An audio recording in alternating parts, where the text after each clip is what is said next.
Dude, that wasn't the right one. Oh, every time, gotta do something, dude. I was just trying to remember to do something while I was getting out. It dawned on me, and then I forgot what it was. And shit, what the heck did I just forget?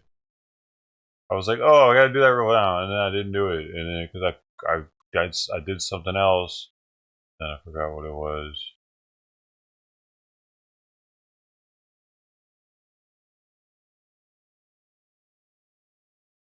What was it?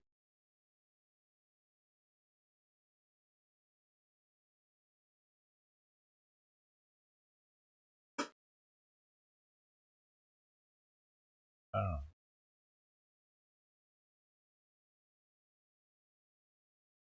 I have the patty, third one here. That's the third one here. Third one here.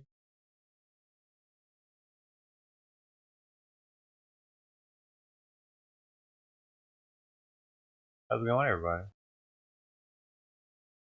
Man, I forgot what I was gonna do. It felt important when I was gonna. Now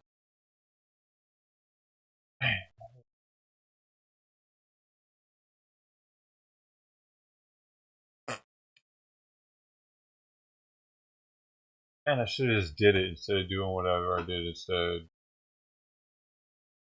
Well, I'm gonna be bugging all morning thinking, what the heck was it?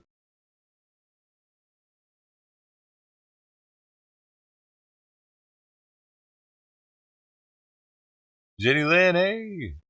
Everybody. I figured it's Thursday, it can be True Crime Thursday. There's nothing else going on that I've seen. Tired of watching the political shit. You know, it's never ending with that.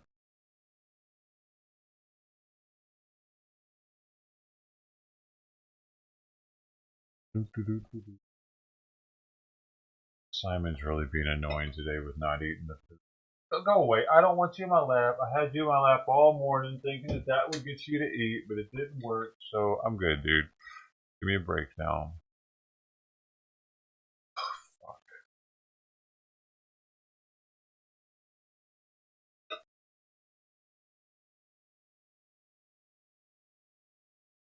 I got this one. It's a bunch of hillbillies.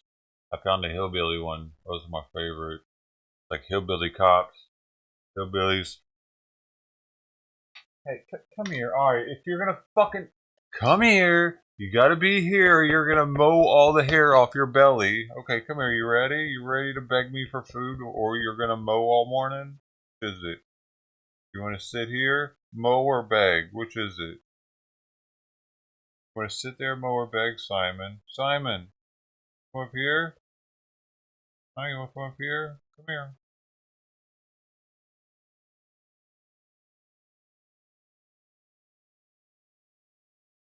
Now you're gonna eat.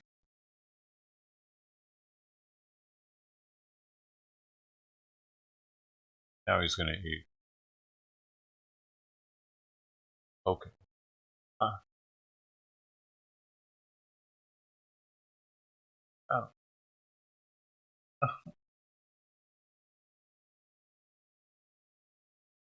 He's eating.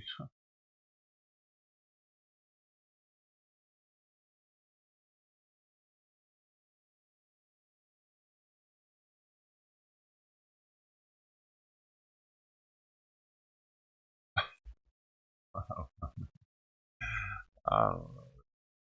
It's so weird. And lately, I've been getting him to finish his night meal. It's weird. I bring it into my bedroom with me. And I sit it next to the same heater that his food is next to in here. Because I got a heater right next to me. Right, a little space heater. I don't want to touch it because I don't want to interrupt him. But I bring that, like, he'll have a decent amount of food left when I go to bed, too. I said the fucking word.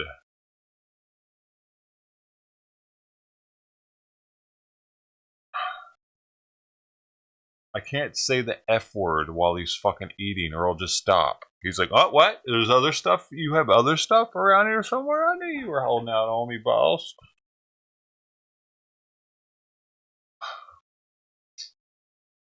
Whatever.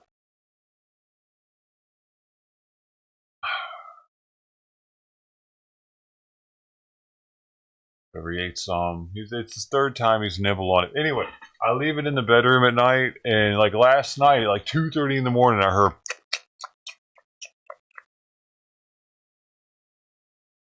Hey, come here. Good boy. Good boy, Simon. Good boy. Yeah, good boy.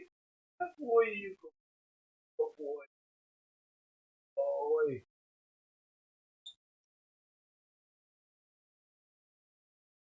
So, I mean, I don't know. He's getting... I be here, but on earbuds. Oh, alright, man. What's going on today, man? You at work? Alright, I guess I better get into this one. Before I bore everybody to death. I got him. You got him. You stay out here, dude. Y'all keep him right here. Oh, I did that in the wrong order. God dang it. Yeah. I've been locking your butt up, what I think. I think you've been lying to me this whole thing. You did get them right. I think you're a liar, what I think. Definitely did. I don't give You've a got the damn. freaking box. You've got the dead gun. Man, I'm telling you, all I know is the guy told me that they were good just one, suspects dude. in a murder case. The first thing that popped in I'm my not head was losing a gun. fucking viewers as soon as I start the fucking shit up. Man, I fucking hate you people, dude. I fucking do. I do. Fuck you. The people that do that, fuck your life, dude. They probably didn't even say hi or nothing. They're just like, no, he's still fucking talking. I'm gonna leave when he's... I'll stay when he's dead. That's when I'll fucking stay. He's not dead yet, so fuck that. Fuck you. Don't even say hi or nothing. Just come in and fucking look at me and beat off on my forehead and leave.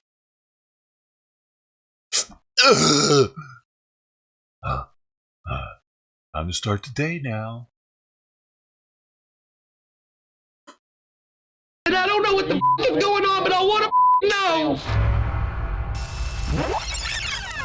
Hey, Tony G, first on kick, 20,000 though.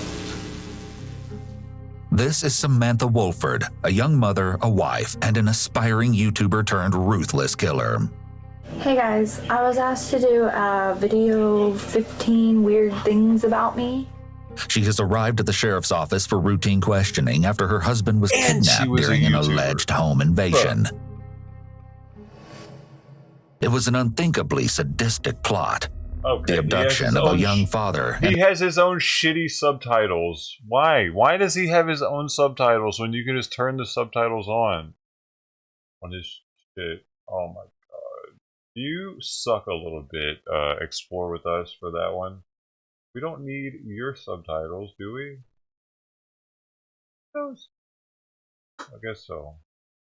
A futile race against the clock to find him before it was too late. Rewind approximately 6 years. Samantha, a single mother of 10-month-old twin girls, was just 19 years old when she met 23-year-old Ernie Ibarra Jr., who was known to friends as Dagan.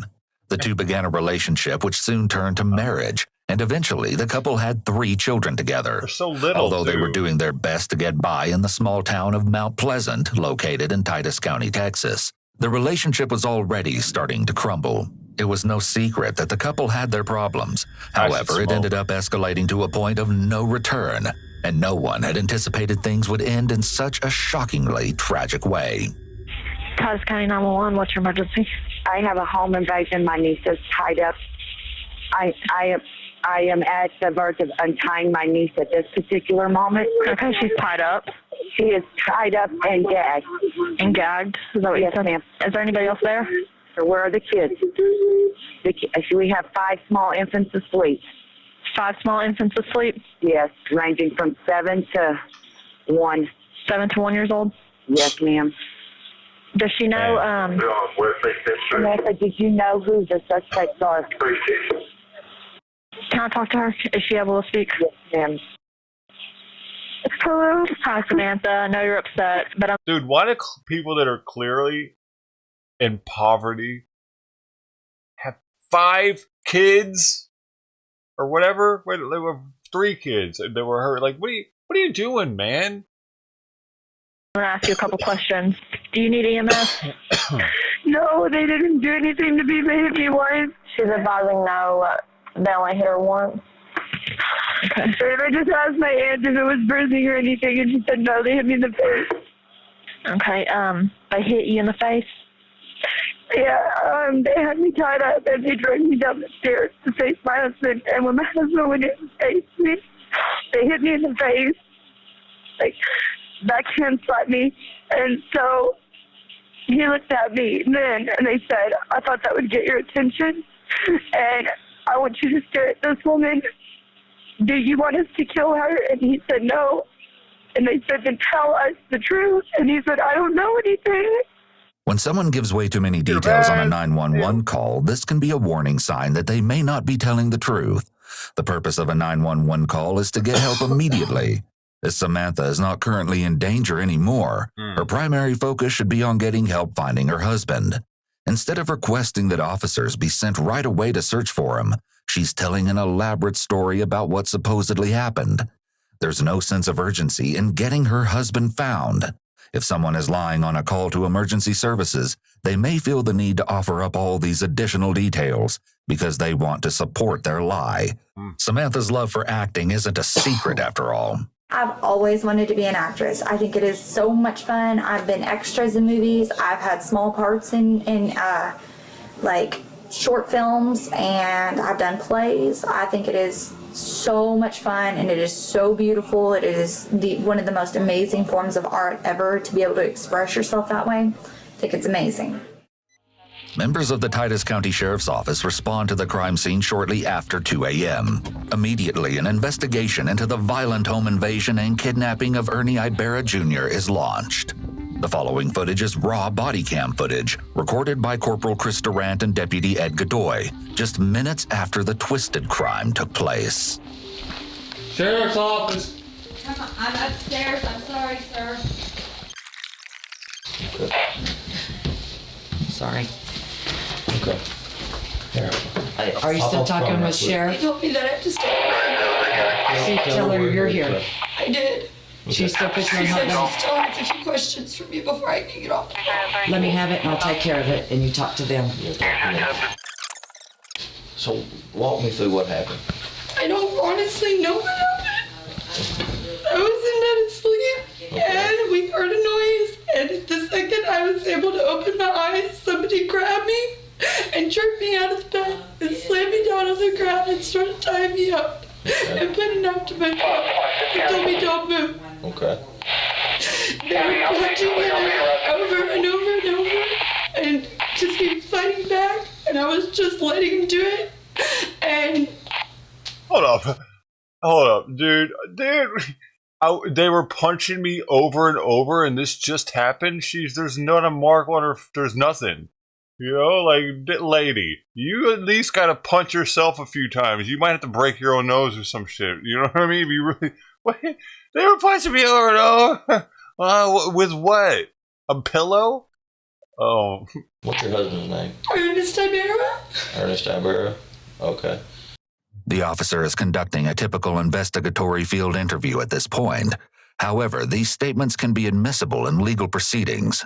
The body camera footage can be reviewed by investigators, and inconsistencies discovered between initial... Sorry, I gotta interrupt this. I didn't have bands put in yesterday. No one needs to ask how I'm doing. I'm doing just as good as I was yesterday. They want to do surgery, so there's that. In 2 months, they want to operate on my asshole. So it's a little more bothersome, because that's gonna hurt like hell afterwards.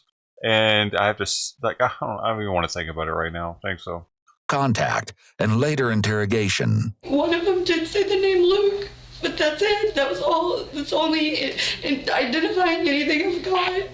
One of them said, "Hey, Luke," and the guy turned, but that's the only identifying anything I've got. Samantha changing her voice to imitate the alleged intruder may be an attempt to dramatize the attack in order to make it appear more believable. Although her voice is emotional, she doesn't actually express much concern about Dagan, and instead seems focused on telling the story about everything that happened to her. It's discovered that Dagan's phone was also taken by the assailants. They took his phone, but they didn't take mine. I had mine hidden.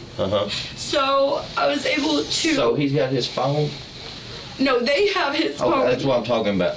What's his phone number? Huh? Well, I need that number. Get that number from me. They cut my shirt off, and then after they made me stand there naked in front of him, threatening to do things to me. The guy said, You were outside or here inside? I was in the living room. When they took me to the living room, he said, "Get you a shirt and get it quick, because I'm not this type of person." So I started rummaging through my closet. He said, "I said get it quick," and pushed the knife against my throat. So I just grabbed whatever shirt and put it on. But he grabbed my shirt and he started cutting it, and he cut it down the collar, and then he said, "What's your name?" Samantha. Samantha Wolford. Wolford. Where's that shirt at? Is it downstairs? What color is it? She's overacting. Gray sweater? Okay. That's what I was sleeping in. Okay. Yeah, I've got Actress, by the way. The front door's been kicked in. As he dictates details of the crime scene to dispatch, Samantha handles her own urgent business. She sends out a text message that reads as follows. Oh shit! Alright, this is what we need to do. I need to do an emergency phone ping. She told them, whoever had the phone to I've turn got it the cell off. phone number.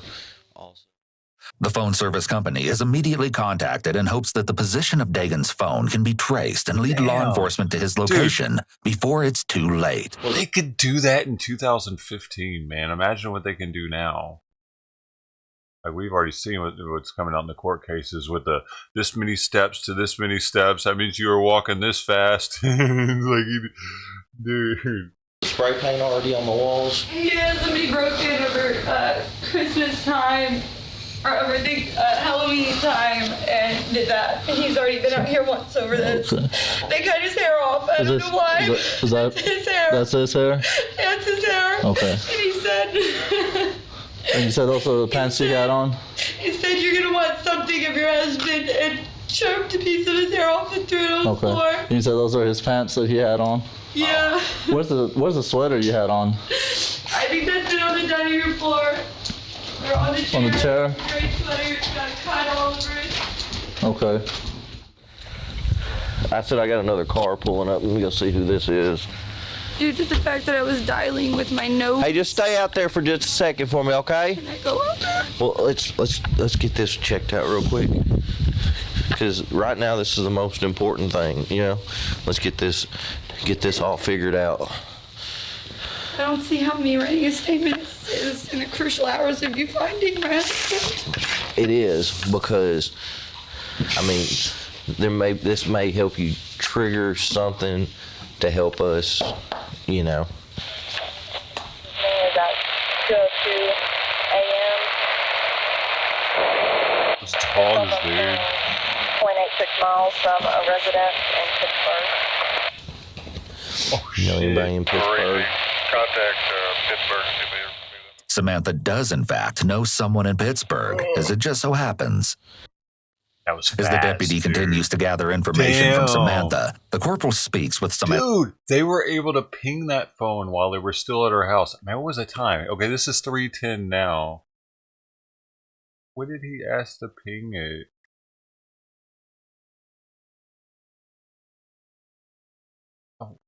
How long? Dude, it was like within an hour or something. He had that thing done.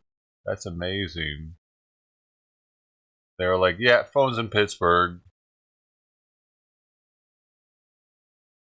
Dude, she wasn't fast enough with telling them to turn it off. Contact Pittsburgh.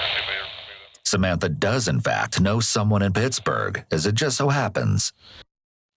As the deputy continues to gather information from Samantha, the corporal speaks with Samantha's mother, Rosie, and Samantha's aunt, Ginger.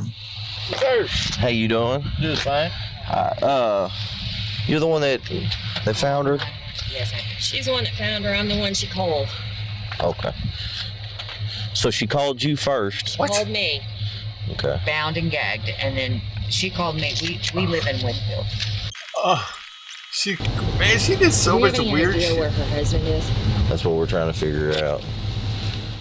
I'm assuming it has something to do with people that would be part of circle. That's the only thing I could possibly put together. And the way, dude, is that it had something to do with people that knew. And the way she's keeping this voice up like this, as if she was at a concert for the entire weekend screaming her fucking lungs out and her voice is gone, you know, because that's the sound of someone's voice is gone, or they're just like, I don't know, dude. She's overacting, I feel. Because she's not crying. You know what I'm saying? If you were genuinely having this much stress and like anxiety and sadness in your throat, your eyes would be doing some more shit, wouldn't they? Your eyes would be leaking at least every now and then. You'd be breaking down and shit like that. And then you would come back to, and then you'd fucking be talking to him again, and that would be why your voice would be cracking up and shit, because you'd be that close to crying still. But she's not crying at all. All right. I don't know, right? That's what it feels like. Samantha says that the intruders named someone she knows as the reason for the attack on her husband. For this person's privacy, as they were never proven to be involved in the case, we have redacted their name throughout. Samantha will continue to bring up this person's name throughout the investigation. Samantha sends out yet another urgent text message at 3:19 a.m. reading, Ditch At phone. this time, investigator Chris Bragg arrives at the scene and the corporal begins to bring him up to speed. Interestingly, the investigator is immediately skeptical. So they've got a pretty volatile past, and we've arrested him before. Yeah. Assaulting her and the infant.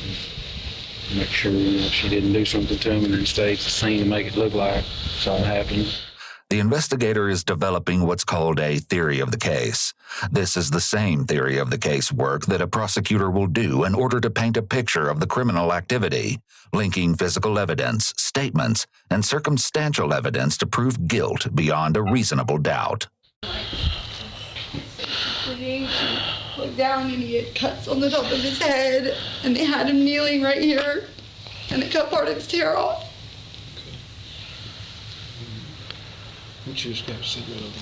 After a brief search of the first floor, the corporal then guides the investigator to the staircase that leads to the bedroom where the attack began. So they kick the door and they come up these stairs and get them before they're able to know what's going on. Yeah, that's the only part that's getting me is how do you... They would have to either be familiar with the place to be able to do all that and know where they were asleep. And the babies are asleep in there. Both members of the sheriff's office observe that the conditions in the home are not ideal for children to live in after viewing the area where all 5 children lay sleeping, though the body cam doesn't capture a clear view. All 5 of them. Yeah. Dude. I'm not really seeing a whole lot of blood, though. The person that was pistol whipped. The investigator proposes they have Samantha come upstairs to provide more specifics. I haven't seen it or anything. All of that. I don't know what's going on with it or what could have possibly got himself tied into caused this. But they kept saying, cause this, cause this. Asking for compensation, $20,000. Remember this. It'll be important later on in the story. If you would just hold tight with her, so I'm gonna go get some evidence bags. And I'll be right back. I'm gonna grab my camera. I'll be right back. Are you guys trying to accuse me of something? No. Her story immediately falls apart here, though Samantha's reaction is typical of someone caught in a lie. However, this is why all subjects under questioning should request counsel and refuse to answer questions. Police motives are not frequently known, though it's common to start with a large pool of suspects and eliminate them, rather than start with an empty pool and try to add likely suspects. This means you're immediately classified as a suspect or material witness until proven otherwise during the investigation phase. What kind of gun is that? A Glock. Standard issued or? Mm-hmm. Can I see it? Can I see it? Can you take it out? No. Then I gotta do paperwork. Really? I just was gonna see comparatively to the gun they had. I don't know guns, but the gun he had wasn't very big, or his hand wasn't very small, one or the other. It fit pretty closely to his hand size. This is a very odd request given the circumstances. It's noteworthy that in the midst of Samantha's chit-chat with the officer, she doesn't appear distressed that her husband is missing. It's possible that this is her attempt to be friendly and distract the officers from the situation, since she may believe at this point that police may consider her a suspect. What them kept saying, took someone from us. The only thing I can figure is they're saying like narked on someone. They said something about now he's behind bars. What time did y'all go to bed last night? Around 11. Just a couple hours before the invasion occurred. Next time, she'll have a different answer to the question. How old your babies? The youngest. 1. You got 4? 5? They were in there squirming a minute ago. Hmm? See what is going on. Investigators are doing their thing. Samantha doesn't seem overly concerned about her children, but it seems she's already growing impatient with the investigation. Crazy. Little does she know, this is just the very tip of the iceberg. At 6:10 a.m., just a few short hours after the violent home invasion and abduction of Samantha Wolford's husband, Dagan, she arrives at the Titus County Sheriff's Office in northeastern Texas. What the heck was that? Qualification analysis. Former licensed professional counselor, licensed clinical psychologist, licensed professional counselor, licensed attorney, and former criminal prosecutor. Who this guy is that we're listening to? I don't know whose qualifications these are. Note for YouTube's review team. Here's the context of the video. This is an educational documentary. Oh, fuck it, I'll just read the whole thing. This is an educational documentary and authoritative news piece based on actual police documents and case files. Our team of psychology professionals analyzed the interrogation footage from an educational perspective with a focus on psychology, red flags, and prevention. Our goal is to educate the public, inform our audience, and raise awareness. So that's who's watching this and commenting on it and giving their professional, like, this channel's legit. I've watched it before. I'm just not subbed to it because I didn't want it showing up in my feed all the time. I wanted more news stuff, but yeah, pretty cool channel. Here we go. Husband Dagan, she arrives at the Titus County Sheriff's Office in northeastern Texas. It's here that the disturbing story will start to unfold.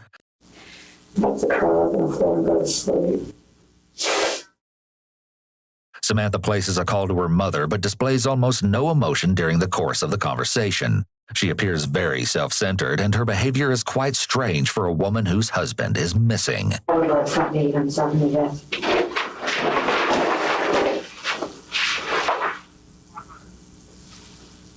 Biscuits and gravy, no sausage.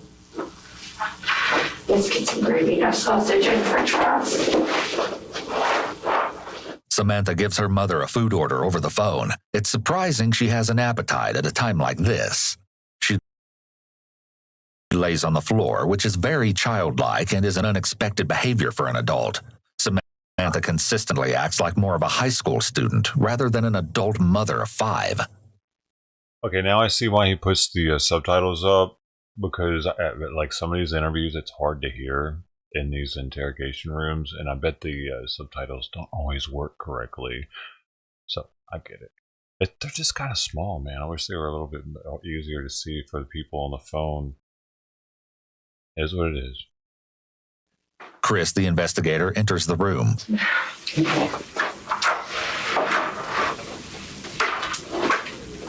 Have we heard anything? We're still working on everything. Get you walking. I feel like there's something he hasn't been telling me, but I don't know what. What's your gut feeling tell you? I think it's something to do with. What do you think would be going on? I hate, and I'm usually right, and I hate that, but he has a problem with getting involved in things that he don't need to be getting involved with. Samantha seems to be setting up a potential motive as to why the attack and kidnapping may have occurred. She continually brings up the same person in her speculations about what may have happened. Has he been using any drugs? No. What about you? No. And I can take a test right now. This is a convincing statement, which can be a red flag for possible deception. When someone is being truthful, they're more likely to just provide a straightforward denial. However, when someone is lying, they often feel some anxiety about whether they will be believed or not. So they may add on these types of convincing statements to support their lie. So have you had in the past used any drugs? Me? No. Never been involved in it? It's interesting that Samantha states she's never been a drug user. However, David Smith, a former friend of both Dagan and Samantha, alleges otherwise. Because there was one that come out there that drove a little silver Jeep Liberty. He was supposed to be some kin to her, supposedly. But I found out later from Jeremy Rule that he was her pill dealer. Needless to say, Samantha's credibility is becoming increasingly questionable. You remember about what time it was when you went to bed? I looked up at the clock and it was like 12:01, and I was like, yeah, you've got to get to bed because you have to be up in 5.5 hours. Sure. Samantha says she and Dagan went to bed at midnight, contrary to the 11 o'clock time she gave a responding officer at the scene of the crime, as you may recall. Already, her story is beginning to change. What's your first memory of what's going on? What's that? Well, I took an Ambien, so it makes it a little harder for me to wake up. And I have a prescription with me if you want to see that. But when I can't sleep, it's supposed to shut your brain down so you can go to sleep, but also make it to where you can wake up fairly easy. Samantha gives 2 more inconsistent statements back to back. When someone gives inconsistent statements, it can be a red flag that someone is lying. After telling one lie, there are likely additional lies that must be told to support the original lie. It can be difficult to keep track of everything they've already said, so liars may get tripped up on details and give conflicting information. It's possible that after she made the first statement about having a hard time waking up, she may have been worried about how that made her look, especially being a parent to 5 young children. She may be trying to backtrack because she wants to be viewed in a good light so that her story about Dagan is believed. Of course. I remember at some point, it was a little after 1, I saw the clock, maybe on my phone. So it's still pretty foggy because it's fairly early to wake up after taking a sleeping pill. Nothing adds up, considering she'd taken a prescription sleeping pill and was woken up suddenly. She shows little emotion and talks as if she's reading from a script. Individuals who've been traumatized rarely remember details in this way.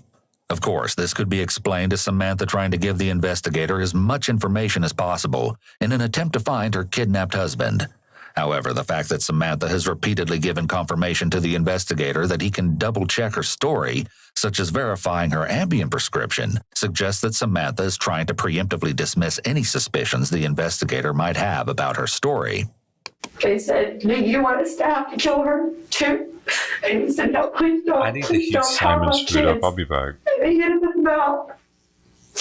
Our kid's okay. And they hit him in the mouth and he said we wouldn't touch a child. And it flew out of his mouth. I don't know if it was a tooth or if it was just spit or blood. Something flew out of his mouth because they had the lights on down there. And that's when they started cutting my clothes off and making me stand in front of him naked. This part of the story seems to be fabricated. The sweater she claimed to have been wearing had no obvious cuts. She didn't recognize the voice or nothing about it. I tried listening to everything. They forced him to tell me not to call the police. And he said, don't call the police. And they punched me in the mouth with the gun. And said, that's not what I said for you to tell her. He said, please tell me what to say again. Please just repeat it. So they repeated it. I couldn't understand what they were saying because they were so close to his face and growling in his ear. He said, Sam, don't call the police. I don't care what happens. Don't call the police because they'll come back and they'll kill all the kids. Promise me. And he was screaming at me. And I was like, I promise. However, the 5 children nearby remained asleep through all of the chaos. The police, as well as Samantha's aunt, will scrutinize this assertion later. I know you said something about some money or... Yeah, he said, what do I have to do? Please don't kill me, what do I have to do? And he said, $20,000. You want to know what you have to do? Can you come up with $20,000 in the next 5 minutes? And he's kind of laughed. Now, what did the handgun look like? It was just black. I don't know anything about guns.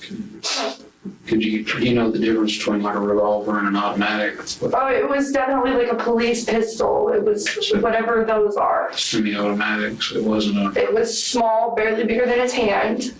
You may recall that she had specific questions for the corporal at the crime scene. What kind of gun is that? What kind of gun is that? The Glock. The investigator now shifts the conversation to a different aspect of routine investigation. It could very well be that this is where things start moving in an undesirable direction for Samantha. Like I say, you two weren't fussing, you weren't fighting, didn't get out of hand, you didn't punch him, kick him, stab him, shoot him, nothing like that. I'm not going to find out anything any different later once we get there, because the deputies, they're out there right now, basically searching your house from top to bottom for every piece of physical evidence that we can find to do. Anything that'll help them find it. Sure. It could be a red flag that there appears to be a verbal and nonverbal disconnect here. She's shaking her head no while giving her permission for detectives to search her house. Partway through this statement, she switches to nodding her head yes, possibly realizing that she made a mistake. Well, actually, that's why I want to make sure, because we're going to be checking your phone records, your family's phone records. Normally, when the police want to search something, the Fourth Amendment requires them to obtain a search warrant. Otherwise, the search is unconstitutional, and the evidence they obtain will be tossed out of court. However, the police can obtain certain types of records without a search warrant. For example, the police could get a suspect's call records from their phone company. Normally, this record will only show the police what numbers a person called and at what time. I need to know the truth. I have to absolutely know the truth, that you had no possible involvement in this whatsoever. No. You love her? I didn't. I wouldn't have gone back if I didn't. What all are you willing to do to help me find him? Whatever it takes. Okay. But you don't know where he is? No, I don't. I wish I did. You're positive? I'm positive. You have absolutely no idea where he's at. No, I don't. Do you know who we can call to find where he's at?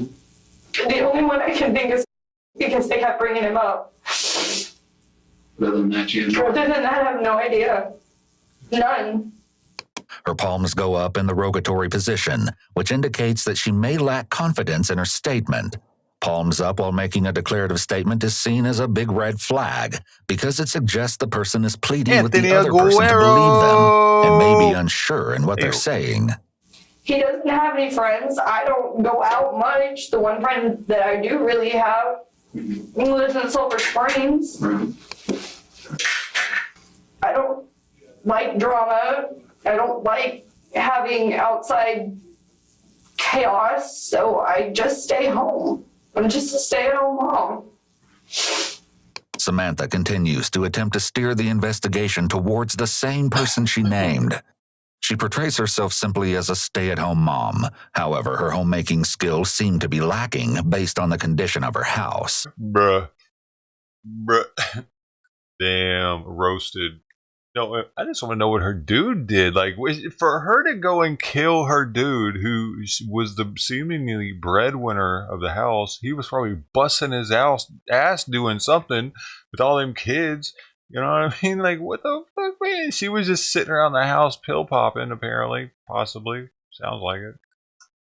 As the police observe, the environment in the home is obviously not fit for children. In a report later drafted by investigator Chris Bragg, who is currently questioning Samantha, vivid details of the terrible conditions in the Ibarra household are laid out. The rooms are unclean and unsanitary, with trash, urine, feces, clothes, and dirty diapers scattered on the floor. Dude, and I was just going to say, look at this. This paint is cool. You know what I mean? I bet the dad did that. Like, it's cool. Look at it. It looks like it's stitched together. Like, at first I thought it was like canvas or something. I had to look at it kind of closer. Anyway, it's disgusting. The feces and urine on the floor. She was doing shit. And feces, clothes, and dirty diapers scattered on the floor. I'm obsessed with making sure an animal is being taken care of the way it deserves to be taken care of. They're like children. They can't take care of themselves. Chris describes the children as dressed in dirty clothes and appearing not to have been bathed recently. We pick back up as Chris continues to press Samantha. And I'm watching this guy punch him in the face with a guy over and over. How did that make you feel? Horrible.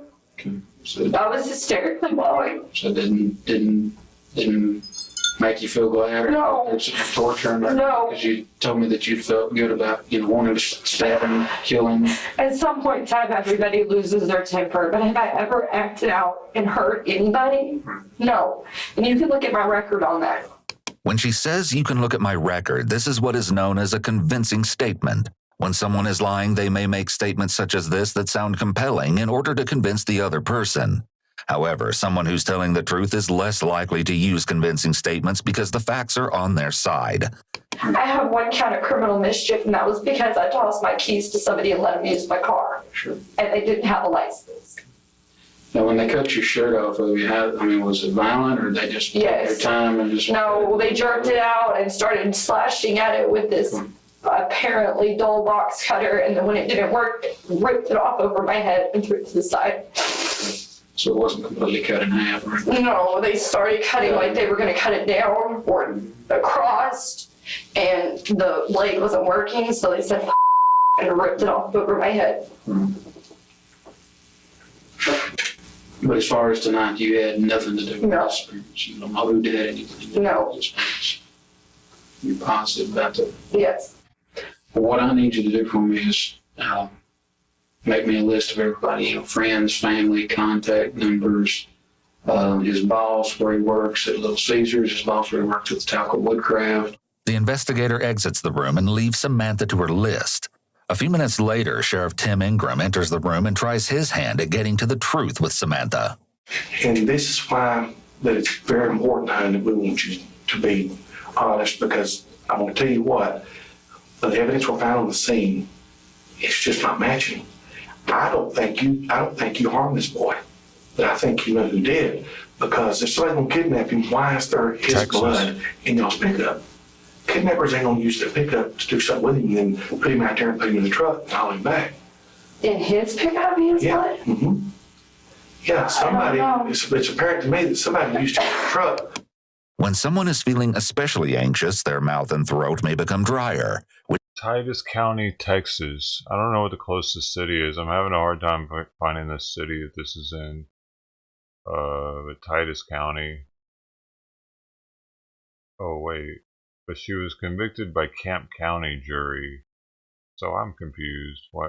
I guess, because his body was found in another state, possibly. Which can lead to increased throat clearing, swallowing, or coughing.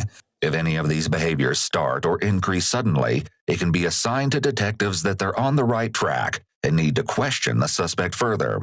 Samantha's cough here could be related to this. She may be panicked about the news that blood was found in his truck, and the cough is an attempt to reduce the discomfort and dryness she feels in her throat. You take him somewhere after he was assaulted at y'all's house. I told him that they got into his truck because they wanted his ID. Because they said they needed to verify 100% they had the right person, is what they said. I don't know if they were one of the people that hit him or not. They sent somebody out to the truck to get his wallet to check his ID. Came back in and said, yes, he is who he is, says he is. Okay, but that still don't explain why his blood is in that truck. They hit him in the face like 100 times. Well, no, but you said they went out and did it and got it. He was never supposed to be in that truck. If they had blood on their hands and got in the truck. No, it's drip blood. It's not. It's drip blood? Yes, he was in that truck. And this is what's going to look so bad is from your story, and this is why you don't have to be a suspect, and I still don't think you did it. I don't think you're strong enough to do it, but I personally, I think you're scared. I don't know if you had a boyfriend that you found out about. The investigator is attempting to establish the existence of accomplices, and from there, the existence of one or more conspiracies. I didn't have a boyfriend. Okay. I don't know what the deal is, but Sam, you've got your kids in the same room. It's telling that Samantha says she's being as honest as she can. This may be another convincing statement. It sounds reasonable, but someone who's telling the entire truth likely wouldn't feel the need to make claims about being an honest person. In addition, Samantha's statement here may have some level of truth to it. She's being as honest as she can be without incriminating herself. Adding on "as I can" may be an exclusion qualifier, which allows her to tell the detective some of what happened while withholding information about her specific role in the crime. There's just the whole layout of your house and the way you said they took him. It's just not making sense. The interrogator is doing a good job of appearing neutral. Despite the evidence pointing to Samantha being dishonest with him, he makes it out as if he is on her side. The more she trusts the detective, the more likely she will be to confess. Okay. All right, finish writing your statement. We'll go back with you, okay? You need something to drink? He left with my phone. Where did he take that? Well, we've got a search warrant for your phone. That phone's gonna be ours for a while. Because the calls, every call you've made probably in the past year, we're gonna have to look at. Okay. Every text message, everything, so we've got a search warrant for your phone. Okay? Okay. I'm telling you everything I know. I'm repeating everything they've said. Okay. Well, just go ahead and do you got your statement. We'll get back with you in a minute, okay? You can look at my record. I'm not somebody that gets into trouble. Sit right there and told me the same story just like you're telling me. And, they tried to convince me. And in the end, when the evidence come in, they sat there and we knew all along they were lying. We knew all along the story was made up. Detectives want suspects to think they know more than they actually do, or that they're about to find some crucial piece of evidence, leaving suspects panicking about how much police actually know. Investigators want suspects to feel the time pressure to confess, implying that it's in the suspect's best interest to do so before it's too late. Really, for what? Like, that's the thing that always gets me. I will be the first person to come forward because I want it found. So let me ask you something. How did you call for help if you was tied up? I used my nose. So they didn't take your phone in. They left your phone there. They asked me if I had a phone, and I told them no. And they asked him, So how'd you get to it? I wiggled on my side. Where was it? Where was I was on this side of the upstairs, and it was shoved up underneath the edge of the bed on this side of the upstairs. Who did you call? My mother was the first number on my call list. I just used my face. And so instead of calling 911 for help, you called your mother? How do you press 911 with your face? Well, how did you dial your mother with your face? I didn't dial my mother. I just pushed the first thing that was on there. It just happened to be my mom. Although Samantha may believe this is a reasonable explanation, you'll encounter another witness who will tell the sheriff's office that they observed Samantha with her phone simply laying on her lap in the aftermath of the attack. Next, the sheriff wants to hear about what's been going on in Samantha's personal life. Well, now see, here's something else I don't understand. Maybe you can help explain to me. You talked about how much you love Ernie, right? Mm-hmm. But though you're talking to Brian, you're talking to Alan. I'm not allowed to have friends because I'm married? Oh, no. No, not that kind of friend when people like you, No, you think that's normal? For married people to... In the world nowadays, in general, I think more people our age. I wish I could marry somebody like my dad. He's great to my mother. There's nobody else ever that could turn his eyes from her. He's the perfect husband. Okay. God knows I didn't marry anyone. He cheated on me more than once, and I think every once in a while to hear that I'm beautiful and to hear that I am an attractive person and that I am not the most horrible person in the world, it's nice. This could be an attempt to not only justify her actions in talking to other guys, but it could also be a deliberate attempt to portray her husband in a negative light. She's hinting toward verbal abuse by claiming that he would tell her how horrible she is. This seems especially unusual given the fact that her husband is still missing.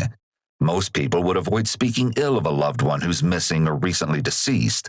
She may be setting up a possible defense if it's later proven that she was involved in his disappearance. Did Ernie ever look at your phone? Yes, all the time. Did he see those messages where you'd been talking to them guys? Yeah. What'd he say? Nothing. He didn't particularly like it, but after what he put me through, he told me as long as I didn't bring anything home or do anything at the house, then he didn't want to hear about it. He didn't want to know about it. And I told him, I'm not cheating on you. Yeah, these guys tell me I'm beautiful and they tell me that I'm, and I go out to my mom's house and I go to the bar and I go dancing. Earlier, Samantha claimed that she didn't go out much and was just a stay-at-home mom. Now that detectives are questioning her about the guy she was talking to, she suddenly changes her story.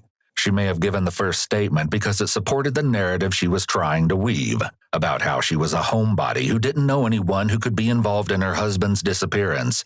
However, now that detectives have evidence of her text with other guys, she needs to support this new narrative. And yeah, I may have a little too much to drink and someone says, hey, can I have your number? And I may give it to them, but that's as far as it goes. Samantha seems preoccupied with others recognizing her as beautiful, given her repeated use of the word to describe herself.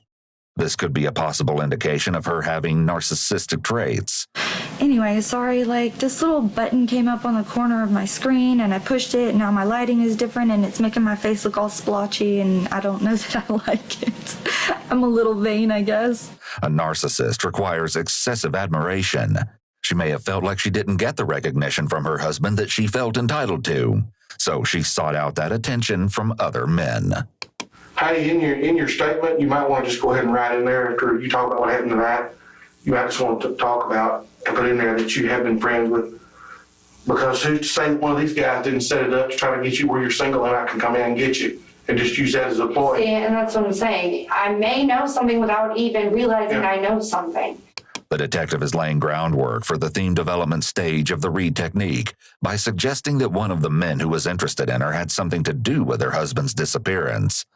If she can admit to this possibility, it will be easier for her to later admit to having knowledge of it, and then eventually to her confessing that she was actively involved. When the sheriff mentions that perhaps one of her male acquaintances set this up to make her single, she grasps at this idea as another motive. She may be realizing her story and acting aren't going over as well as she'd imagined. Once again, she's the victim. It seems she'll do anything to deflect attention from herself. In October, things blew up. He laid his hands on me. I put criminal trespass on him, not on his sister, because she was acting crazy and harassing me. My friend David Smith had talked to me earlier, said he might come by later that night. I told him it was probably not the best idea. Why? Ernie going to be there? Who's this David Smith? He called in and reported that he was there. Then when he realized that I intended on giving him the chance to be the better person he says he's going to be, and to go through the criminal trespass or the anger management courses and go through and do what he says he's going to do, and I'm going to give him that chance out of home on his own without having a judge to force him to do it. So Ernie's got a lot of anger issues? Yes, is he jealous? severe. Yes, Is he very severe. jealous of you? This is different than what she said earlier about how Ernie told her she could do whatever with whomever, as long as it wasn't at their house. Samantha appears to enjoy being in the role of the damsel in distress, and having David Smith and these other men come and save her from her allegedly abusive husband. This is another example of Samantha's need for attention, which is common among individuals with narcissistic personality disorder. Yes. David Smith hit him up because me and him had been hanging out. I hadn't intended on ever hearing from Dagon again, Ernie. I had never intended on speaking to him again. He cheated on me and he laid his hands on me. I was done. Well, his sister talked his way back in, and he said he loves you, blah, blah, blah. He wants to be with you. Well, I was on a Skype conversation with him, and David was at the house, and he heard it. What did he do? He got freaking furious and started freaking out on me and treating me like crap and threatening me. David, this guy that was a friend and only a friend, wanted to be with me. And when he realized that I had intended on going back to my husband, he freaked out. I need to find out where David lives. If you say he lives close to you, I need to find out where he lives at.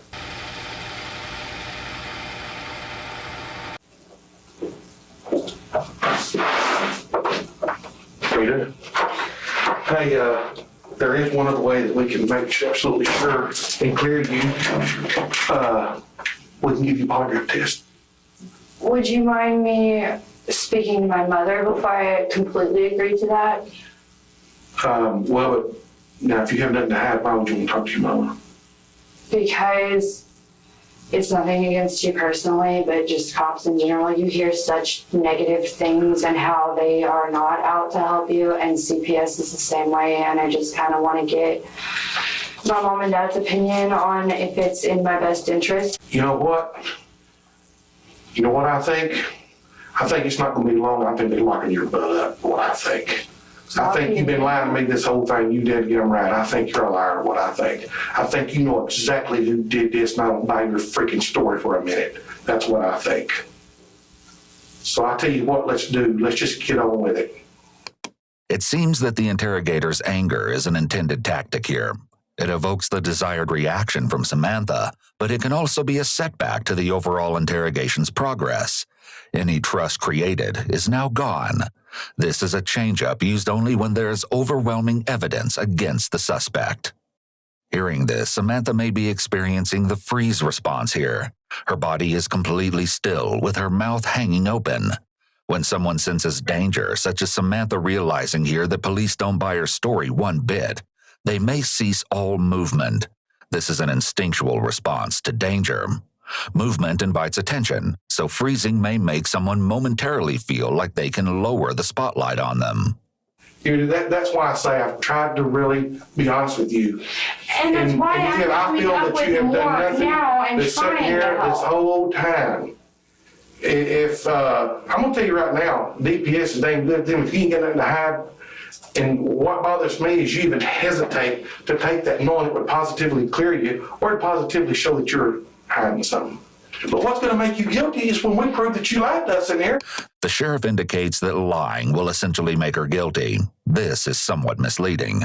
Though, as stated previously, the police are legally allowed to mislead suspects so long as they do not coerce them into a confession. Nevertheless, the inconsistencies between Samantha's statements and the evidence could be used to suggest that she is aware of her own guilt and is using lies to cover it up. Therefore, the investigator is trying to establish knowledge of guilt, or more commonly referred to as consciousness of guilt. This is most often established by circumstantial evidence related to the suspect's actions or inactions after a crime. That is the case that I do know who did it and why they did it. Okay. Doesn't that make me like an accomplice? Nope, it sure don't. No, that makes you a scared mother with children. Interestingly, Samantha asks the sheriff about being an accomplice. The law usually treats accomplices just as it would principals, meaning that accomplices can face exactly the same legal penalties. Most states hold a person criminally liable if they aid or abet another in the commission of a crime. The classic example of this is a getaway driver for a bank robbery. Importantly, this is a distinct concept from conspiracy. A conspiracy is when two or more people make an agreement to commit a crime, and at least one individual within the group takes some overt act towards committing the crime. In such a case, all conspirators are criminally liable for the conspiracy. The only other thing I know, and I don't even know, I know, okay, but it's a suspicion. Okay. I've been up at the hospital with my friend Charlotte. Okay. And she's got a guy there, and I swear to God, I cannot go up there that I said any of this. Okay. Because they have a lot of friends around here, and my life will be in a lot of danger. Okay. But the only other thing I know is venting to her and talking to her about problems. Like I just told you, I have a problem with talking to my friends about our problems. Mm-hmm. I don't have many of them. So when I do get with one of my friends, I want to talk about any problems we might have had. And honestly, lately, it hasn't been many. Okay. We have had problems in the past, and I hadn't seen Charlotte in a long time. Okay, come on with it. And she's got this guy in the room with her, and he gets talking about how a man shouldn't treat a woman that way, and how you don't do those things to a person, and he's going to deal with the situation. Okay. I didn't take him seriously. Okay, you see, Sam, you know who did this, but that does not make But I you don't guilty. have any proof that he did. I just have what he said. Okay, who is this guy? His name's John. John who? His Facebook is Rebel, John Rebel. It's John, I don't truly know his last name, but his Facebook says John Rebel. At this point, it seems Samantha's crying could be attributed to the fact that her story isn't yielding the results she'd hoped for, rather than because Dagan is missing. This behavior is consistent with her narcissistic tendencies. At this time, Samantha first mentions an acquaintance known as John Rebel. Herein begins a turning point in this complex story, as a new persona begins to evolve. He's got a brother named Greg. He's got a really bad history as far as... Who's Greg? I was told he's an informant. I don't know Greg's last name Where does either. John live? I don't know. I know that he's been staying with Charlotte. So if he did this, who do you think he'd bring with him? I don't know any of his friends. But yesterday at the hospital, he had a guy that I do know from town with him. His name is Tay. Who? Tay Rhymes. Samantha is beginning to let all of the cats out of the bag. In just a few short minutes, she's implicated John Rebel, who will soon be identified as John Sanford, and Tay, whom investigators will learn is a man by the name of Octavius Rhymes. The pace of the investigation is beginning to accelerate and will continue to pick up speed as the disturbing details begin to surface. Did they do something to let you know that there was them inside that house? Not 1,000% particular, but I'm pretty sure it was him. The height and the weight and the way he was talking, all gangster. You pull yourself together and get to writing, and we need to arrest these folks and keep them off the street where they can't hurt you and your children. There was a third person with them. Okay, who do you think it was? He's got people that's staying with him. Who, John Rebel? When they were in the hospital together. Before this happened at my house. Yes. Tay was with him. There was another guy, I don't know his name, but he pretty much fits the build of the third guy. There was 3 people? Yes, at the house there was 3 people. And at the hospital yesterday, you can look at the cameras, there was 3 people. So they have them on the video camera there at the hospital? At the hospital, yes. Okay. There was Tay and that guy and this third party. The one that I said was basically like the ringleader that was bossing everybody around. The other 2 really didn't talk much other than a word here and there. But it was the big guy, the third party that was at the hospital. She claims not to have known the third man at the hospital, but she's prepared to shift all of the blame in his direction. The only thing I know about the heavy-set dude is they called him JoJo, but they told me that wasn't his name. They said I believe they said it was Jose. Samantha reveals quite a bit about this third person. Samantha gives a detailed story about where JoJo lives and knows that everybody calls him JoJo, despite saying just moments ago that she just met these individuals. Also, another significant item to note. Do you recall when the corporal at the scene learned of a ping on Dagan's phone from dispatch? There's something seeing 0.86 miles from a resident in Pittsburgh. He asked Samantha if she knew anyone in Pittsburgh, and she had no reply. Well, it turns out she did. Tay and JoJo were both residing in Pittsburgh. She heads out for a smoke break as members of the sheriff's office prepare to head to the local hospital, determined to intercept 2 suspects that have been frequenting Charla's room for days. Both John and JoJo were apprehended at the hospital at 9:39 a.m. As you'll see, each interrogation will be damning, to say the least. The clock now reads 10:10 a.m. The other party that was picked up at the hospital by the sheriff's office, a man by the name of John Sanford, a.k.a. John Rebel, is seated in the interrogation room. He's dressed in black pants and a black long-sleeve shirt. The clothes match Samantha's description of the assailant's dress provided to law enforcement. Clearly, John is quite comfortable here. He may be thinking that if he engages with law enforcement, they'll believe him or go easy on him. John, you know what this is about, buddy. You know exactly what it is. You know what happened over at Samantha's house last night. That's what we want to talk to you about, okay? I'm gonna randomize you. You know your rights. You don't have to talk to me if you don't want to, and that's fine. I hope you decide to, because I think there's some things you probably need to tell me, your side of the story, and see if it's gonna match Samantha's. Because Samantha, I'll be honest with you, she's pointing the finger at JoJo. She said you was with him. Now, do you want to talk to me just a little bit about this? Yeah. Okay, well, let me tell you what they're saying first, because I think you'll be honest, because our bear is dead. He's dead. But now, according to Samantha, you was just a bystander. Why, JoJo beat the living crap out of him up there in that room where we got all the blood and collecting evidence. Anytime there are multiple suspects involved in a crime, police will want to separate them as soon as possible, so they don't have a chance to get their stories aligned. Police may often plant the seed of doubt that the others are implicating them, leaving each suspect with the decision dilemma of whether to confess or remain silent. The detective is also utilizing a read technique here of placing blame on an outside source rather than on the suspect himself. This will make it easier for John to admit his involvement, because the detective is building the theme that John was just a bystander and not the main perpetrator. Additionally, in this situation, it's likely that there are no real bystanders from a legal standpoint. Under a theory of accomplice liability, if the prosecution can prove that John aided or abetted the murder of Dagan, John would be in the same legal jeopardy as the person who pulled the trigger. Okay, this all started yesterday. Like you said, yeah, we talked to her about her problem with her husband and all that. Never did I plot to kill the guy. I have a problem with males hitting females. And I do too. She did say that there's been times it's crossed her mind to do stupid shit, this and that. Like what? Like, basically, like, get somebody to f them off. Like, not kill them, but like just beat the shit out of them, set them up, shit like that, right?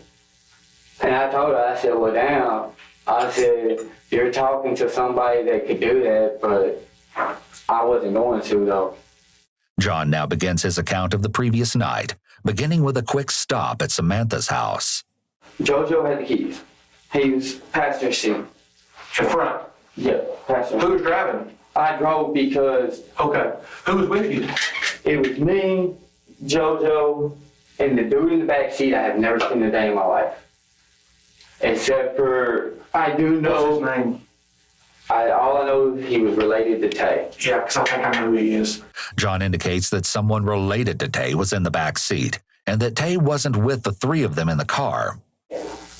Okay, let me rephrase that. I have seen them because I have been running around Pittsburgh, but unless they live on Cypress Street, I don't know who they are. Okay, I got you. Okay, well, go ahead. Y'all all three together. So you was driving, but you didn't have the keys. Didn't have the keys, and I really didn't have a choice because I like my life. John seems to be trying to suggest that it was actually JoJo who was directing the scheme, and now seems to be implying that JoJo threatened him into driving. Notably, duress can be a defense to some crimes. However, it's typically not a defense to the crime of murder. John gives his rendition of what occurred at the Ibarra home. They go in. I'm the only person that knows the layout to the house. So JoJo asked me, like, where they sleep at? And I just walked up, stopped, and told him, man, look, upstairs. They didn't go up. I have to go up in the middle. It was JoJo, me, and then the last dude would go up. And that's when all hell breaks loose. Beat the living hell out the dude. Honestly, me personally, I do not believe Samantha really had a hand to play in it. I think that what she was saying just kind of got took too far. Okay, so what happened? Who beat the hell out of him? JoJo and the other guy.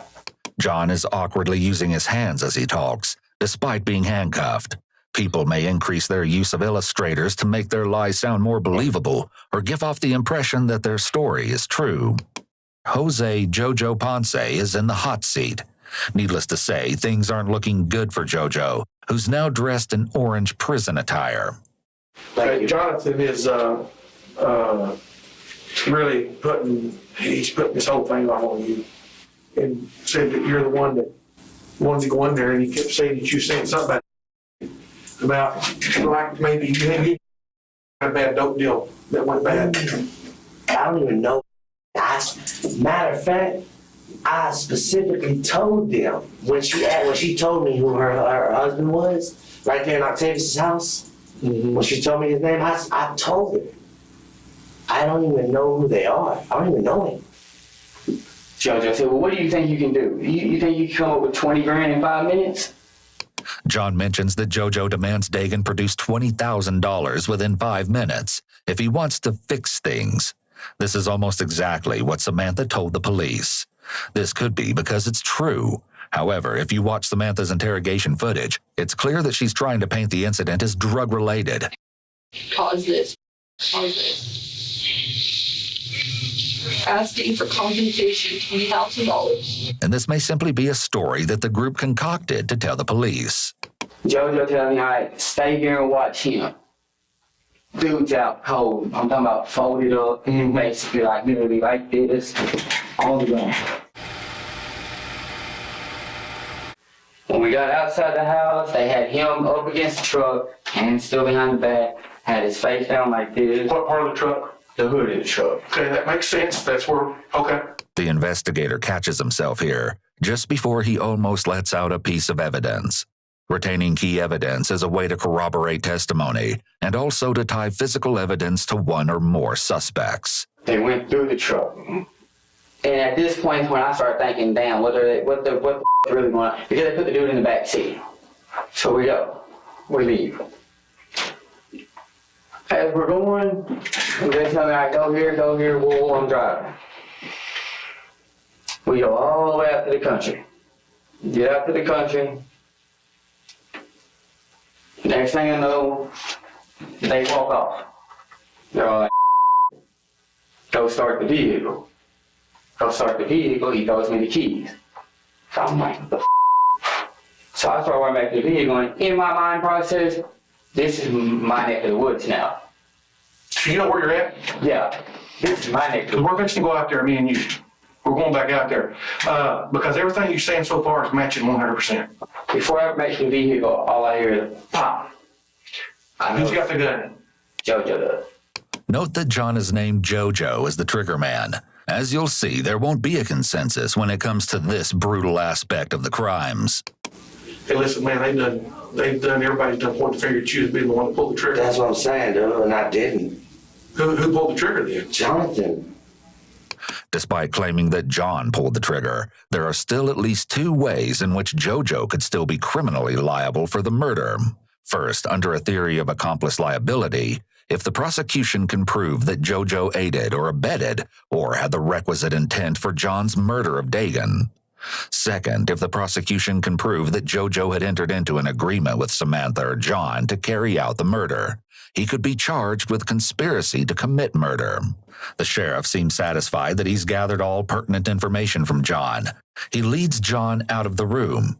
The next task is the somber duty of locating and recovering Dagan's body. Sheriff Tim Ingram and Investigator Aaron Baxter, along with their helpful suspect, John Sanford, depart the sheriff's office as Chief Deputy John Livingston follows closely behind in Aaron's vehicle. Aaron wears a body camera to document the events that are about to transpire. Be forewarned, things are about to take a drastic turn for the worst as members of the Titus County Sheriff's Office begin to uncover the true horrors that occurred earlier that very morning. Well, you think Cuz went to bed after all this? You think he's home in bed? I honestly don't know. Who won't know who Cuz is other than in case the crib will talk to me? Who's going to know this guy's going to get him quick before he tries to do anything?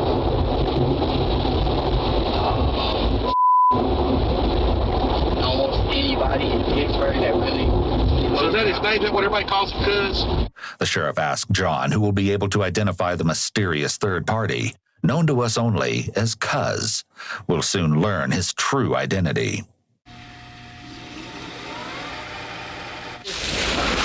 Yeah, see the body. See there? Yeah. That's him. Definitely did. Okay. What we need to do now, oh yeah, he's dead. He's not gonna be alive.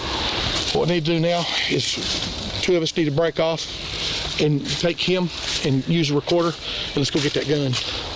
Sadly, Dagan's body is located at 11:28 a.m. Aaron places a call to the Camp County Sheriff to alert him of the murder within his jurisdiction. Meanwhile, back at the Titus County Sheriff's Office, an anxious and fidgety Samantha has returned to the interrogation room. The clock now reads 11:45 a.m. It seems Samantha hasn't been informed that Dagan was located, deceased, approximately 17 minutes earlier. While the members of the sheriff's office are locating the potential murder weapon, Samantha occupies herself by writing on the dry erase board in the interrogation room. Just as Samantha leaves the room as the clock reads 11:58 a.m., Aaron's body camera recording resumes. The sheriff, John the suspect, and the two investigators, Aaron and John, head to the home where the gun is believed to have been stashed. Note that the woman seated on the front step of the home is Lakona Slayton. Her connection to the case will be revealed to you shortly.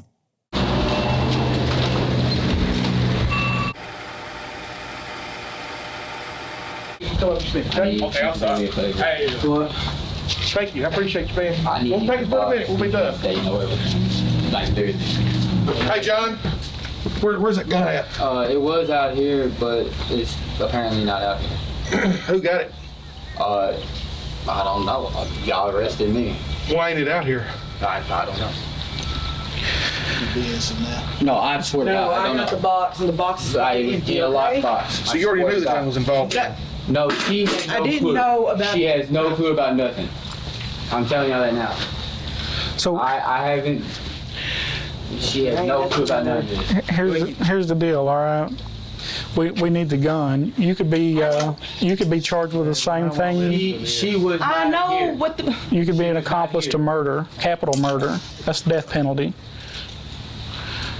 So if you know where the gun's at, She knows where the gun's at. you She need got the to box. you need to go I ahead and don't tell know where us. the gun's at. I just told you that. Okay, I'm gonna give you one more opportunity. Dude, you can Give me the handcuff gun. me. I don't know Well, where the that's goddamn probably gun's fixing to at. happen. That's probably about to happen because I think you're a liar. I don't You've give a got the damn. freaking box. You've got the dead gun. Where'd the gun go then? I don't know. So why'd you get the box? I don't care, man. I didn't do. That you must be about as low life as that husband of yours. He ain't husband. Well, you with him. About the same thing. Whatever.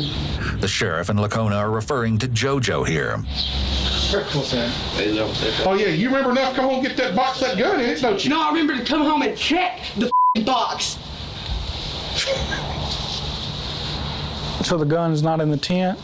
I don't know. Go check the tent. I don't know. Is it okay if I check the tent? Yes, it is okay. Okay. And where's it at? Right behind the house. Okay. After a dramatically heated exchange with Lacona, the sheriff and Aaron head to the tent, which currently serves as Lacona's home, to attempt to locate the gun. A search in this case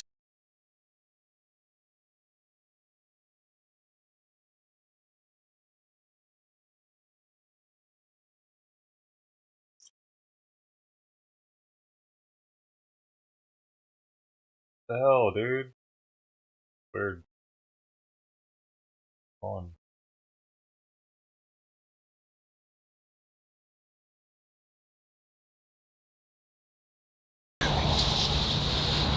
So the gun's not in the tent? I don't know. Go check the tent. I don't know. Is it okay if I check the tent? Yes, it is okay. Okay. And where's it at? Right behind the house. Okay. After a dramatically heated exchange with Lacona, the sheriff and Aaron head to the tent, which currently serves as Lacona's home, to attempt to locate the gun. A search in this case does not require a warrant. When someone with a controlling interest gives permission to search a premises, including a tent, it's an exception to the warrant requirement. Back at the sheriff's office, Samantha is again writing on the dry erase board. As a couple of written questions are directed at the sheriff's office, she continues to put on a show. These behaviors are once again very childlike and immature. Oftentimes, individuals with personality disorders will display immature behaviors. In high-stress situations in particular, they often regress, and these behaviors become much more evident.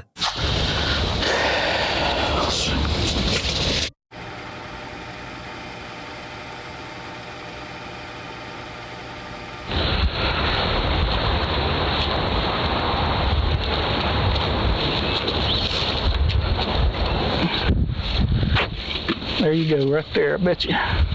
See the dope or the gun. The gun. Well, He's hiding his gun. Why the hell would I tell you to go look in the tent? it wasn't in the tent. Well, I don't know where the. All we want is the truth. Man, I'm telling you, all I know is the guy told me that they were suspects in a murder case. The first thing that popped in my head was that gun. It was not in the box where it was always at, and I don't know what the is going on, but I want to know. Okay, well, just like the other officer told you, we're investigating a murder. All right? There was a guy killed last night. He was executed.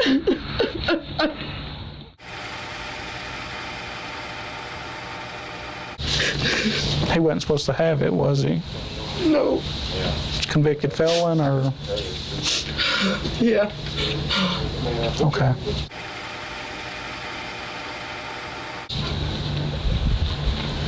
Obviously, you know, that guy's got a family, and they're going to want to know what happened to their son and father. I mean, the guy's got kids, young kids. And so we're just trying to gather the facts up and get justice for this guy's family. Is there anything that you can tell me at this point that would help us with our investigation? Other than that, if I think he would have did something like that, yeah, because he's pulled it on me before. Pulled the gun out on you before? Yeah. All right. I know I've prayed, but damn, I didn't think I was going to split up with him like this. This important piece of information, which was uncovered due to the officer's catch-all question, may explain why Lacona didn't reveal the gun's location. It's possible that if she did know where it was, she kept the location secret for a much different reason than avoiding trouble herself or protecting someone else. Instead, she may have been fearful of retaliation from JoJo if she talked. We've yet to hear JoJo's side of the story, but it's going to be hard to dig himself out of the hole that seems to be getting deeper by the minute. The members of the sheriff's office depart with the recovered weapon that was believed to have been used to execute Dagan. Investigator Aaron Baxter sits down with Lacona on February 24th, just 4 days after Dagan was killed. During our last encounter with Lacona, when the handgun was retrieved near the tent that served as her place of residence, she seemed to insinuate that her days with JoJo were numbered. However, she initially referred to JoJo as her fiancé at this meeting. It may be that she had a change of heart and decided against ending the volatile relationship after all. As a result, she may be less forthcoming in her interview than the sheriff's office would have hoped. You know, the other day when we were over there with the gun, what made you think that that gun was used to you just had a gut feeling? I just had that feeling. It was a feeling because I don't know, it was just a feeling. And you said that Jose had pointed at you before? Yeah, in the past, but he would never, when it comes to other people, he's not mean. He's a coward. When it came to me, it was different. Other folks, he was a coward. He always backed down from fights and stuff. And I just don't understand. I don't see. I just don't understand. What? Why? JoJo didn't even know her. As far as I knew, Jonathan was the only one that knew her. Then I found out Tay's known her, Jonathan's known her. JoJo didn't know her, so why would he even? I don't know. Lacona seems genuinely confused about the conspiracy and why JoJo would participate, seeing as he hadn't met Samantha until the day before the murder. According to future testimony provided by John, the three men smoked methamphetamine while en route to the Ibarra household. Perhaps this claim could explain the violent behavior seemingly uncharacteristic of JoJo. So why don't you never found that gun in my tent? I promise you didn't. Where do you think I found it? I know exactly where you found it, which is in the spot that Jonathan hid it. Jonathan put it there? Seriously? Yes. JoJo seems to believe that by knowing where it had been hidden, he can somehow pin the murder on John. Jonathan pulls his pistol out and he hits him with it. Where'd Jonathan have the pistol at? In his waistband. Whose pistol is it? Jonathan's. Where'd he get it? Beats me. Clearly, JoJo's story is not agreeing with John's version of events. Most significantly, JoJo claims the gun that was allegedly used to murder Dagan belongs to John, though JoJo is unsure where or how John obtained it.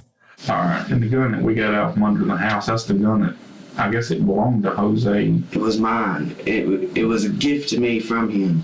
It was mine. Okay. Most importantly, perhaps, Lacona confirms that the handgun that was recovered near the tent belongs to her and JoJo, not John. What I need to do, I've got Samantha's version. Samantha is the ringleader. I never met her until yesterday. So you just up there with Charlotte and them, that's when you met. That's when yes sir, I met Samantha.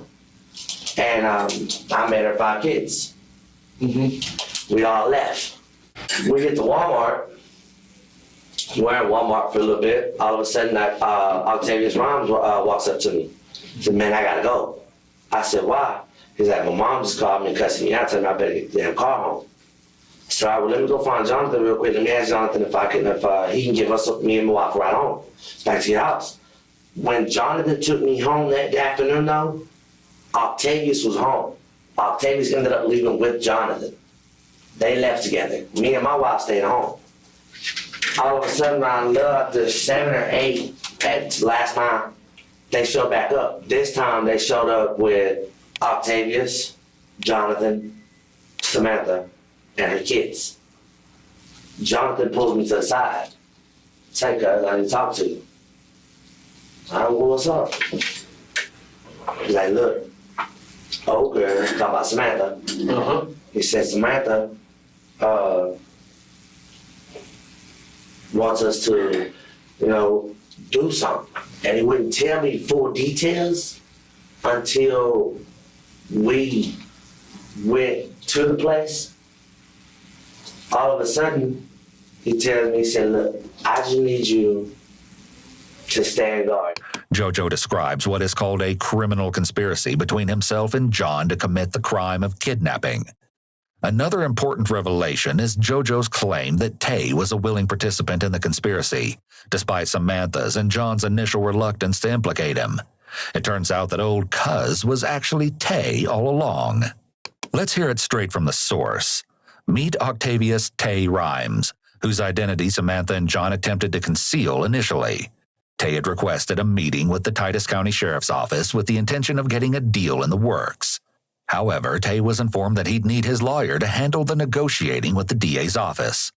While seated with investigator Wayne Minor, Tay went ahead and pleaded his case. I should have spoke to y'all without a lawyer, but I admitted to y'all, that I was in the vicinity when they took the dude from his home, but I didn't realize that they were planning on doing. So like I said, I know y'all ran my criminal background history already. I don't have no violent background, I don't have no felonies, I'm doing misdemeanors. No, I've never been in no sheriff's trouble like this ever. So I'm trying to work with y'all, but I can't really give y'all no more information if there ain't no deal on the table. Striking a deal is quite common in criminal cases, especially those with multiple defendants. Often the prosecution will offer a more lenient sentence to the accused in exchange for the accused providing information to the police or agreeing to testify against one of the other defendants. However, it's important to note that a criminal defendant cannot make a deal with the police.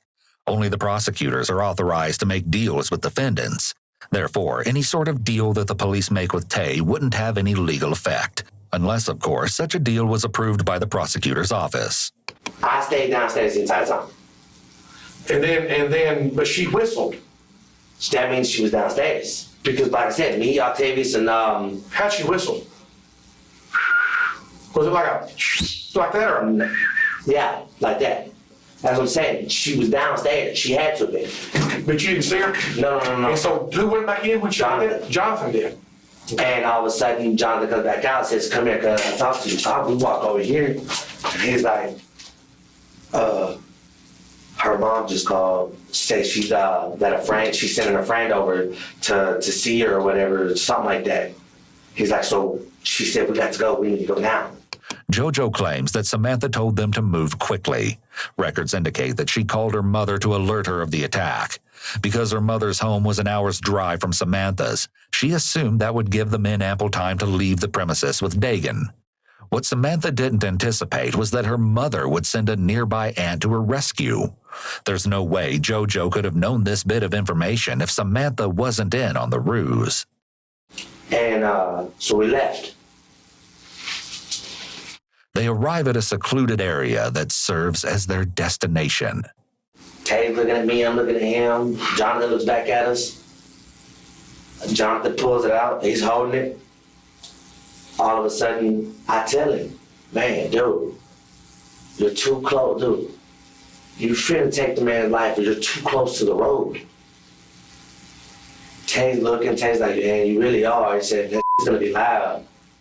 This moment is key, as with this statement, JoJo may have just admitted to being an accomplice to Dagan's murder. By admitting to the sheriff that he told John to move further from the road before killing Dagan, prosecutors could argue that JoJo attempted to aid John in his murder of Dagan, leaving JoJo equally culpable for it. All right, hold on a second, here you go, and I'll be right back. While JoJo waits for the sheriff to return, he's well aware that the camera is still rolling. I don't understand how the hell you're gonna blame me for shit that he did. Okay. I went because he asked me for help. So you know what time that they took Samantha home? To be honest, I believe it was before midnight, but I couldn't really tell you the time.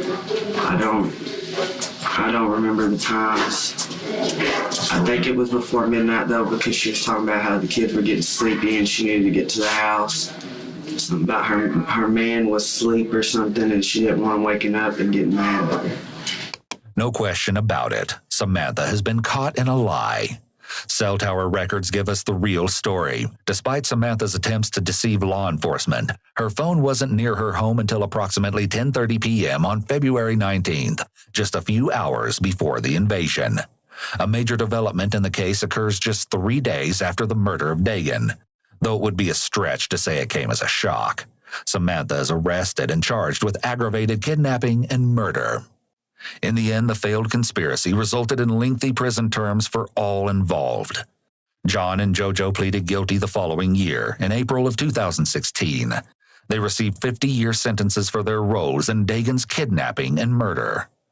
Months later, in December of 2016, Tay went on trial. It didn't go as he'd hoped, however. He was found guilty of murder and aggravated kidnapping and was sentenced to a total of 93 years.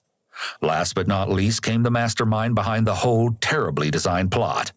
Samantha went on trial for Dagan's murder in September of 2017. Not surprisingly, she was found guilty.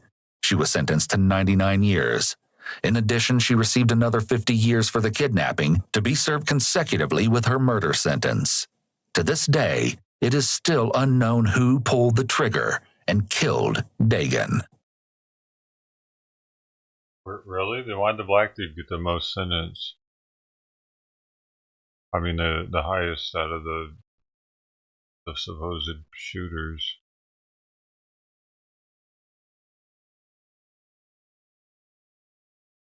Crazy, dude. That was a wild one. I think the craziest one of these I've seen is the mother-daughter antifreeze one, where they were like both killing off their entire family with antifreeze slowly every day by putting it in open soda cans in the refrigerator, because they knew that their relatives would finish the open cans in the refrigerator.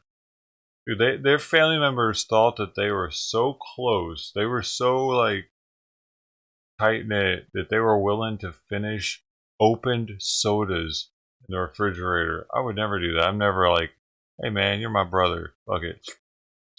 But that's how they were getting it into them. They almost killed 3. They killed 2, I think. They almost got a 3rd, and that 3rd one being in the hospital is what clued the pastor of the church into talking to the cops, like, hey, something ain't right here. And she was like super Christian-y too. Like she was like, oh, like, bro, that was such a weird one. Man, I watched that one, I think, all by myself, and then I think I even rewatched it on stream because it was so crazy. Yeah, it was a mother-daughter duo doing it. And then, like, at one point, when the daughter, the last one's in the hospital, they asked her during interrogation if the milkshake that she had gotten from McDonald's and thrown away that she was going to give her daughter, if that had antifreeze in it also, because they never found it. She said, no, I just threw it away. She had no reasoning for throwing it away or anything either. So she was probably still feeding her daughter antifreeze in the hospital. And if it wasn't for the pastor saying something, she'd have probably ended up killing her too. It's great. But she killed off both the dudes already, her husband and the son. But they just didn't like them. You didn't hear about that one? I think that one was on Blue Dot. I could at least show you all check them out.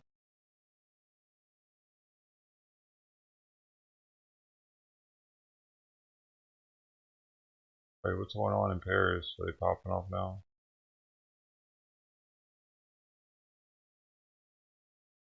Hold on.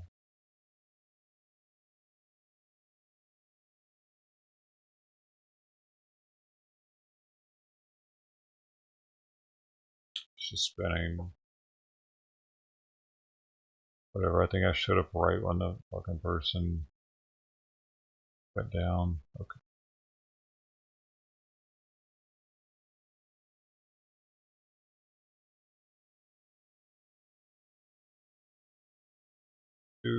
Sarah's the same thing. Paris is gonna be the same thing probably. I'll just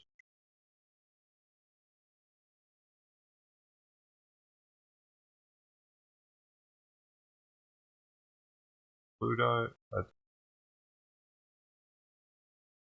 right.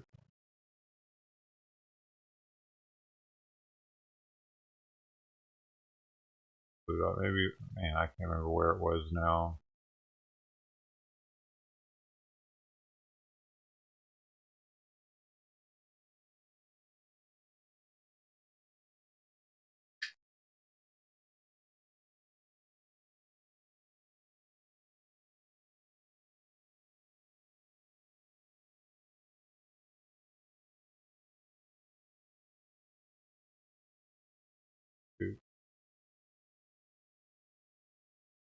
Or what YouTube channel those are on.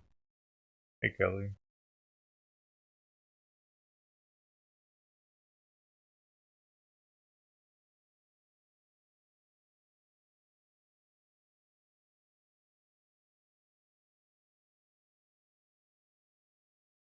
I watched one last night. This guy talked about he killed his grandparents for like no reason. He said he did it because he loved them. China. And he was like a kid. I forget how old he was, like I don't know, 14, I think. And he shot them both. He made sure to put hollow point in the gun because he knew those would do the most damage, and he wanted them to die as quick. I'm like, the fuck? And he was like, the reason why he was talking to the examiner was because the examiner was like, the kid said he hadn't eaten in 4 days or something. The examiner was giving him all kinds of food and being cool with him. The guy wasn't handcuffed. He was eating a sandwich while he was being interrogated, but he was giving him everything.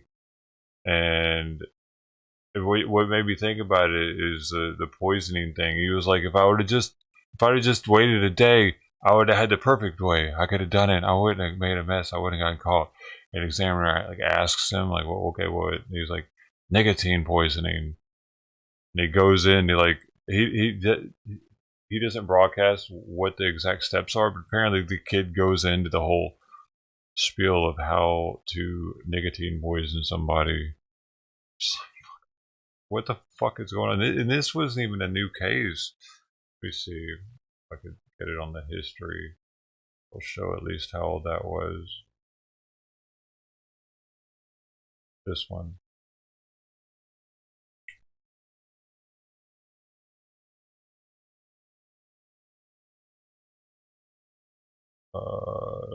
I didn't know what to do anymore, so I just snapped. See my grandpa's head, boom, pull the bolt back. I'm thinking, how fast am I gonna run? I was like, if anyone in that house deserved it, I did.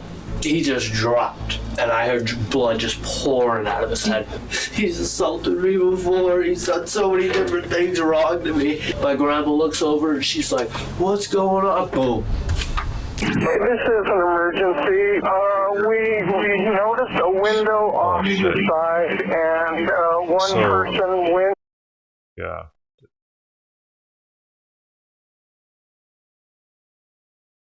I want to see what year it happened though.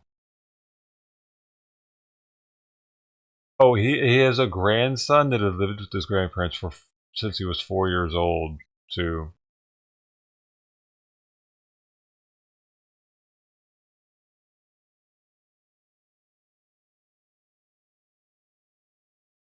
So Stacy Sweet. This guy's last name is Sweet, dude. Wish I knew what year it happened though. That's all I'm trying to look at. Conduct disorder.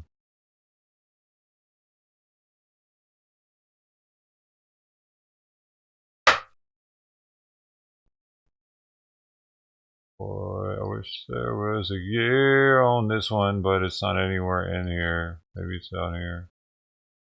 Wait, oh, that was a year. There was a year at the bottom of that picture. Oh, so you're here.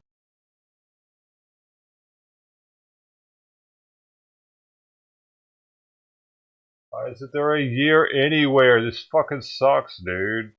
Get your shit together, channel. You know how ridiculous. I gotta go and is there a year down here? No, there's not. You're a fucking idiot, asshole. I gotta go and search for this guy's name. His name's okay, at least his name is here. I can do that, you shithead. Fuck, what an idiot. All the work for that. You don't even let us know what year this happened in the description.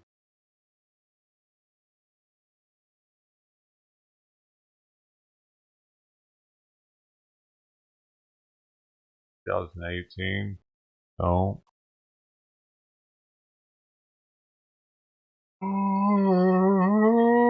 2012. What? Maybe. Probably.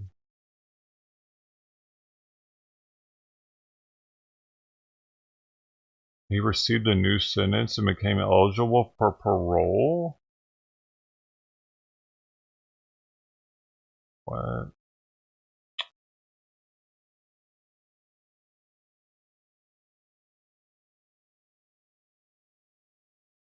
Holy shit, what the fuck am I doing wrong here? I clicked that off, and you don't let me see it anymore. Fuck you two. Man, news sucks. All of them. They're like, no, you gotta join our account to see that news story. Fuck you then. I'll go find it somewhere else. And I hope that's what most people do. They should. Don't give them your time to make people do that. It's like Tim Pool trying to paywall his shit and making it so you have to dox yourself. And it's a paywall. It's like double the fucking in the ass from Tim Pool. Because he's got to gatekeep. Got to keep the trolls out on there. Yeah. Gotta know who you are to do that, though, huh? That's the same bullshit the People's Convoy's doing. They're making people dox themselves to keep the trolls out. Right.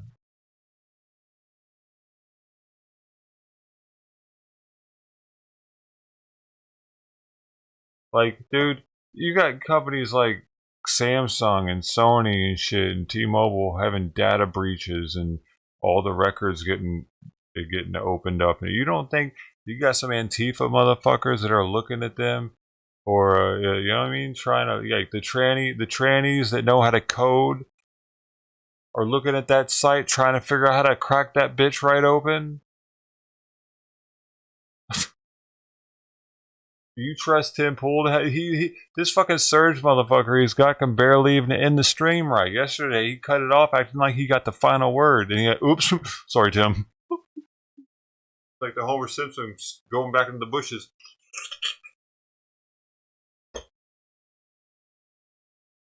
Plus, they run that fucking stream at ultra low latency for no reason, therefore cutting off every person that can't hear.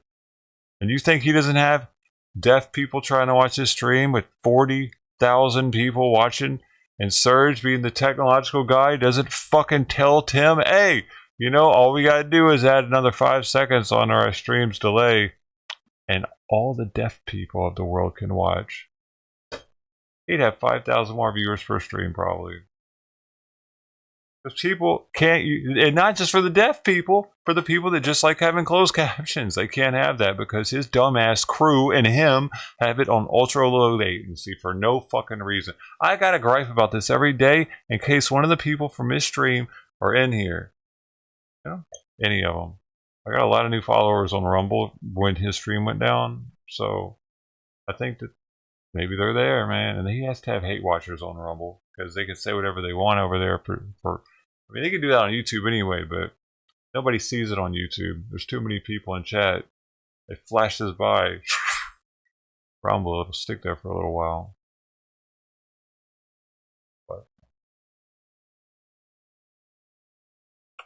But I probably got people that like him that watch on YouTube. And fuck you. Fuck the people that like Tim Pool and will suck his dick no matter what, because he's doing some fucked up shit to his loyal people. The most loyal people. He's fucking them over. by making them dox themselves with his website. So if anything ever goes wrong and his shit gets hacked, Tim Pool, what he's gonna do? Sorry guys. Sorry about that.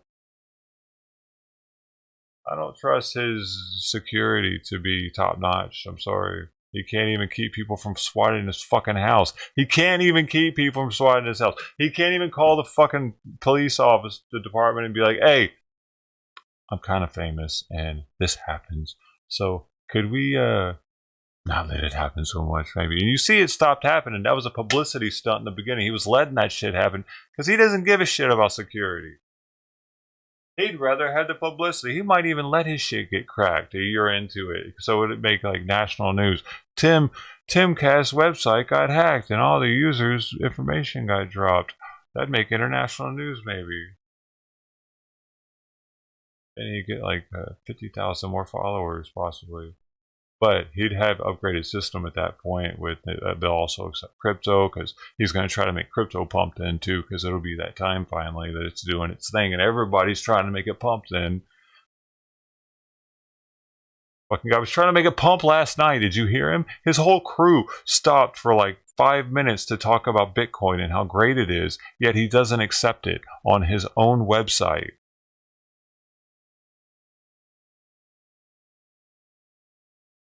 This guy. All right. Anyway, we got to get to another true crime. You always got to get on a Tim Pool rant. One of those per hour, I think, is what I'm. Got 1 per hour.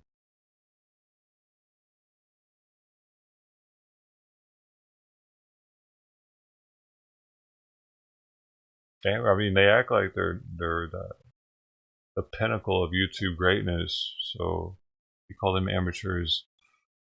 They wouldn't even hear you. You'd be like, brink. They're so far past that. Dude thinks that he's going to have 5,000 coffee shops in the country. He thinks he's already bigger than Joe Rogan. People just don't know it yet.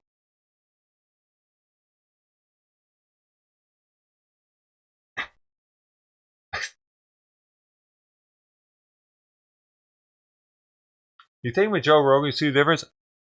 People like Joe Rogan. He's likable. He's super likable, man. He's like, eat the penis. And you're like, alright, fuck it. Eat the penis. The bull penis or whatever, you know what I mean? He can convince people to do things that is outside of the norm. He's got like a gift, man. Joe Rogan is special. And this motherfucker always comparing himself to Joe Rogan pisses me off. It really does, man. Like, Joe Rogan got people to do DMT. For years, he was talking about how great DMT was and to do it. And he wasn't doing it in a weird Ian way where you're fucking freaking people out, making them think you're going to turn into a crazy dude after you do the psychedelic. He was making people think, man, I can do psychedelics and maybe I can be a fucking podcast dude. Maybe it'll make me communicate with people better and friendlier. And Joe Rogan's awesome. But Tim, not so much. See the difference? Even his resident psychonaut, Ian, makes it seem like, whoa, maybe should stay away from the psychedelics, man. I mean, go crazy. Like he doesn't make it look good, dude. He thinks he does, though. That's the problem. See, I admittedly haven't done psychedelics in too long, which is why I've gotten away from it and I've started acting more capitalistic. And I mean, yeah, you can still be capitalistic on mushrooms, so, but more something. It's something that I've lost from not doing them. I'm less connected, and it's something. Wait, by the way, where's Catman, dude? Haven't seen him since CC said he was going to go on a little adventure. Hopefully he's doing alright. Hopefully he ended up alright and he didn't end up in the hospital or something. Shit, dude. Where is Catman T at? Where's Catman T at?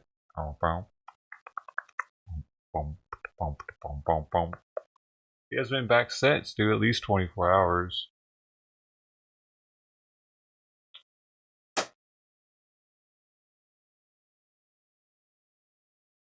Yeah, I think that's it. You talking about Tim or Joe? Joe? Stupid questions?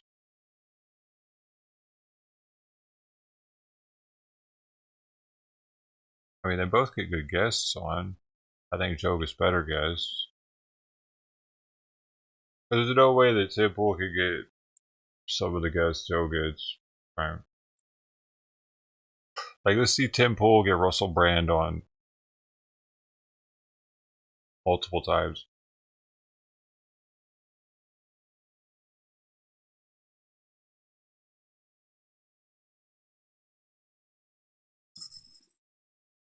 Dude, there's so many.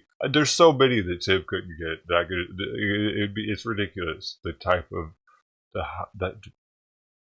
the quality people that Joe gets come in. Like Tim gets people that people want to be like talking shit to more. I mean, Joe will get those too, but I don't know. I just feel like Tim gets a lot of people that aren't really known and not really as respected. Some of them are very known, but like last night, that Sean Spicer dude, that's super known for sure, but not really well liked, right? By like at least half the country. I don't even like him, and I like, yeah, dude, like no, I don't even think people in the middle, right or left. And he's a Navy reservist. He's a commander in the Navy, dude. Presently, since '99, he's been in.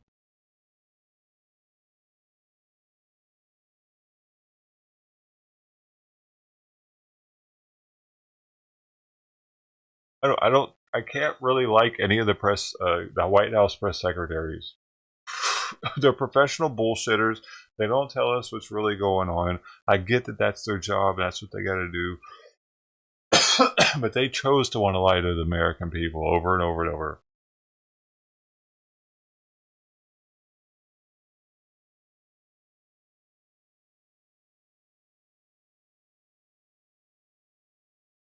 It needs to be cleaned up.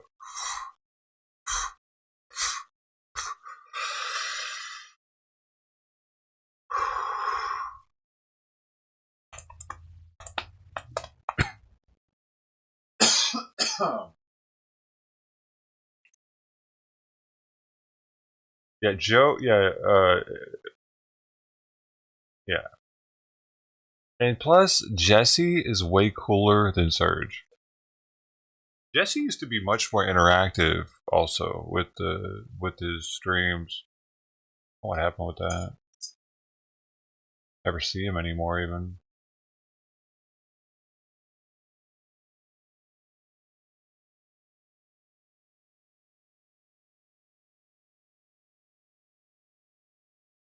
And one thing that's kind of interesting is Joe doesn't look things up during the stream. He lets Jesse do it and show it, so he stays with the person. It's just him and the person talking. You know what I mean? You see that there's a different dynamic with how Joe has. Plus, it's just him normally, unless it's the fight night thing. It's just him. So that's more on Joe. It's way more pressure on Joe to have to back and forth, ping pong it. Timcast, he's got so many people in there that he's taken a lot, or like most of the credit for not really doing as much work as Joe has to do and being the only one there.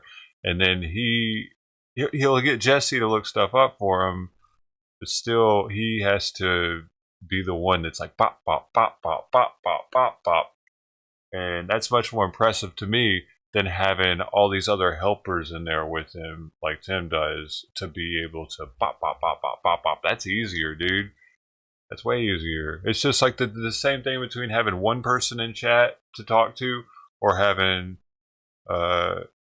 multiple people in chat to talk to, and they're talking to each other. It's easier to keep the show rolling like that. Otherwise, like Joe's got to be all over the place. And which is why it kind of is sometimes.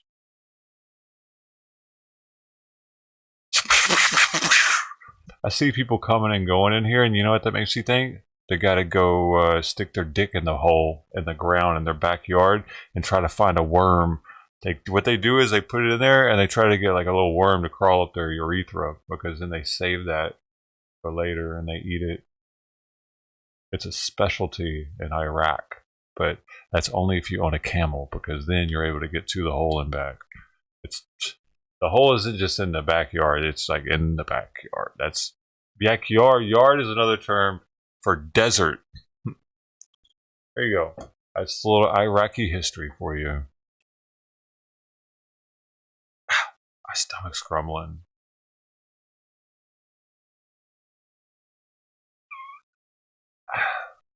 Yeah. It's called The Backyard Hole. And the worm, the story on Etsy. You can buy it when you get a dream catcher, some Palo Santo. It comes with it. Paper.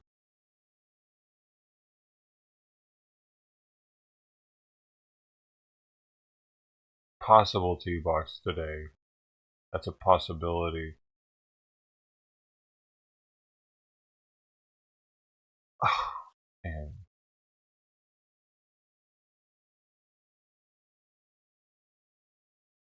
Definitely a possibility. Dude, my stomach is fucked up. Did I not eat? Oh, I didn't eat anything, that's why.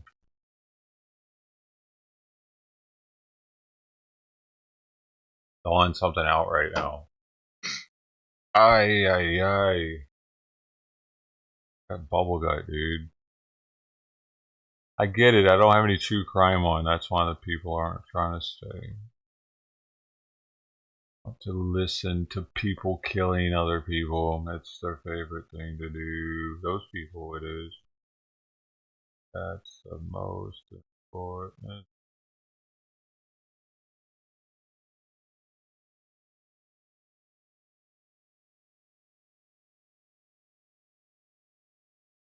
What is this?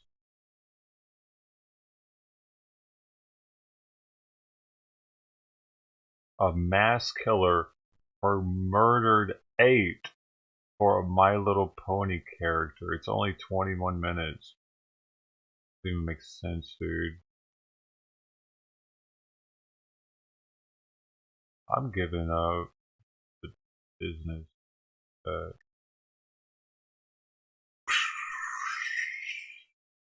I'm performing a service. Look at this kid. Marion County 911. Is anybody experiencing flu-like or COVID-19 symptoms? No, somebody's shooting in my hub. Wait, what? Hold up. The first thing the 911 dispatch asks is if you got COVID? Listen to that one more time. That was really weird, wasn't it? Pretty much that's what it said. Marion County 911. Is anybody experiencing flu-like or COVID-19 symptoms? No, somebody. Can you imagine? Dude, why would they do that? Why would they waste that? Like, you know what I mean? Like, you're like, guys, shut the fuck up, bitch! Somebody's shooting at me! You know, like, what? Somebody's shooting in my hub. I'm at FedEx in Plainsville. What's the address? There's gunshots everywhere. Okay, what is the address? The address is 8951 Mirabelle Road. How many shots did you hear? I don't know if anybody got shot. Can we go out down here? Can we run on the way to the end and go out? Don't go outside. Stay where you're safe. 8951 Mirabelle Road. I want you to stay with me, okay? Don't hang up, okay? Shut that door! When a young boy's mother notices his odd behaviors, intensifying year by year, she begins to worry about him. It began as a child when young Brandon Hole insisted on wearing 3 pairs of shorts at a time. That seemed innocuous enough until years later, when he developed an unusual obsession that soon went off the rails. This was the bedroom of that same boy. Only now he was well into his teenage years, and his true love is depicted on the colorful posters hanging on these walls. The cartoon ponies you see are the central characters on a children's animated television series, My Little Pony. Most people would do anything for the love of their life, but few knew just how far Brandon was willing to go for his. And the ones that did know would soon wonder how they didn't see the horrific outcome staring them right in the face. Indianapolis, Indiana, ladies and gentlemen, welcome to Where's JL? Can I speak with Brandon, please? Oh yeah, this is Brandon. J. Wright. Brandon Hole was no stranger to tragedy. In this phone call with police, you'll quickly learn how his demons began to develop at such an early age. His mother, Sheila, estimates he was only 4 years old as she describes the dramatic incident you're about to hear. I mean, he'd be real depressed one day and be like, I ought to just do what my dad did. How did his dad kill himself? So. Okay. Did he find him or did he see that? No, he was there when we got into a real bad argument, and his dad said that, hey, whatever, if you leave with the kids, I'm going to myself, and I said, go ahead. He was, I think, 4 then. It seemed this haunting memory would follow Brandon everywhere he went for the rest of his life. Before long, Sheila would see his struggles start to manifest in unusual behaviors, including his insistence on wearing 3 pairs of shorts at a time, the way he would rock back and forth as he watched television, and how if his routine tasks were interrupted, the whole sequence would begin again. He was eventually diagnosed with obsessive-compulsive disorder. Sensing something was off, Sheila took her troubled son to Barrington Health Center in Indianapolis. But there she would learn there was more going on than she ever knew. The first visit in 2011, when Brandon was 9, would prove to be his first of many. But with every visit, the outcomes grew worse and worse. And ultimately, it all culminated in some of the most terrorizing moments ever caught on camera. Less than a year after being diagnosed with a bevy of disorders, including disruptive behavior disorder, anxiety, obsessive-compulsive disorder, and depression, Brandon's behaviors would soon become much more aggressive.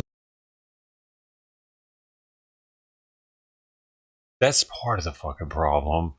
How many? Dude, how do you get diagnosed with that many things when you're a kid? You know what I mean? Like, really, dude?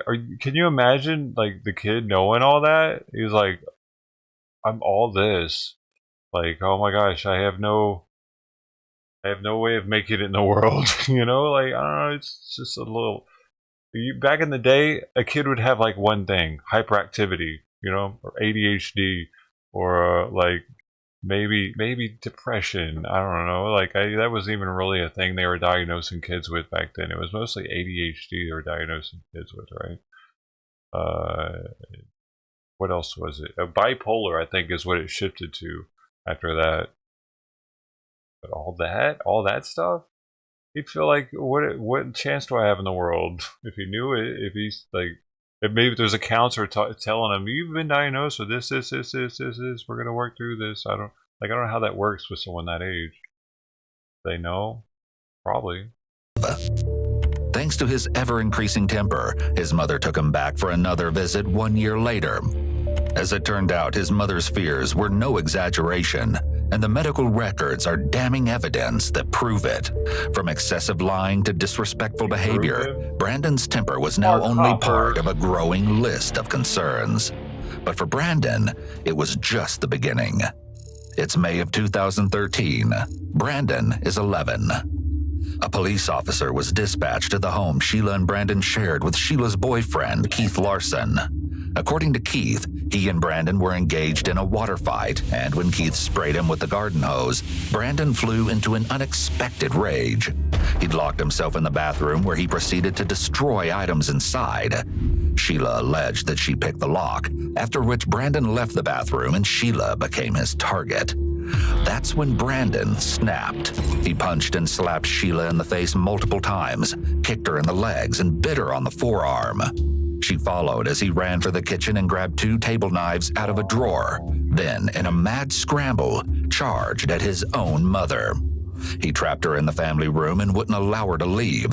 It seemed like something unthinkable was about to happen. But just when she thought there was no escape, police arrived in the nick of time, and the madness for now came to an end. Somehow, Sheila only sustained a small wound to her right forearm, but her fears about her son's behavior leading up to this point had been all but confirmed. The incident ended in Brandon receiving several months of probation.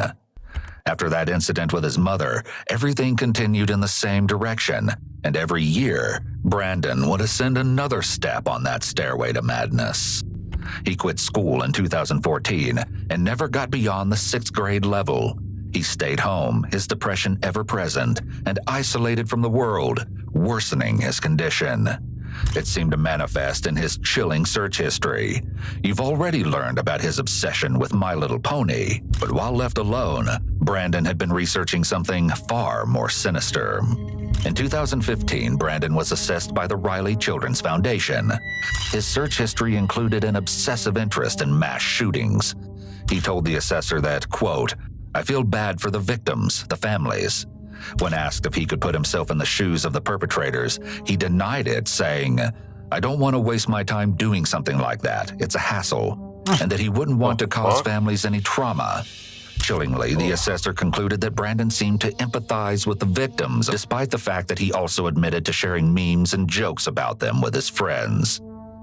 Then, the day came when 18-year-old Brandon made the decision to follow through with something he'd planned to do for quite some time. It was March 2nd, 2020. He was like, "Well, drive me to the gun store and I'll just look around." On the way to the gun store, we saw a sticker that said hashtag stop the life. And he's like, "There's your sign." And I was like, okay, well, if you buy a gun, there's your sign. You know, I got to take that away from you. You know what I mean? Right. So, and he did buy it without bullets. The store was out of ammunition that day. That night, Sheila and her daughter devised a plan. The situation was far too perilous, and they couldn't just sit back and watch to see what became of it.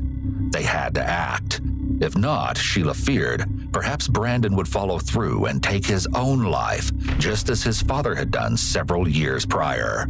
Or something much, much worse. The following morning, they traveled to the Indianapolis Metropolitan Police Department and filed a case report telling of his troubled past and how he planned to point his shotgun at police, thereby ensuring his death. Later that same day, on March 3rd, several officers and members of the Indianapolis Mobile Crisis Assistance Team, or MCAT, responded to Sheila's home. Upon entering, Brandon was placed in handcuffs, with the police report stating that Brandon had become quite anxious, and his main focus was ensuring that no one looked at his computer. What police would find on that computer would leave Sheila utterly shocked, with the search revealing extremist websites in his history.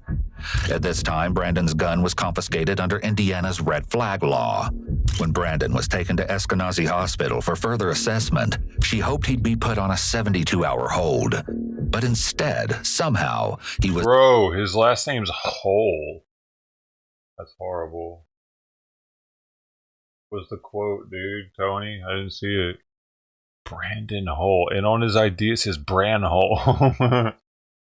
Man, you know he was getting shit for that. Bran Hole? Hey, Bran Hole, get over here. Oh, man. He hoped he'd be put on a 72-hour hold. But instead, somehow, he was in and out in under 2 hours. To Sheila's utter surprise, an emergency medicine doctor determined there was no diagnosis, and Brandon denied having any issues. What's more shocking, there's no record that indicates a formal psychological assessment was ever conducted on Brandon during this visit, despite Sheila's cries for help. A few days after the visit to Eskenazi Hospital, a detective contacted Sheila concerning his confiscated shotgun. I just needed to talk to you about what happened with Brandon. My role in this is simply just to see if we're going to file a retention case. If they file a retention case, he would also be deemed to be a dangerous person, which only means that he wouldn't be able to purchase a firearm.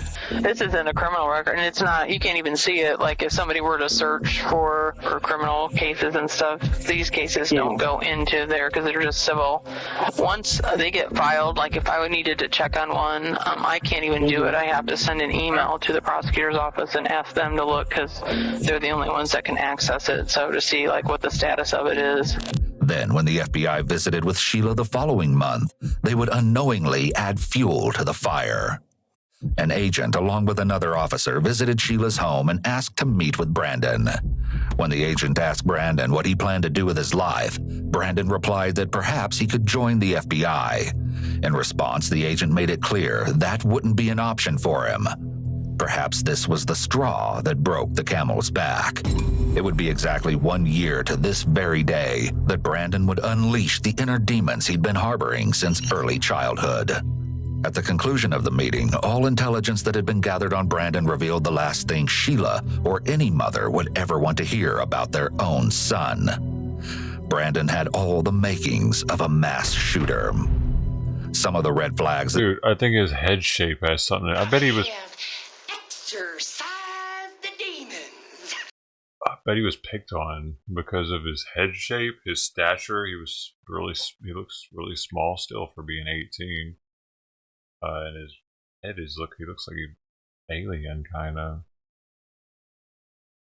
The FBI may have recognized. And his last name. Like right here, he looks like this does not look like an 18-year-old. He looks like he's like 13 or something, bro. And he probably got made fun of for that too. Recognized in Brandon were they... Oh wait, he might be 13 here though. Sorry, I'm gonna rewind it 5 seconds. There you go. Some of the red flags that the FBI may have recognized in Brandon were that he was a loner with feelings of rejection from society, as well as feeling like he was being treated unfairly, and his belief that he was a victim. Other red flags that Brandon showed were his symptoms of depression, homicidal thoughts, violent fantasies, and anger problems. In conjunction with the other warning signs were his traits of narcissism, and most concerning of all, his fixation on past school shootings and mass murderers. Despite the exchange with the FBI agent, Brandon, for a time, seemed to be on the up and up. He found a job in 2020, and he seemed to enjoy working at the local FedEx Smart Post facility. Maybe this was the new beginning Sheila had hoped for after all those arduous years. Maybe Brandon was finally improving. But it wasn't the case. He looks like he's crying on his badge, bro. He looks like he just got beat up or something. Like his mouth is actually faced like this. It looks like he's crying. I'm sorry, dude. I'm just like, what is going on, dude? He was always looking kind of crazy.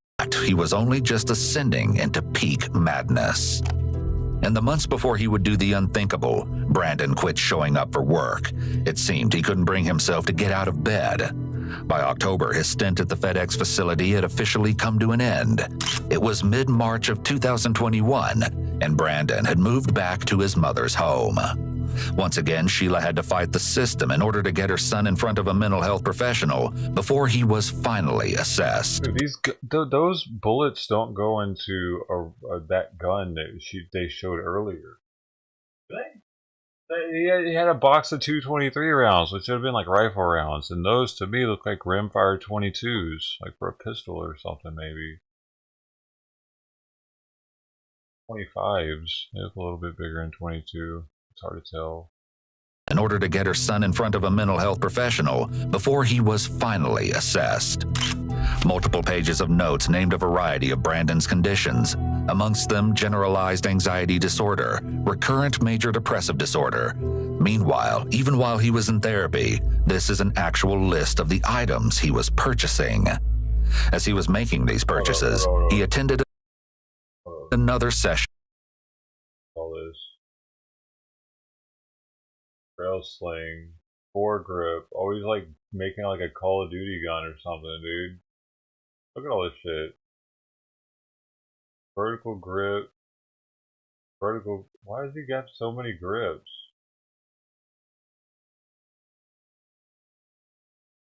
Plate swivel. Rear receiver. Oh, you got a different receiver for it? It's only $48. Mag pull, QD, paraclip adapter. Magpul, MS3 sling, into after sling. You have two guns, why didn't you need two slings? Plus the attachment. Dude, he had to get all this different shit just to make a sling. Go Juice lubricant. Lucas Oil Extreme gun oil. Real Avid gun boss, AR-15, whatever that is. It's like $412, it looks like. With a social worker. But by now, Brandon had reached the point of no return. The following day, he attended a session with a different social worker, stating he had no empathy and no care for the lives of others. Dude, I'm seeing that chick had stickers and shit on her guns too, making them look like Call of Duty. Man, I'm starting to see something here with the Call of Duty thing. I don't know, man. Did he play Call of Duty? We know Kyle Rittenhouse played Call of Duty. And dude, that's a Call of Duty thing. Blinging your gun out with stickers and shit like that, it's actually in the game. Who does that in real life? Somebody who plays Call of Duty and was like acting it out. Including his own flesh and blood. Weird. 2 weeks later, in what would be his final counseling session, he stated the same thing again. But what he added this time was chilling. Brandon claimed he was a danger to society and that society should fear him. And he was right. Marion County 911. There's been a shooting. Okay. Multiple shots. How many shots were fired? A lot. It started the night Brandon quietly departed home, never to return again, en route to his final destination, the FedEx Smart Post facility, sometime around 11 p.m. on April 15th, 2021. That particular evening was nothing out of the ordinary. Sheila returned home from work with dinner for Brandon and found him to be in a pleasant mood. After he ate, he took a relaxing bath. Then they both went to bed. Or so Sheila thought. Once inside the FedEx Smart Post facility, Brandon makes his way through, savagely opening fire on everyone in his path. Then he moves through the lobby, assassinating employees at random as they attempt to run for their lives. Soon after, he returns to the parking lot and immediately opens fire on those unfortunate enough to be in close proximity. 911 calls flood local dispatchers as Brandon continues his murderous undertaking. I think there's possibly multiple shooters. I hear them outside. I'm in the control room. There's 3 of us in here. Sorry. Okay, so what I need for you guys to do, like I said, stay down, make sure your door is locked. Put something against that door if you can to keep yourself safe, okay? Please. Is it upstairs? Okay, they're on the way. They're on the way. In a matter of minutes, the premises transformed into a nightmare. There's somebody out in the parking lot with a rifle shooting. We got the guy in here. We got him in here. He's been shot. Okay. He's in our shack with us. Hey, stay on the line for me. Let me get medics on the phone. I'm not going to hang up, okay? Stay with me. There is at least one person down. Send an ambulance or 2, please. Yeah, we have the ambulance and the officers en route. But they have an AR-15. I'm not sure how many other guns they have, but I know they at least have 1 assault rifle. They're still shooting. Okay, okay, stay on the line. They're already on the way to you, okay? But stay on the line with me. Keep yourself safe. I need you to let me know anything that happens, okay? Right now I just hear a lot of gunshots and a lot of people around. Okay, hold on. Stay on the line. The emergency calls continue to pour in as the casualties are mounting. Dispatchers frantically assist callers as the horror continues to unfold. We have shots fired. We need police. They're still shooting as we speak. He's already shot about 5 people. The shooters in the building. You said there were 5 people shot there? Or he got... The first officers are arriving at the scene. Dispatchers and responding officers communicate in real time. However, in the midst of the chaos, details are not yet clear. Have we confirmed whether we have 1 or 2 shooters? Reports are saying 2 shooters. Okay, is it 1 person, 2 person? Can't tell if just multiple rifle shots, but it sounds like the same report, so I'm assuming 1. Okay, are they inside or outside? Last they were outside. Okay. I'm getting information that he's still inside the building from somebody pulling off the lot. Footage reveals that after carrying out his plan, Brandon returned to an earlier location in the FedEx facility. Without so much as a shred of hesitation, he then proceeded to end 1 more life, his own. Employees on site continue to place calls, begging and pleading for help in this surreal nightmare that has been sprung upon them without warning. As far as they are aware, the shooter is still preying on victims. Is there someplace you can get safe? I want you to stay safe, okay? I don't know because I still hear gunshots. Okay. Inside the building. Is there someplace you can hide? Is there a desk, something you can get under? I'm at door 235. There is a trailer on this door. Get under. Slide under that. Someplace where you can stay safe, okay? Really well, okay? Stay with me, okay? As Natasha and another employee remain hidden, well over 100 officers are dispatched to the scene. 2 more down, car in parking lot, white Toyota Camry. Another one down by the Silver Explorer, front row. Control, advise Eskenazi will have multiple patients. Advise them to be ready. I'm outside the lobby. I had to get all the people out. He couldn't get through the turnstiles, but he was sticking the gun through. So when he went out to the parking lot, I rushed everybody back through our second set of turnstiles and sent them in the truck. Is there a certain entrance number or door that we can note here in the run so they know where to get to you? And how many people are with you? I can get the cops through. Uh-oh, somebody's at the door out there. Is that a police officer or is it him again? It's a police officer. It's a police officer. Judy encounters the officers as they make their way through the building to secure the scene. Dispatchers check in with callers who have remained on the lines. The officers know where you are, okay? I've put that in there, okay? Do you want to stay on the line with me until you get there? Don't leave me. Okay. Yes. I'm not going to leave you. I will not leave you then, okay? I'm going to stay with you then, okay? You're fine, okay? That's perfectly fine. After more than 30 minutes with the dispatcher, Natasha's wait is over. Help! Help! Help! I'm under. Allegedly, because of the facility's policy that employees couldn't carry cell phones in certain areas, some workers may not have been able to phone for help or contact friends and family during the shooting. The killing spree had come to an end, but the aftermath of the attack is difficult to fathom. He shot so many people. Oh my God, he got Oscar, and Oscar's only been here a week. They're dead out here. 8 innocent, unwitting victims' lives ended abruptly. Soon, Brandon is located by officers as they confirm that he is now deceased. It was then that Brandon's disturbing motive was revealed. Brandon was heartbroken over a My Little Pony character. In his final Facebook post on April 15th, 2021, he wrote, "I hope that I can be with Applejack in the afterlife. My life has no meaning without her. If there's no afterlife and she isn't real, then my life never mattered anyway." But I kind of just need to talk to you about what happened that day and how you're feeling about whether you'd want it back or if you. So sorry to interrupt, but I don't want it back at all. It's fine. What would be your goal for us to do with the gun? Just destroy it, or okay. Well, yeah, I'd say that. Because I'm not worried about that. I'm worried about getting my life back on track. I don't have any mental health issues that I'm aware of. I don't think I do.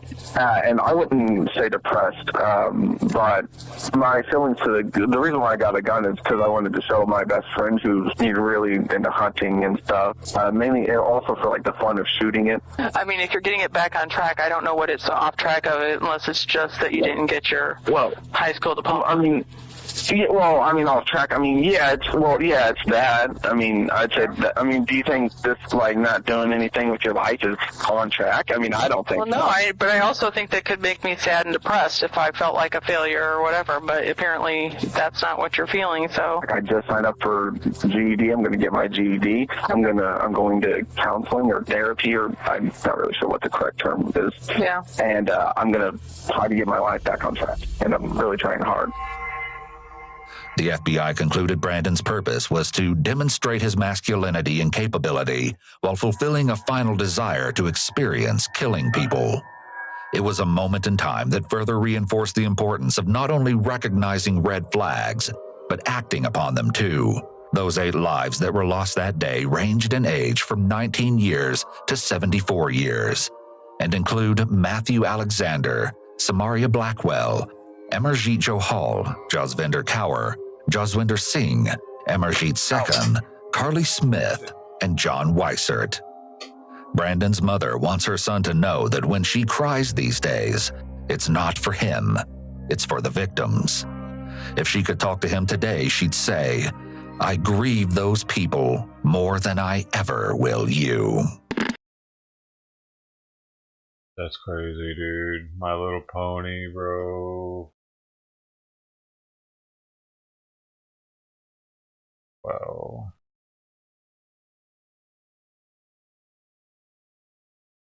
I think it's a toy. That's a good point.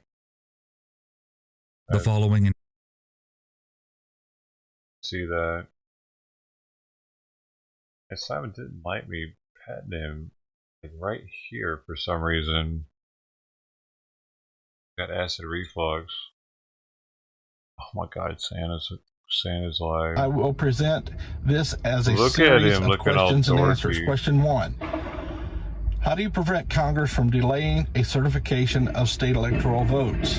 Answer: it requires a crisis that creates an emergency that invokes special House rules. Facts: remember carefully, focus please, just moments, literally 3 minutes before 2 representatives issued a vote for motions to suspend the certification, the House members were informed by Capitol Police and other agents that the protest was about to breach the chambers. It was at this time that key people, Pence, Pelosi, Schumer, McConnell, can be seen being walked out and escorted from the chamber.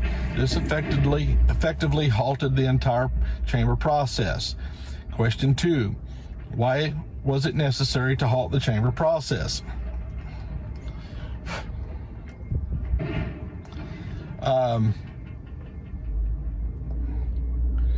Answer: the crisis was created to eliminate the motion challenges, to halt the certification and begin voting, certification and to begin voting or to look into voting irregularities and fraud. Facts: the two motions were completely people to join and say absolutely nothing, and it's kind of boring. Thankfully, it's usually a rewatch, so you can skip forward. But hey, Donnie, Bertie, both of you is first. You guys came up at the same time. Good to see you guys. And both of you is LOL'd at the same time. Wow, that's awesome. Wow. Hey, is it Denise? And let me get my mirror straightened out here. How are you doing? Sherry, I think I got you guys already. Barbara, I wouldn't be bad. Yeah.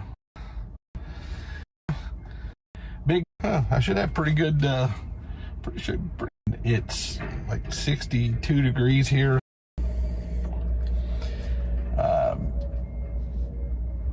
Been doing 7-3 and 8-2 splits. The times that I do have, I'm so tired I just go to bed. Started off this morning with a hoodie, and now I'm down to just my t-shirt. Hope you get to feeling better. Oh, that's good news, Big D's. J6, I'm there if I'm not mistaken. I shouldn't be coming through there. Back with us. Okay, fantastic. You know, that still doesn't give you the right to destruction of anybody else's property. My piece. So, you know, even if you're instigated, you know, you got to be smarter than the instigator. In my opinion, they were definitely. Let's see if I still got it. This was a very interesting.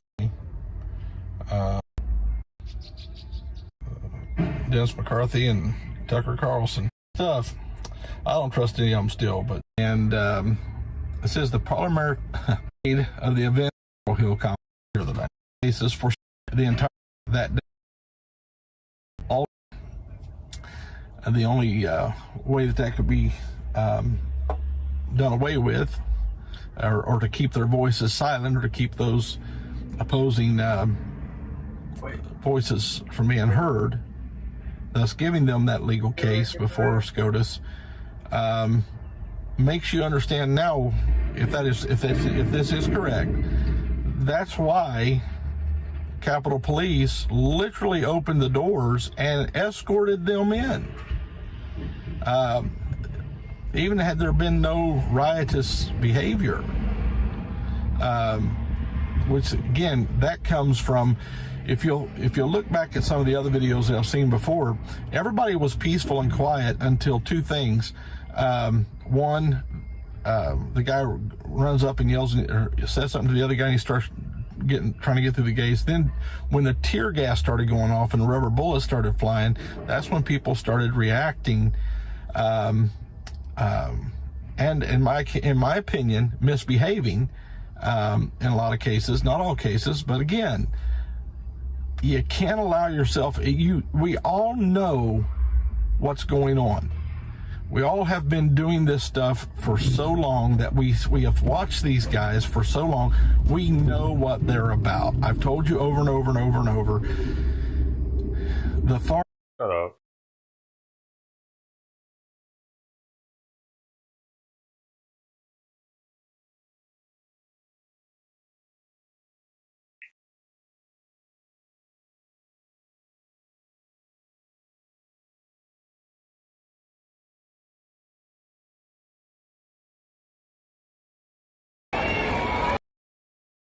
Oh, look at all the people in Paris.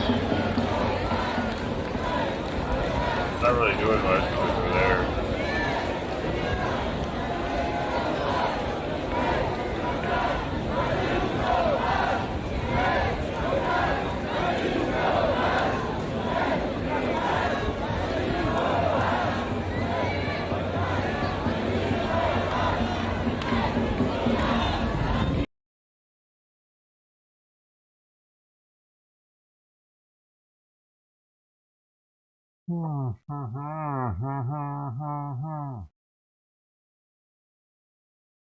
Oh, they're marching in Israel. Right-wing supporters march in favor of judiciary reform.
Where is your emergency? I'm on North 225 West. 911, where is your emergency? I'm on North 225 West Road. There's a body hanging off the bridge, no head. There's a car coming. You okay? There's a dead body. That's a deer. What's whose Are story? you sure? Yeah. But I'll back up and I'll check. Santa's story? Yeah, I'm on the phone with the cops now. Okay, she thinks it's a deer? No, it's a body. It's a body. From what I can tell, it looks like an arm. Yeah, that's what I've seen, with no head. I'm freaking out. You're fine. I'm going to pull over and I'm going to stay with you. Okay. I never seen something like this. On August 20th, 2020, officers responded to this bone-chilling phone call. At 5 a.m., they swarmed the Sugar Creek Bridge, and upon arrival, they were taken aback by the ghastly scene before them.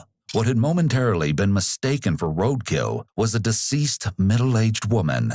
Her body was badly bruised, her arms were bent at odd angles, and most disturbingly, her head was gone. How and where she'd been left only made the scene harder to stomach. Closer inspection revealed that she wasn't next to the bridge's guardrail. Rather, she'd been stuffed underneath it, so that her upper body was splayed out on the road while her legs hung limply off the side of the bridge. At the same time that police were working to make sense of what might have happened to their headless Jane Doe, Indiana resident Michael Parks was making a 911 call to report his wife, Hope Parks, missing. Hi, my name is Michael Parks, and me and my wife, we kind of got into an argument Tuesday, and I haven't seen her, and I'm getting worried. Okay, what's her name? Hope. Somebody picked her up. She got into a car with somebody, and they left. It was either a silver or a white, like, Honda Civic. Following this call, a sergeant from the Crawfordsville Police Department briefly spoke with Michael over the phone to get a description of his missing wife. Michael described a few of Hope's tattoos, one being a heart with his name on it. After police inspected the body's tattoos, Michael was instructed to immediately make his way to the Crawfordsville Police Department to speak further about his wife's disappearance. Only when he arrived at the station was Michael informed that the headless woman they'd found that morning matched his description of his wife. For the sake of the investigation, he was immediately escorted into an interrogation room, where the following never-before-seen footage was recorded. The one thing I do, I record everything because my notes suck. I can't write with crap, so I do record everything. One thing, what is your full name, sir? Michael Dale Herbst.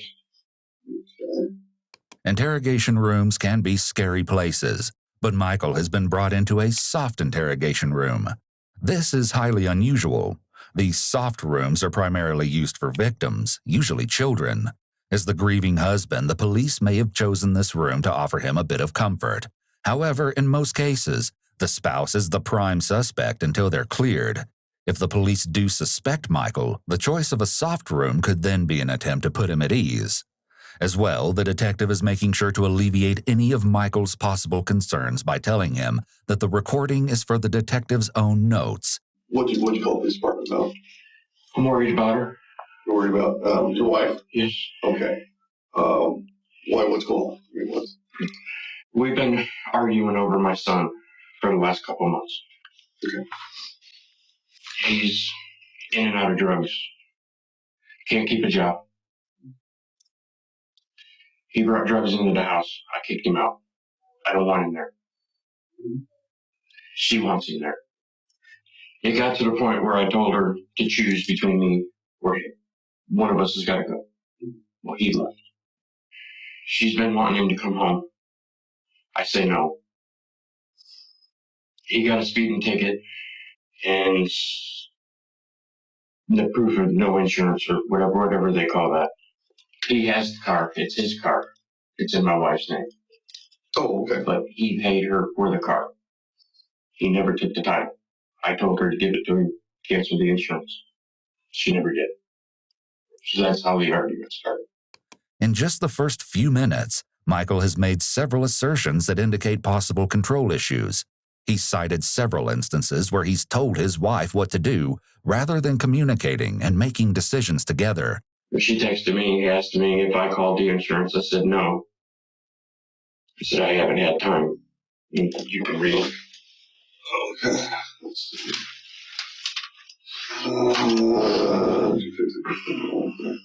Notice how Michael rubs his face after handing his phone to the detective, then proceeds to partially cover his mouth with his hand, keeping it there for the next couple minutes.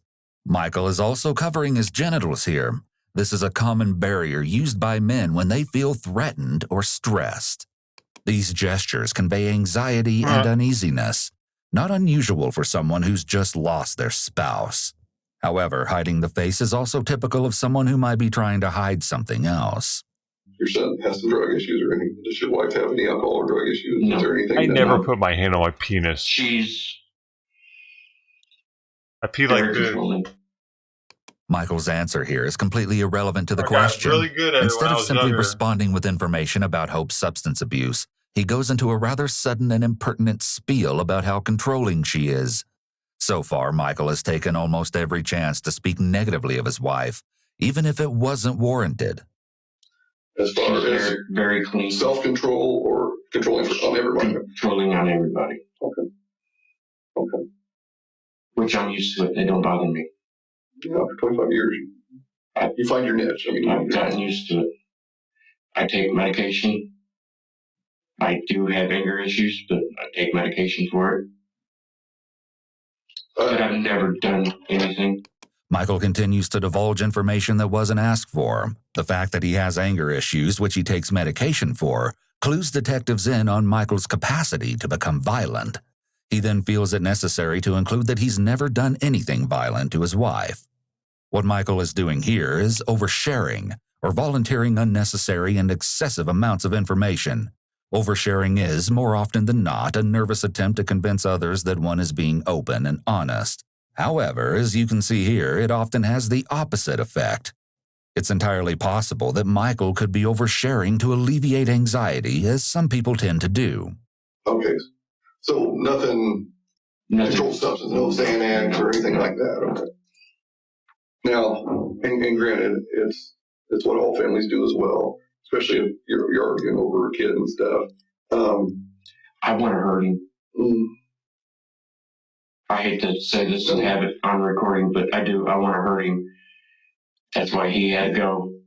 Michael doesn't even let the detective finish his question before he goes off on another tangent.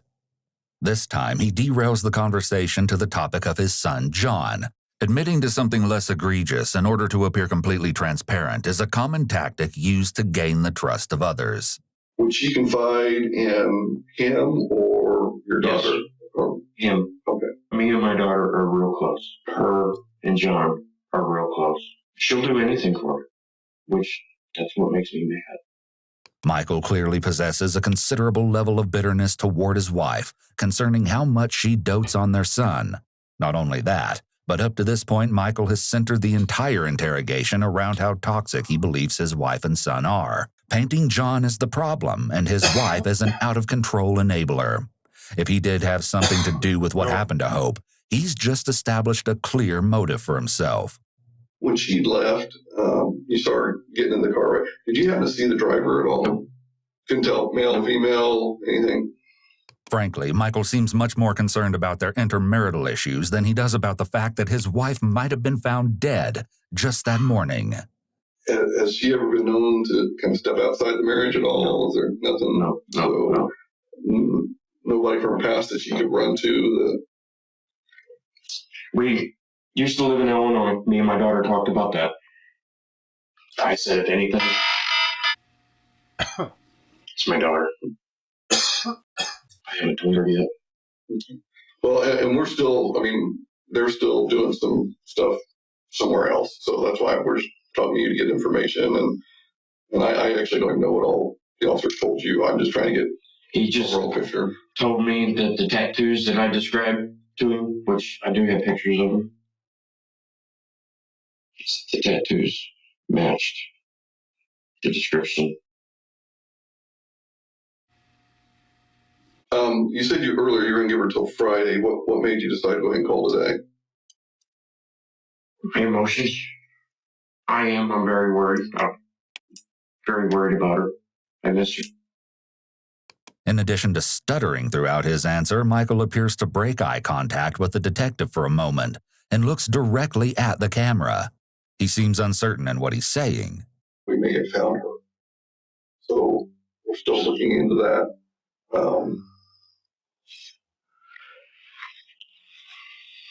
Before now, Michael has been informed that the tattoos found on the headless woman matched those of his wife. However, hearing the news again begets a distressed reaction, which is expected. He covers his mouth with his hand and looks away from the detective. He also uncrosses his leg, a shift referred to as an anchor point movement. When someone is stressed, you'll commonly see shifts in their anchor points. In the case of a person who's sitting down, like Michael, their anchor points are their legs, buttocks, and back. Though his physical reaction is appropriate, it seems oddly void of the usual overwhelming anger or sadness that you might see from someone in Michael's position. What made you think that something had happened to her?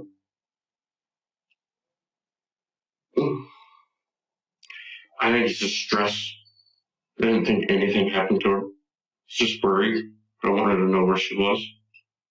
This question is at first met with silence from Michael, perhaps because it requires him to go into detail about how he feels about his wife's disappearance. He seems uncomfortable and exasperated, but he proceeds to mumble an answer from behind his hand. He's going to go over a couple papers with you as far as the consent, and just consent to search your house and the car, because there's some things we need to find out about her. Because like I said, I don't know her, and I don't really know you, because we need to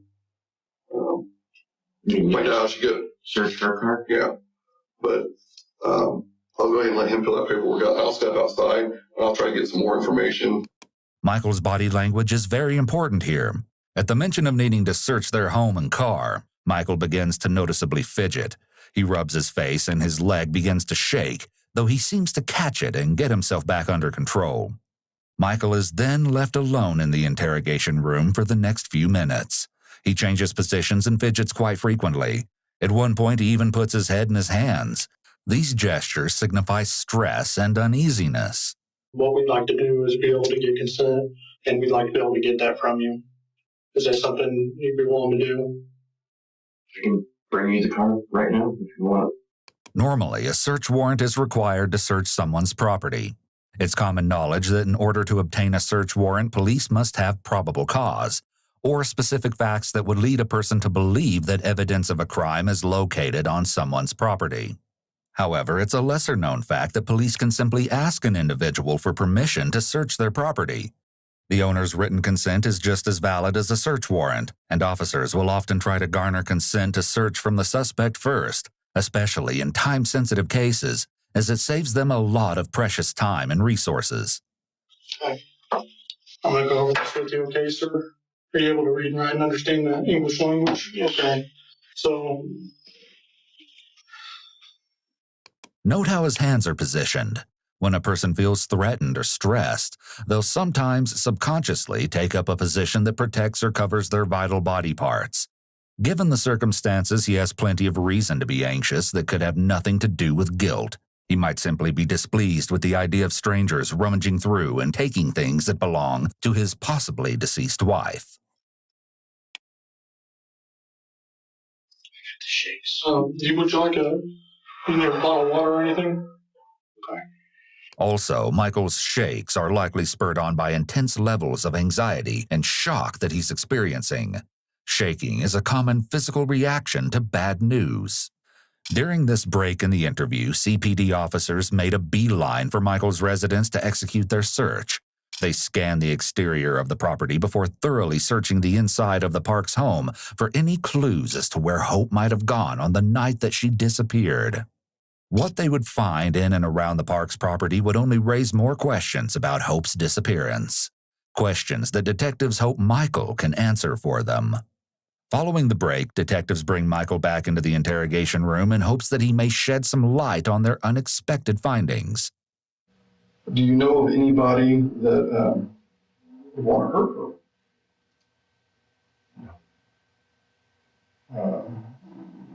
You said she wasn't close to anybody else. I mean, somebody that would be, She knows how to piss people off, I can tell you that.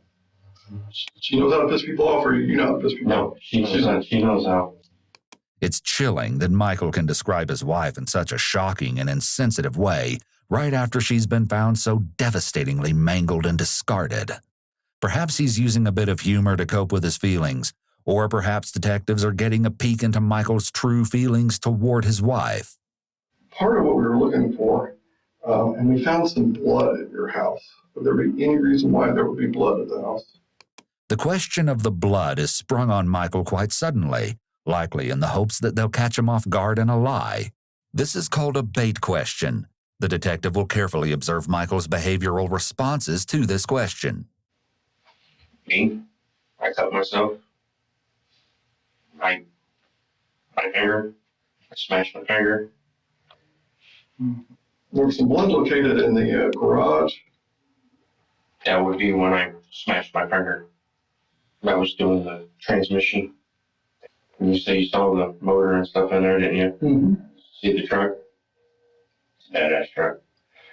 The remark about his truck seems completely inappropriate given the circumstances. However, it's not uncommon for someone who's experiencing high levels of uneasiness to make out-of-place comments in a subconscious attempt to escape the situation. Badass truck. So this is kind of where you need to kind of step up to the plate and tell us what happened. It was at your house. Did something happen to her? Not with me. There was nobody else that could have been. I don't know what to tell you. Michael simply shrugs off the detective's theory that he somehow took part in his wife's murder. A person in his position would typically react with some measure of shock or outrage at such an accusation. Michael, on the other hand, doesn't even seem interested in what they found inside his home or what the findings could possibly mean. Saying I did something? Yeah.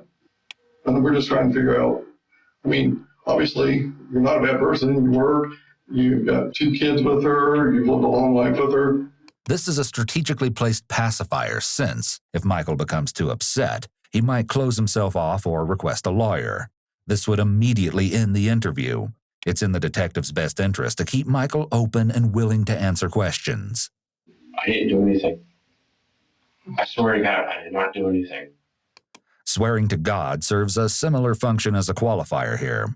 It's used as an attempt to add credibility to a statement that's otherwise hard to believe. This is called bolstering. Well, part of it is, like I said, we went through the whole house. We found everything. The detective is intentionally being vague about what investigators found at Michael's home in order to gauge Michael's reaction before the big reveal. What's everything? Her. The rest of her. What the fuck? Okay. So what? Her head. You know, we found everything. Dude. This is a critical moment in the interrogation. But caught under the microscope of what should be a bone-chilling reveal, Michael's response is rather dull. There's no immediate reaction, and the reaction he does give seems to be one of exasperation rather than shock or concern. He exhales deeply, leans back, and, most notably, he covers his face once again, a move we've come to recognize as a possible attempt to hide something that the face might give away. Hope's head is perhaps the most incriminating thing that officers found inside the home. However, that's not all they found. An exterior search of the property yielded several blood smears and stains on the gravel in front of the garage door, in the grass next to their back patio, on the wood floor of the patio itself, as well as on the ramp that leads up to the patio. Blood smears as well as bloody footprints were found inside the garage. A bullet casing was also found in the grass near the patio. The interior of the home was reportedly very clean and well kept. That is, until officers got to the basement. Spots of blood were visible on the steps leading down into the foreboding cellar. Continuing down the stairs, it became apparent that there were drag marks in the shallow layer of dirt that covered the concrete basement floor. Large bloody zip ties and torn pieces of plastic were also found in several locations around the basement. Down there, among the dust and discarded equipment, officers made the most unsettling discovery of the investigation: Hope's severed head. It had been wrapped in plastic shopping bags, placed in a shallow hole in the floor, and covered in dirt and debris, hidden by a pile of flex ducts that had been arranged on top of the grave. Circumstantial evidence makes it apparent to everyone present that Michael had something to do with his wife's murder. However, there's not yet any physical proof that he is the one that hurt Hope. So, and obviously, you're not a bad person. You provided for your family. You've done. So what happened? What snapped? Here, the detective is suggesting a lighter version of events, that Michael simply snapped under the pressure of his controlling wife. This version paints him as a generally good person, maybe even as a victim himself. However, if Michael were to go along with this reasoning, he'd still be admitting to killing his wife. I know what you're thinking, but no, it wasn't me. I'm sorry. Who else could be? Talk to my son. Michael has gone out of his way to paint his son in a negative light. Now he's finally come out and said what he seems to have been implying. He claims that his son John is likely responsible for Hope's death. I've told you we've had people come to the house. My neighbors know about it. Yeah, I've talked to him quite a bit today. But part of it too, you're telling your son, if he's screwing up, then, you need to step up to the plate. And if you screwed up, you need to step up to the plate. Yes, I understand. There's nobody that's going to hurt your wife like you would hurt her. And that's what happened to her. Oh. Boom. It wasn't me. No. Before Michael denies involvement this time, we catch a brief moment of hesitation, as if he's thinking about something before he seems to snap back. He then makes several sudden movements. He shifts his legs, buttocks, and back. All 3 anchor points that we discussed earlier. Hands on penis Michael's again. denial is rather weak, using one-word answers and looking away. An innocent person would be forceful and adamant with their denial when being accused of murdering their wife. He's likely reflecting on his decisions up until this point and weighing his options. Next person I need to talk to is your daughter. And I'm going to have to explain how you talk to my daughter. Go and have a seat, sir.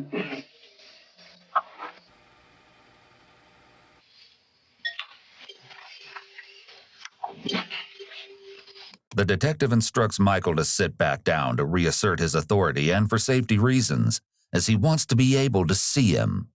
Michael's resolve is visibly wearing down under the pressure. Pacing is notoriously a nervous act, an effort to release nervous energy and ease mounting tension. Something happened to her that night, and something happened to her at your house. You were the only one there at your house that night. I guess this is the part where I need a lawyer. Oh, that's it. No more talking. I'm not listening to you. To invoke one's right to an attorney, the suspect should unequivocally declare that they want to speak to an attorney. However, if the suspect gives a more ambiguous remark about obtaining counsel, most courts require the interrogator to inquire further to clarify their desire. Michael has not yet stated clearly that he wants legal representation. I guess this is the part where I need a lawyer. Therefore, detectives can legally continue to question him, but ideally should have clarified if he was requesting counsel or not before continuing. Otherwise, they risk the rest of his statements being inadmissible. I'll answer your questions. I'm just saying, I didn't do this. Okay. And you can ask me this 100 times, and I'm still going to tell you, I did not do this. You're the only one at the house. You're the only one who could know what happened to your wife. Okay? Weirdo. You didn't mean to do this to her. Michael's body language indicates that he shut down. The protective position of his arms across his body is a self-soothing behavior that indicates that he's closing himself off from the situation, likely due to sheer discomfort the hands on and the stress. dick was the self-soothing. So we're trying to ask you, how did she lose parts of her body in your house? No clue. You have a clue. No, I do not. Yeah. There's nowhere else for us to look. There's nowhere else for us to go. There's nobody else to talk to about this. But all right, I want a lawyer. And just like that, the interview is over. This time, Michael has clearly communicated his desire to speak to a lawyer. The detectives are no longer allowed to ask him any more questions.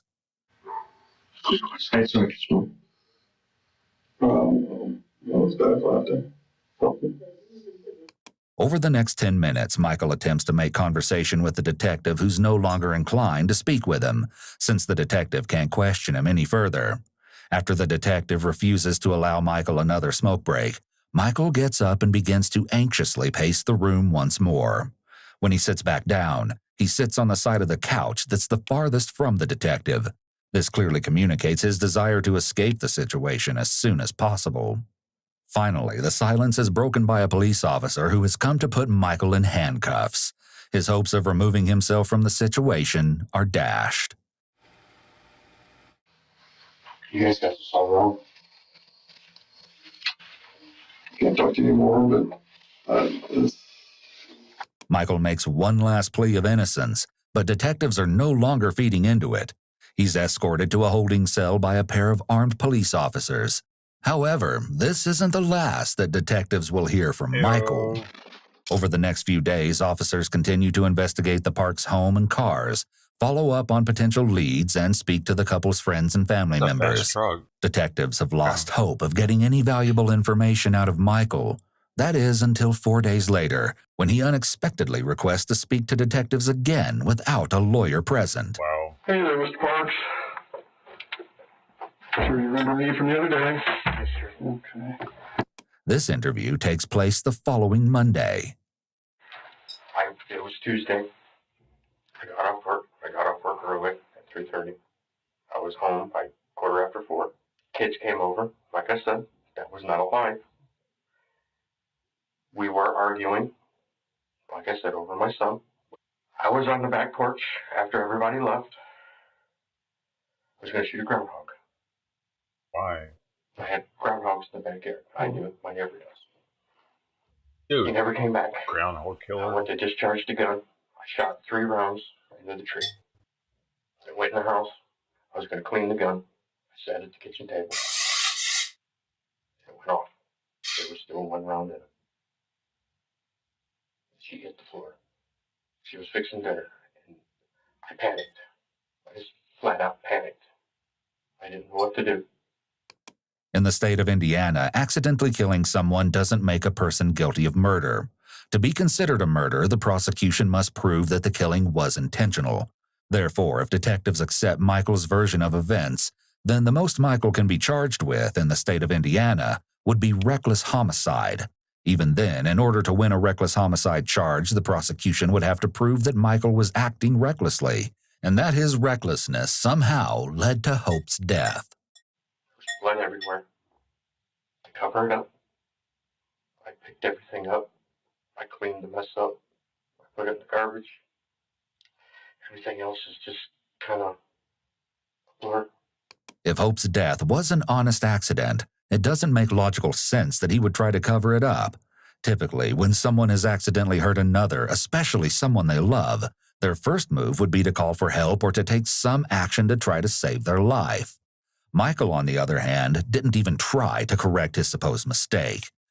To make matters worse for detectives, Michael's story not only features unlikely details, but also missing details or blurs that detectives have to uncover. His recount is seeming more unreliable as it unfolds. What do you do after that? I sat there and I cried. I thought about everything that was going on with fighting, with John, with the gun. Nobody was going to believe me. Michael has gotten to what is supposedly a very emotional and traumatic moment in his story. Therefore, it's odd that he recounts it with little emotion. Penis touch. His lack of emotional reaction over the course of the interviews is noteworthy. I didn't know what to do. I'm sorry I lied. No, that's fine. Now, here's a chance for you to tell us what happened. So, she's on the floor. You're upset, obviously. What did you do at that point? I wrapped her in a tarp and took her down to the basement. I cleaned everything up. By telling detectives how he moved the body and cleaned the scene, Michael might have just unknowingly admitted to tampering with evidence. Even if he does secure himself a lesser murder charge, the prosecution could potentially use that information against him to get him more jail time. When you took her downstairs, you said you wrapped her up in a tarp. What was the blue tarp? Michael covers his face entirely with his hand, and his voice breaks as if he's crying. It doesn't seem that there are any other indicators of genuine emotion, though. No sniffles, tears, or heavy breathing. If this is an attempt to feign sadness, it's a rather lackluster one. It's more likely that this performance is an excuse to hide his face, which Michael has proven to do when he's lying. I know about guns and what people tell me, so I'm just regurgitating information as far as... That's the only gun I've ever fired. Okay. The closer you are to something or somebody, you get more residue, and the further away, the less residue you get when you fire the gun. So she seemed to have some residue around the entry wound. So that would indicate that the gun would be closer, 4 or 5 feet. This single piece of evidence puts a rather large hole in Michael's story. If Michael can't bridge this gap between his story and the evidence, it would be nearly impossible for Michael's attorneys to prove that the shooting was accidental. And for me to be able to help, I gotta know your side. I don't know how close she was standing. I know that she was getting ready to fix dinner. That's all I know. Dude, you could have just said she tripped and fell into the gun. I had the gun in my hand. That's when it went off. I'm telling you, I did not do it deliberately. Michael likely knows that he's in a deep hole right now, since his assertion that he didn't deliberately shoot his wife isn't said with much conviction. On the contrary, it seems there are notes of desperation in his voice. He needs detectives to believe his story, yet he's likely very aware that his defense of "I don't know" isn't helping his case at all. The doctor and the gun shop, he actually put in his report that it was a contact wound, which means stifling. The barrel was close to the skin when it went off. Then maybe she was closer than what I thought. Now that detectives are back on the topic of the gunshot wound, Michael has wrapped his arms tightly around himself. This is a protective position that may be Michael's attempt at self-soothing. It's clear that Michael is uncomfortable with this subject, very possibly because he doesn't have an answer for it. So if you're at the table and she's at an angle, Can I get some water? It seems that Michael might be asking for some water to create a break in the conversation, perhaps to buy himself time to think of a sufficient answer to the detective's questions. There's going to be two schools of thought on this. One, somehow you tragically shot her with the muzzle of the gun touching the back of her head. Or two, there was a disagreement, there was an argument, and a snap, there was no bad judgment. No argument after everybody left. No argument. Were you still just upset from the argument earlier? It's just people on the outside looking in. I don't care what anybody else thinks. The whole thing was shooting her. If she was where she was standing, I don't know. If she was right there, I don't know. I did not stick the gun to the back of her head and pull the trigger. I did not do that. And all I'm telling you is the science proves differently. Then she was closer than what I thought. That's a lot closer. That's all I can say. Okay. You didn't want her to die. No. But circumstances led to her death. What was the mental capacity of you at the time? Were you so enraged from an earlier argument that she mouthed off something and you don't know what you did? The detective is offering Michael a way out by suggesting that his actions were simply triggered by something that his wife might have said. This shifts some of the blame onto his wife, which may make it easier for Michael to admit his part in what happened. Kind of a Tasmanian devil kind of event after she's on the ground. You lost it. And it's okay to tell me that because that shows emotion. And before he came in, that was the one thing that I was trying to figure out what happened. The hamburger, if she's down here. I think I'm the one that knocked it off the stove. Can you tell us what's going on when that hamburger gets knocked off the stove? Yeah, I think I called myself an idiot. The you do? By recalling what specific words he used at the time, he might be trying to draw attention away from what actually caused the hamburger to be knocked off the stove, such as a fight or struggle. Ever been a problem with that rifle's trigger and going off when you didn't want it to, or? Not that I know of, no. I didn't even have it that long. Okay. Maybe a week and a half. The fact that Michael had only been in possession of the rifle for such a short period of time could be used as evidence against him in court. The prosecution could make the case that it was reckless of Michael to be wielding a loaded firearm that he wasn't familiar with indoors, especially next to a family member. The detective begins questioning Michael about the details related to dismembering his wife. I mean, none of us are young anymore, so your skin doesn't stay like it should. So each drag, did like just the muscle and the skin go with it?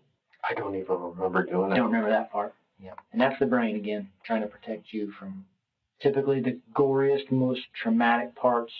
Another benefit of Michael's selective memory defense is that he doesn't have to disclose the gory details of what it was like to cut off his wife's head. He could be under the impression that giving those details would only serve to make him appear more like a cold-blooded killer. There is no way that the gunshot happened the way you're presenting it. So this is the time. It's like I said, I don't remember exactly how it happened.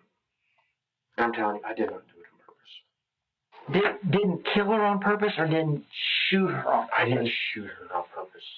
The detective's question implies that Michael might have intended to shoot Hope without intending to actually kill her. However, under Indiana law, this is actually somewhat of a false dichotomy. Murder in Indiana is classified as any killing done purposefully or knowingly. Here, knowingly means taking action without the specific intent to kill a person, but nonetheless with knowledge that death is substantially certain to occur. Since the evidence from Hope's autopsy proves that Michael shot his wife at point-blank range, even if he didn't exactly intend to kill her, Michael could still be convicted of murder simply because he was knowledgeable that such an action would almost certainly result in her death. It just happened. So, in your opinion, would you call that just recklessness? It was just, because if you've got it up in the air, nobody's going to say, well, you couldn't have shot her if it was laying on the table facing down the hallway. Reckless, yes. Unbeknownst to him, under Indiana law, Michael has just admitted to reckless homicide. The conversation we were having at the time was over John. With the insurance, the car insurance. Because she lied to me over the car insurance. She told me that she was going to cancel the insurance. This detail makes the circumstances surrounding Hope's death much different. He's admitted that he and his wife actually were arguing at the time he was in the kitchen with the gun, whereafter she turned around and walked away.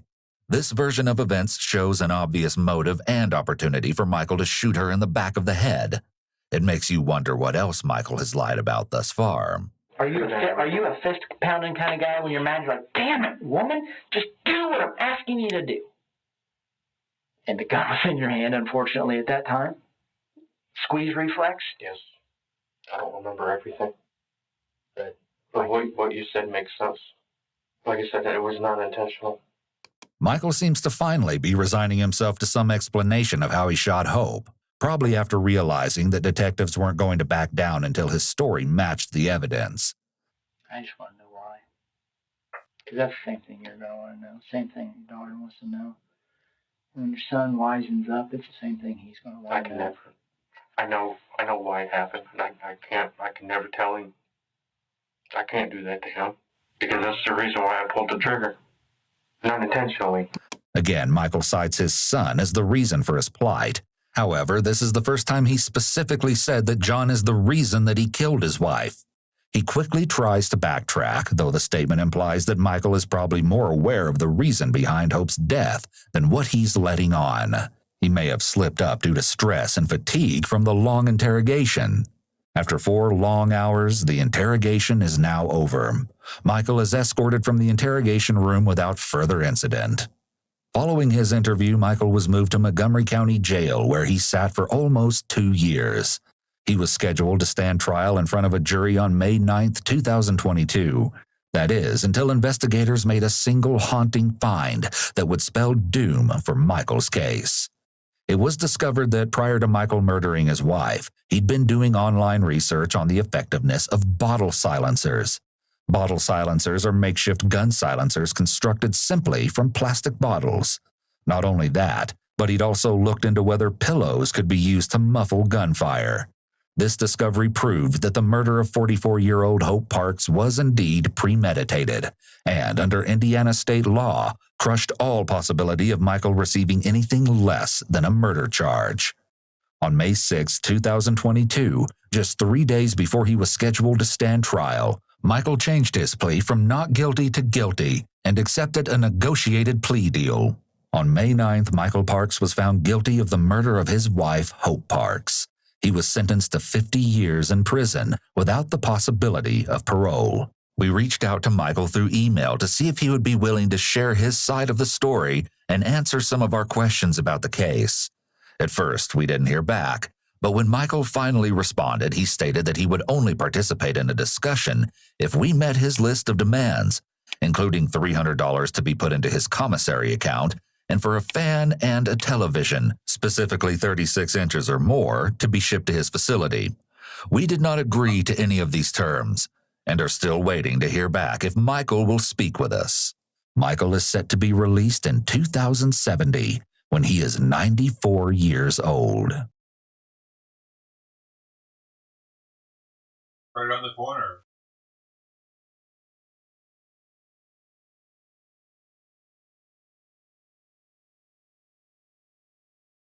This never-before-seen footage is one of the craziest interrogations you'll ever see.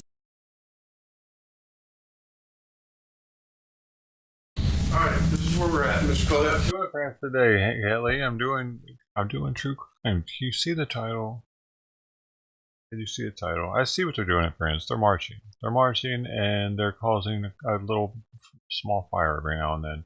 It's not really a big deal. There's like 30, 40 people. Dude, I've been covering protests for years, so I'm not gonna just like, oh, they're marching. Everybody, we gotta see them march. I got a road flare. Oh my god. Oh.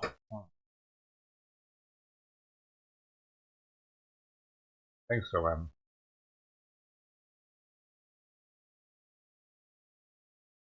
Let somebody else do that shit. Go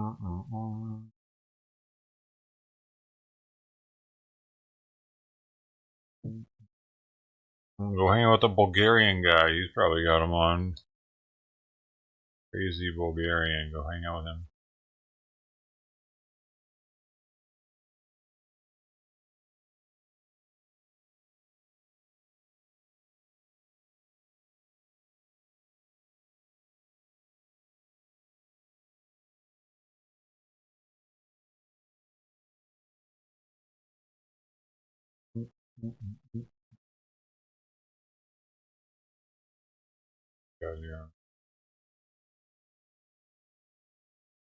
God, dude.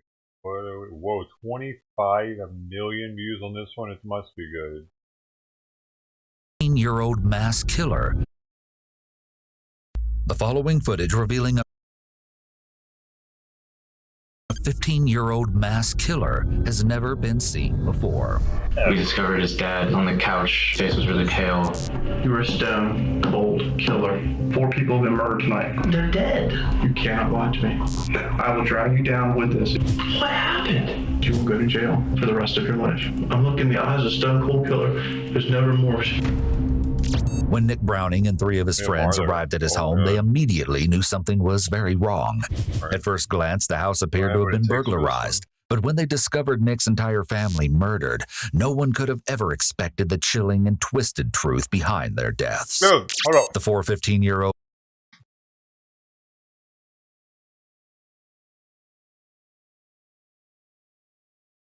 This just reminded me of that one we watched together on stream about the brothers that killed their family. The two, like, they were like wealthy, and they kind of reminded me of it was like the black version of the Murdaugh family almost. They were kind of, I don't know. I barely remember it though.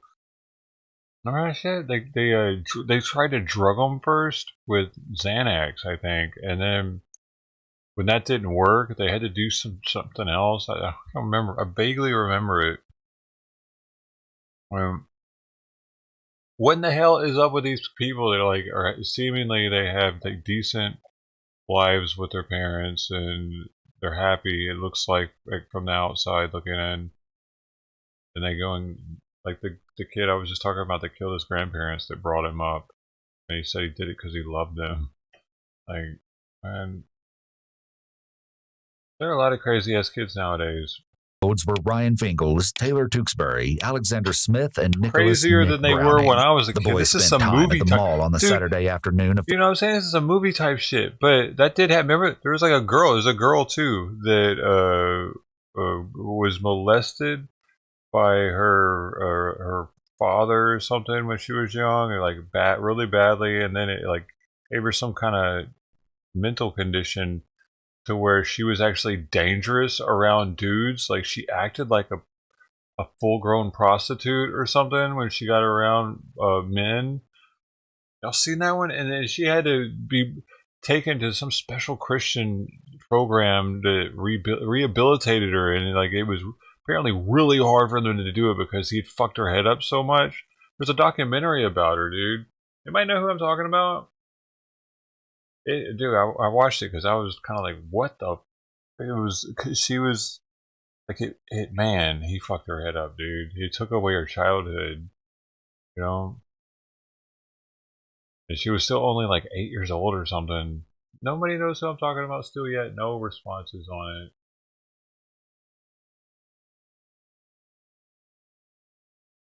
God dang it. Now I look like the sick one because I even know about it.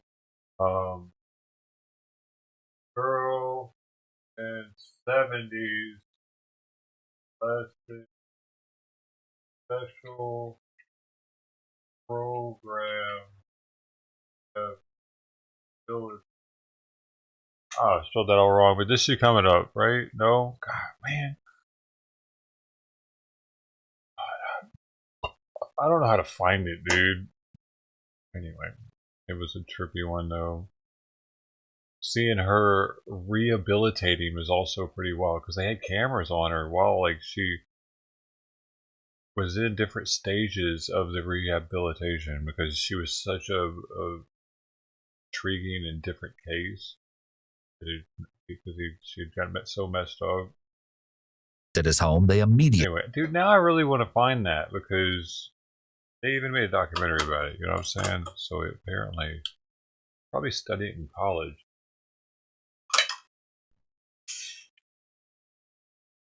I don't give a shit about France, Kelly. Sorry. I know that France is alive. Can you not hear me? Go watch France. Why do you keep telling me?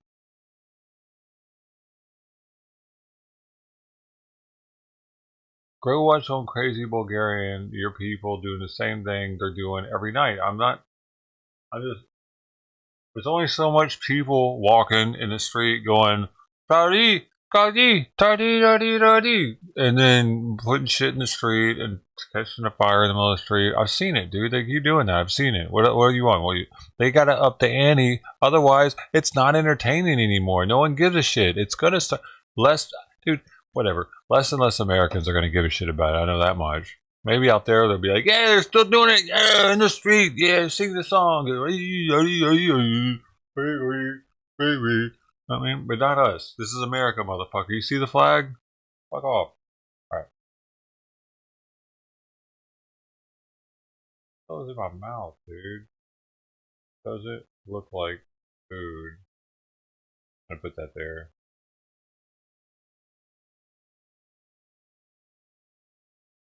Huh? Go America. How about that? Stop telling me every time someone's Paris is live. Going rah rah rah. Anh Brock và anh nói một câu hiến pháp của nước Mỹ này là Second Amendment, you right to have carry the weapon. Cho nên anh nói anh có súng rất là nhiều luôn, nhưng mà anh chưa bao giờ anh có một cái license nào. Dude, he was speaking in English. Did you hear that? Nhưng mà anh có quyền. Your Second Amendment, your right to carry weapon, he said. Carry vũ khí. Tại vì cái luật của nước Mỹ này luôn, automatic luôn rồi. Vậy nên là quý vị thấy rồi đó thì hiện ngày 14 tháng 4 này. Do you see the difference between these people and Polish Agnes? This is live right now. It's a little blurry, but look what flag she's got on. America. America flag. Look in the background. American flag. And these people are speaking to people in Vietnamese. They're converting, they're teaching people that are Vietnamese Americans about the Second Amendment and why it's important here in America. They're doing that because they're patriots of America, not of Vietnam. Right? Do you see the difference between them and fucking Agnes, dude? Who comes here wearing all Polish shit. Her channel name is Polish Agnes. And she's always talking about how she's Polish. And she said on stream that she'll go back to Poland if shit hits the fan. I love using... Ooh, got excited. I love using these people as an example of what a foreign, first-generation American patriot really looks like. This is what it looks like. These people moved here from their country, they became Americans, and they became patriots. Patriotic, trying to fight for the rights of Americans. Agnes is still Polish, dude. She uses America, and she's even also said on her stream all the money she would have made had she moved here earlier. That exactly is what she said. Her regret is not moving here earlier because, god dang it, all the money I've made here. She said that. That's more recent than the I would go back to Poland comment, actually. That's more recent. So we already know she's here to capitalize off America while the getting's good, and then she'll go back to Poland if the getting's better there at the next time. Patriot, by the way. She really calls herself a fucking patriot with that shit?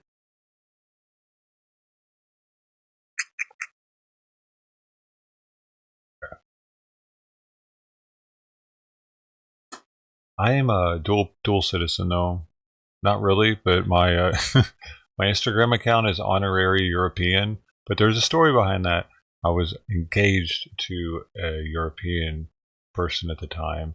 But the thing is, I was going to have her move back to America with me. That was my plan. And well, her plan was to have me move to Europe. And I was having vacation time at Europe every now and then, you know, not me live there. I got the VA here. I can't be leaving that and have to deal with the doctors and shit out there. And I'm like, yo, stay here. Our parents didn't like that. America, that's what I said. But Agnes isn't a patriot of America. She capitalizes off of crises and major events. Like, that's what she would capitalize off of while she's here.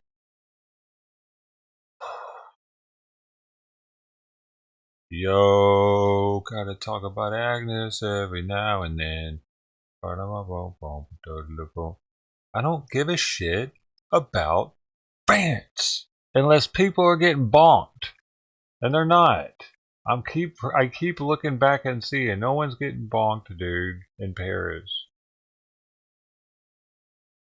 I got a stream up over here. I got 2 streams up over here. All I gotta do is click on either one. They're just walking in a street, and you keep trying to derail me, dude. What is your problem, Kelly? You fucking drunk? Put the beer down. Okay. An phận làm một cái phóng viên như vậy, làm một cái chương trình, một cái đài như vậy, quý vị có quyền để chọn cho mình công việc và nghề nghiệp, và mỗi người có đài riêng và thể hiện trong cả bản tin của mình. Tới khi Trang đâu có tài cán, Trang đâu có dám đọc đâu, đọc nhiều khi đọc sai sao, rồi lại bị la nữa. Nhiều lúc nhích chuột cái đó biết không? Nhưng mà khi mà mọi người tự chọn cho mình một cái việc mình làm rồi á, thì mình hãy biết trước biết sau và nhớ trước nhớ sau nữa. Thì sao? Tại vì trước đó mình đã từng đi con đường đó, mình từng làm như vậy. Thì khi mà mình quay ngược đầu lại, mình nói người ta để mình thầm mong á rằng là chỉ trích và chửi mắng người ta, nhưng mà vô tình đẩy gương mặt mình ra trước cái sự kiện đó, vì trước đó mình là người đã tạo ra những điều đó mà mình làm những điều đó. Và cái kinh nghiệm hay không, và cái kiên trì hay không, đó còn tùy thuộc vào của từng cá nhân và bản thân của mỗi người nữa quý vị. Đi một ngày đàn thì học một sàn khôn quý vị.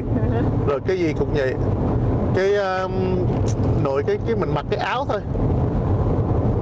Xin lỗi với cái thun 3 lỗ đầu tiên đâu có biết trồng như nào, nó trồng ngược trồng xuôi, cuối cùng trồng đến thì ra 3 lỗ nó nằm trên ha, còn một cái lỗ nằm dưới, xong đến 4 lỗ mà tính ra có 3 lỗ à, thì ra là một lỗ chui vô, còn 3 cái lỗ kia là lòi ra, thấy không? Đó. Thì nếu đầu tiên quý vị không biết, quý vị cái chuyện ngược xuống thì mặc vô lỗ không? Tự nhiên giờ cái lỗ hoài, chui hoài nha. Dude, what? I'm looking at the fucking that same exact stream over here to the left of me, and that isn't shit, motherfucker. This doesn't matter to me. Do you get it through your fucking head? This is nothing. It's a bunch of people walking. This shit's not breaking. I need damage. I need fire on the buildings. Okay, I need people getting hit and bleeding. Okay, otherwise I don't fucking care. Okay, now we're on the same page. Từ cái tháng 11 quý vị thì tụi Trang đã có cái kênh YouTube rồi, và tới nay thì quý vị cũng đã thấy hơn một năm. I mean, I told you like 5 times, dude. I get what's happening. I can see it. I'm not fucking blind. I've been doing this for a couple days now. Lúc trước mà đi chùm đây, đi rally ở trên Washington DC hoặc bất cứ nơi nào quý vị. Trời ơi, tới bây giờ thì có một kho luôn á, từng hình ảnh là mọi người cầm cờ như thế nào, quay như thế nào, đi như thế nào, chụp hình không quý vị. Mà lúc đó còn không biết cái cách để mà mình chụp như thế nào nữa.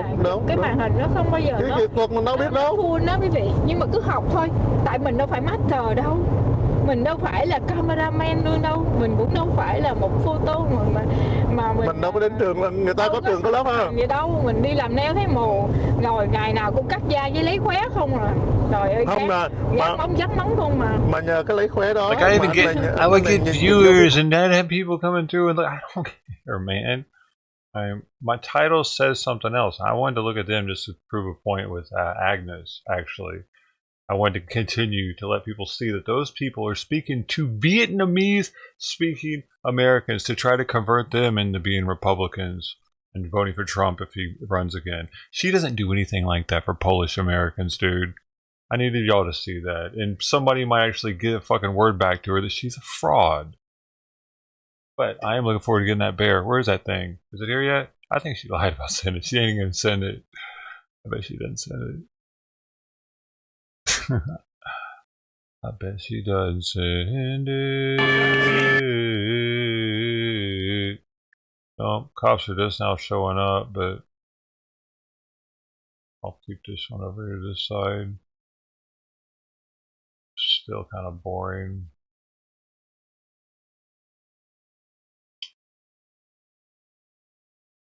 She'll send it.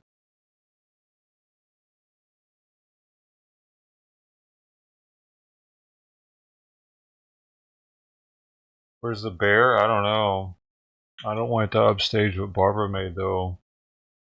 That's the only thing I have to think about as far as its placement.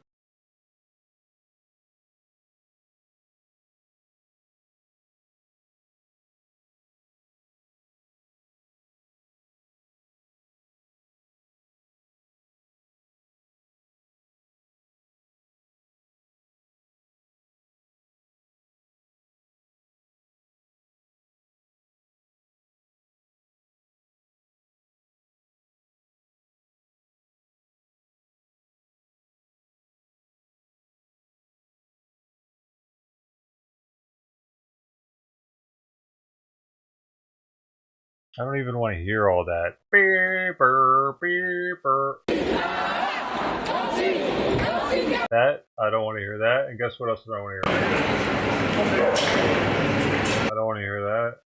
What else do I not want to hear? Nope, don't want to hear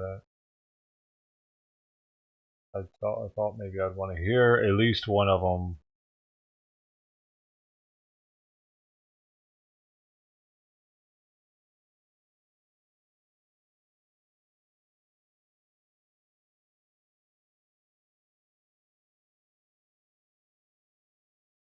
Dude.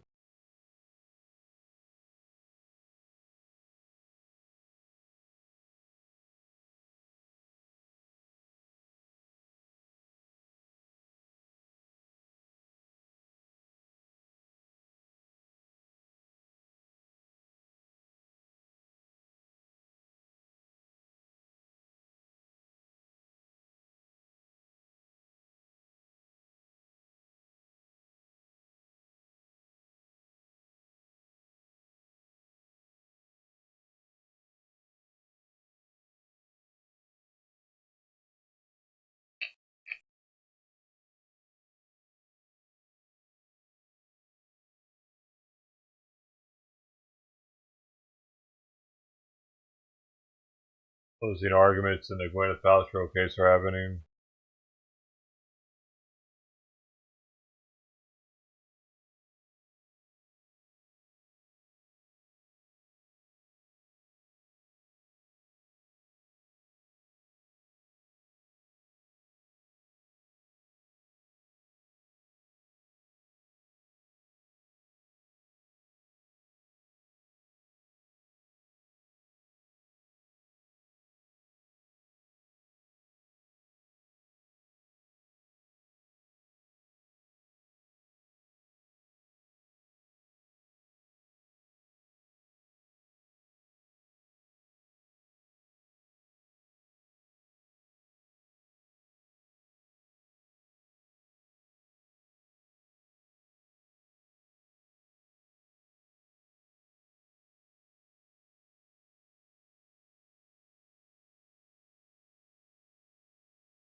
What a psychopath looks. Whoa.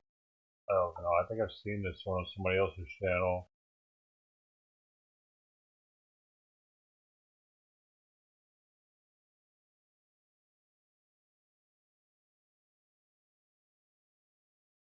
So much. Oh gosh.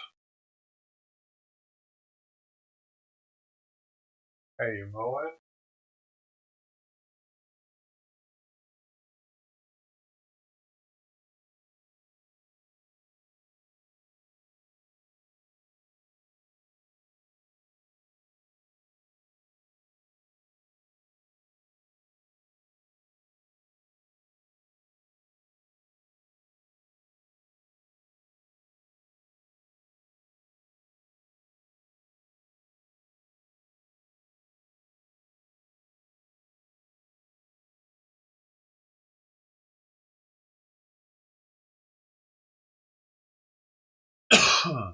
Oh.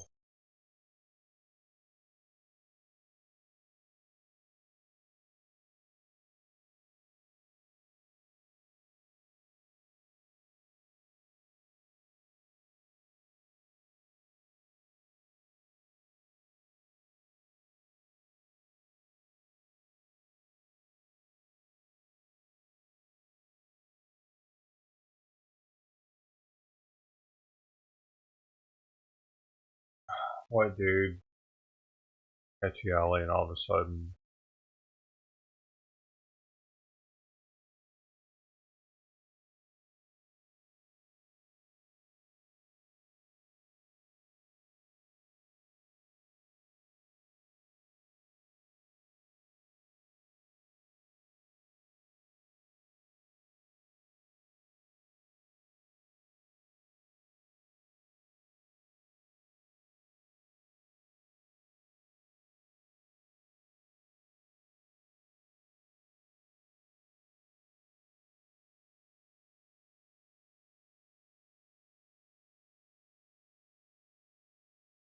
What, Simon? What, man?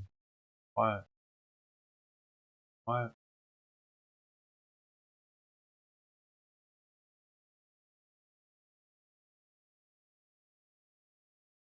What?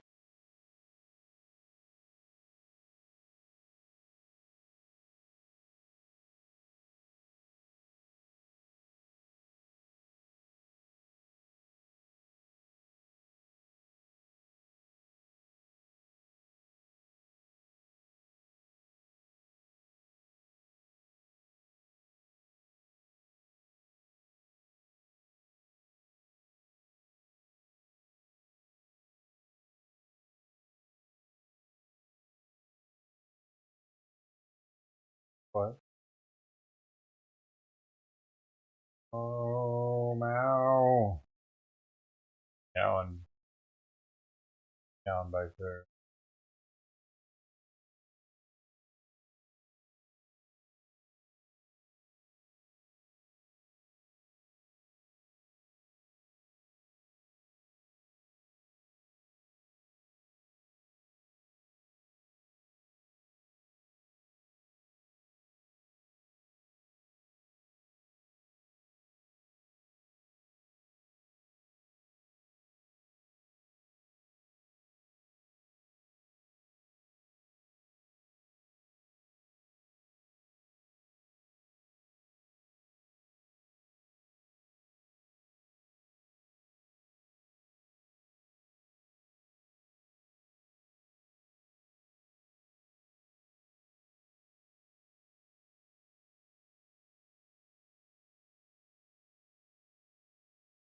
That's fine. Oh.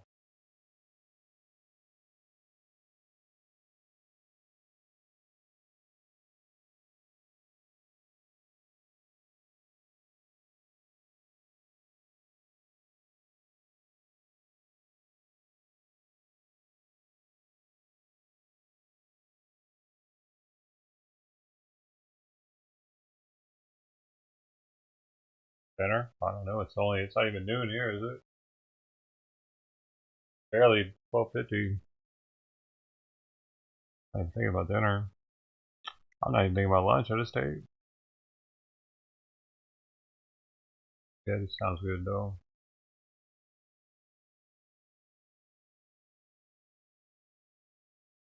Oh, it's Italian night. I missed it.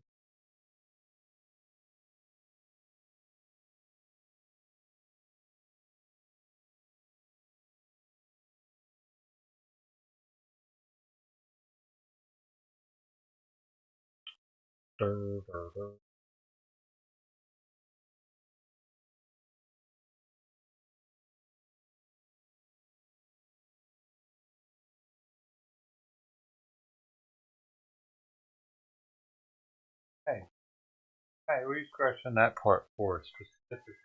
What you touched in there.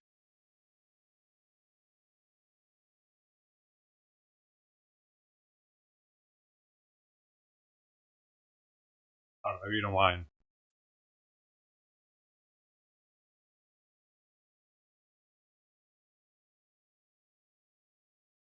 Police interview a psychopath. Lori Vallow, and she was born in June of 1973 in the state of California.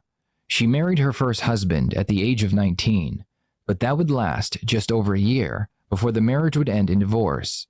When she was 22, she would marry again, and she would have her first child, a son named Colby. She would divorce her second husband after only 3 years of marriage. When Lori turned 28, she would become married a third time, and they would have a daughter together named Tylee. This marriage would again only last 3 years, and just 1 year after her divorce with her third husband, Lori would enter her fourth marriage to a man named Charles Vallow. Together, Charles and Lori would adopt Charles's grandnephew, who was nicknamed JJ. This marriage would last over a decade, but would end in early 2019, after Charles filed for a divorce, claiming that Lori had told him that she was the reincarnated wife of LDS founder Joseph Smith. After making these claims, Lori threatened to murder Charles. Then she stole his truck and withdrew $35,000 from their joint bank account. She then disappeared for almost 2 months without telling anyone where she was going.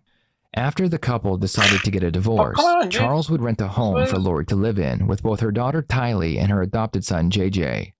Charles would stop by the home from time to time to visit his children and check on the home he was renting for them. On July 11, 2019, Lori's brother, Alex Cox, had been visiting with them for a few days. Charles was also there, visiting his children during a break from work. On that same day, Alex would call 911, claiming that he had shot and killed Charles in self-defense.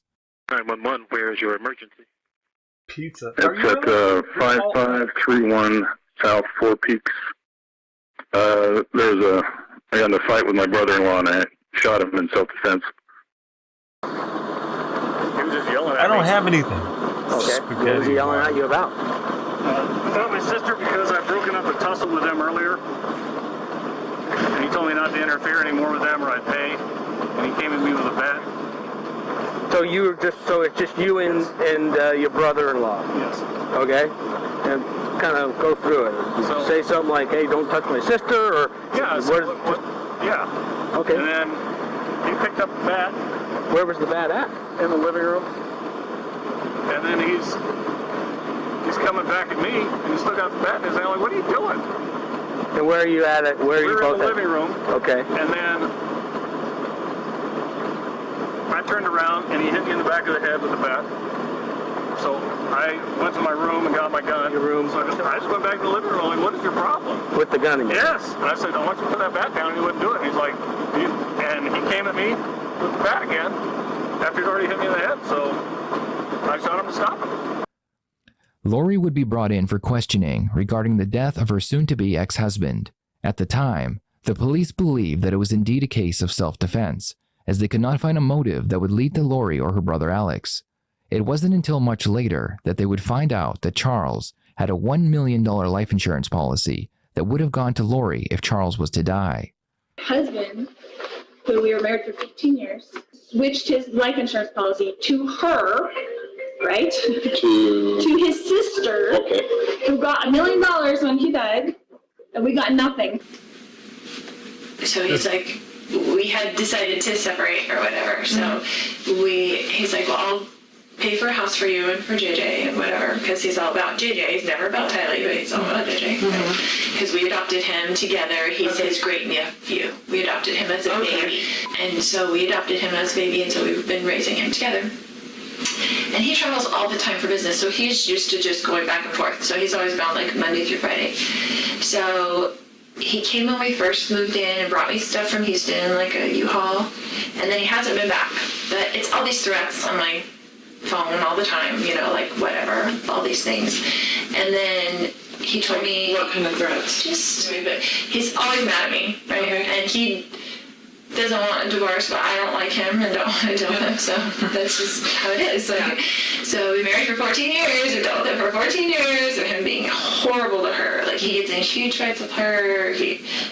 So when you initially moved, he had said he was going to buy you a house, so you moved here with your... Yeah, he was going to rent us a house. And so you moved... All my family lives here. So we lived here for a long time. Okay. And then he moved us to Houston. Okay. And we were there with my son. He was out of school. He didn't have any of his, like, services, his DDD, his anything. He, like, ripped him out of school and said, we're moving. Okay. And I didn't go with him at first. And he took him. And I let him take him. And I didn't file anything or whatever. And then he filed something against me and said, I'm only going to get supervised visits because I'm crazy and blah, blah, blah, you know, the story.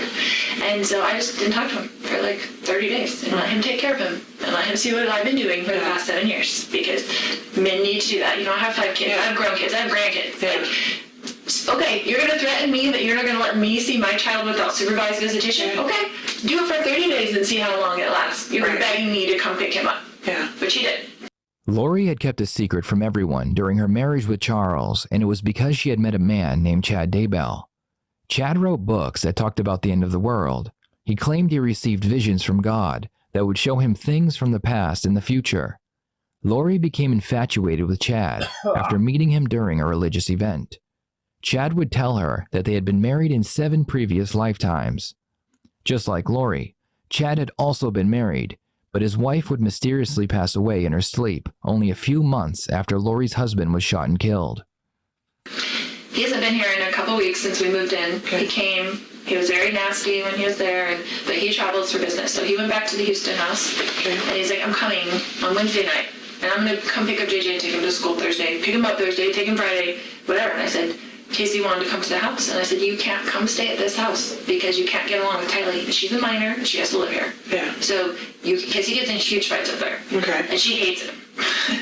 And so I'm like, you can't stay at the house, so I will book you a hotel, because he stays in hotels all the time because he travels for business, and the business pays for it, right? So I said, I will book you a hotel nearby. What does he do? He works with teachers in their retirement plans, but he goes to them at their school. He mostly works in California, no matter where we live. And we lived in Hawaii. He'd work in California. He'd work in Texas. He has like books of business in different areas. And so he just goes wherever. It kind of just gives him freedom that he doesn't have to stay home every day and take care of special needs. It's like an excuse, right?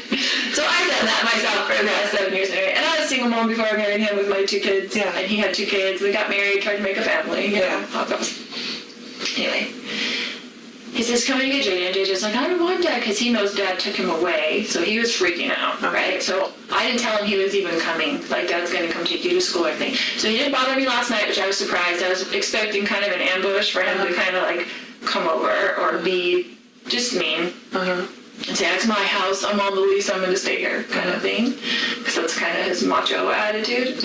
And so he came this morning. I skated JJ ready. So he got in last night, but he wasn't at the house last night. Yeah, I didn't hear from him, except for he texted me and said, I'll be there at 7:30 to pick up JJ. Okay. And I was like, okay, that was good. Didn't hear from him. And This story does not end after this interview. In fact, it will get progressively worse as more people that are close to Lori are murdered. Before we get into that, let's discuss what we know so far about Lori, then break down any mental illnesses she may have. At this point, Lori has had 4 husbands and 1 love interest that we know of. Her marriages seem to only last a couple years, and they usually end with her husband filing for divorce. We also know that she met and became obsessed with Chad Daybell, who is considered as a leader in subjects like religion and the end of the world. He was also able to gather followers to help support his cause. He came over in the morning, and he's like banging on the door. I'm like, oh great, here we go, you know. And I was just gonna be nice. I was just gonna be nice as possible, and I had JJ stuff all ready for school. And so, do you remember about what time he got there? He said he'd be there at 7:30, but it was more like 7:40ish or 7:35. I don't know. Okay. But I remember thinking, looking at the clock, and he wasn't there at 7:30, and he's usually Mr. On time. Yes. So I was like, okay. And then JJ was like, oh, Dad. And then he was like, Mommy, and like ran to me and was like holding me. He's like, you're not taking me to school. And I was like, it's okay, Dad, I can just drive you to school. It's not a big deal. You know, just trying to make it whatever. Calm. Yeah, calm. And then he was just being real smirky and real like jerky, you know, to me. And I was like ignoring him, whatever. And so he was like, I'm leaving. Your brother lives there with you? No. Okay. He had stayed with me last night because I was worried he was going to come over and cause trouble with me. Okay. And just wanted someone else there, like my brother there, because I trust my brother. And so I got Jada's stuff ready. And he was like, well, and he's like this about timing. He's like, I'm leaving in 20 minutes because it's like 15 minutes to the school, and like you can't get there early. They don't open the gates until 8:20 or something like that. And I said, well, why don't you just go now? I don't want him in the house. I'm like, why don't you just go now and take him to Burger King because that's what he likes for breakfast. And he's very particular about food. Yeah. He wanted chicken fries for breakfast and a Sprite. Like, and I just can't what he wants because if you don't know what he wants, and it's like on the floor screaming, dragging him into school. Like, and he's big and he's heavy and it's hard for me to handle. But anyway, so. The first thing that we see is that Lori is showing signs of OCD, or obsessive-compulsive disorder. OCD is said to be in the family of anxiety, and it's when a person has found a way to calm their anxieties by becoming obsessive. In this case, Lori became obsessed with the false beliefs and superstitions that Chad taught her. People with OCD can also be very overly critical of others, which will make them appear very judgmental or rude. This type of behavior will put a strain on a marital relationship, as it will appear that they are constantly putting down their partner. This could have very well contributed to all of Lori's divorces.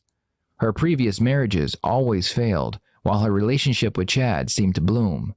This was because Chad offered her something she could obsess over, which in turn would calm her anxiety. She would become addicted to this new feeling of calm and purpose, and as we'll find out later, she would do anything to keep it. I said, just go. And so he said, okay. So I gave him a backpack. He got in the car. This is his MO, right? He always leaves something in the house and comes back. He never leaves the first time. I always expect my husband to come back into the house, right? So I guess he had left his phone on the counter. So he initially left with the backpack and with JJ? So he put them in the car, in the driveway, and then he came back in, right? So I kissed JJ goodbye. He came back in, and his phone was on the counter, and I had his phone. And he was like, give me my phone. And I was like, why don't you show me your text that you've been texting, blah, blah, blah, you know, whatever. Because he's like acting really weird, like he's plotting something against me. Like, I'm like, why are you even here? Like, what did you come here for, you know? He's been talking to my other brother, and my brother came into town at the same time last night. And I haven't talked to my brother in a while, my other brother, and I was like, and so he was texting him on the phone when he first got to my house, and I'm like, why are you texting Adam? Like, do you even talk to him? Like, my other brother. And, you know, he's been telling me all these texts, like, you're going down, blah, blah, blah, blah, blah. He's blaming me for our marriage breaking up, and my niece getting divorced, and my friend getting divorced. He said, I'm a destroyer of families. Because I want everybody to get divorced. I'm like, what would my motivation be for people getting divorced? So I could babysit the kids more? Like, why would I have any control over what people do? Yeah. So it's just very odd. But anyway. So this morning he comes back in and... He comes back in, I haven't given his phone. He was screaming at me to give him his phone. He was very worried about whatever was on his text that he did not want me to see. And so I was just holding it there, and he was screaming at me. And I was kind of walking around the house with it, so he couldn't get it. He's like reaching for it and stuff like that. And so Tylee came out of her room, upset, and she had a bat, and she told him to leave her mother alone, like, right? So she was really whatever, and he's screaming at her, don't you hit me with that bat, blah, blah, blah, blah. And then my brother heard all the commotion because he was in there in bed, and so he came out into the main room, and I guess whatever. What's your brother's name? Alex. Alex, okay.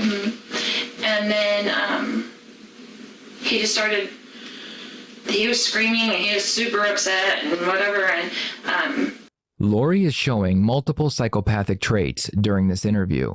The first trait that we see is the lack of guilt or empathy regarding the death of her husband, of who she was married to for over a decade, and who is the father to her children. Lori obviously hated Charles, and that can explain some of why she is acting the way she is. But the fact remains that Charles was a big part of her life for a long time. Lori's children considered him a father. No matter how much you hate another person, death is a devastating thing, yet she explains the events as if it was just another day.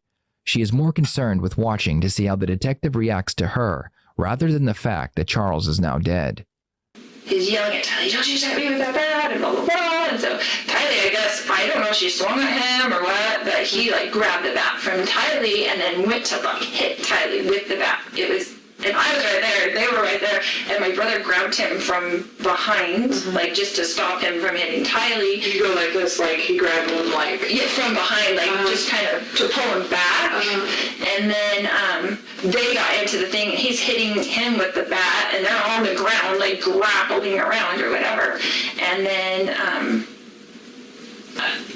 mean, it was all and he quickly. And he hit your brother with the bat while they were grappling and stuff? Yeah, yes, he was hitting him with the bat, like swinging the bat, you know, back and forth, and they were kind of like on the ground, and I was like freaking out trying to go around, knowing JJ was in the car, right? And so then he got up and he had the bat like this towards me, and I was going around the other side to try to just get out of his range where he couldn't hit me.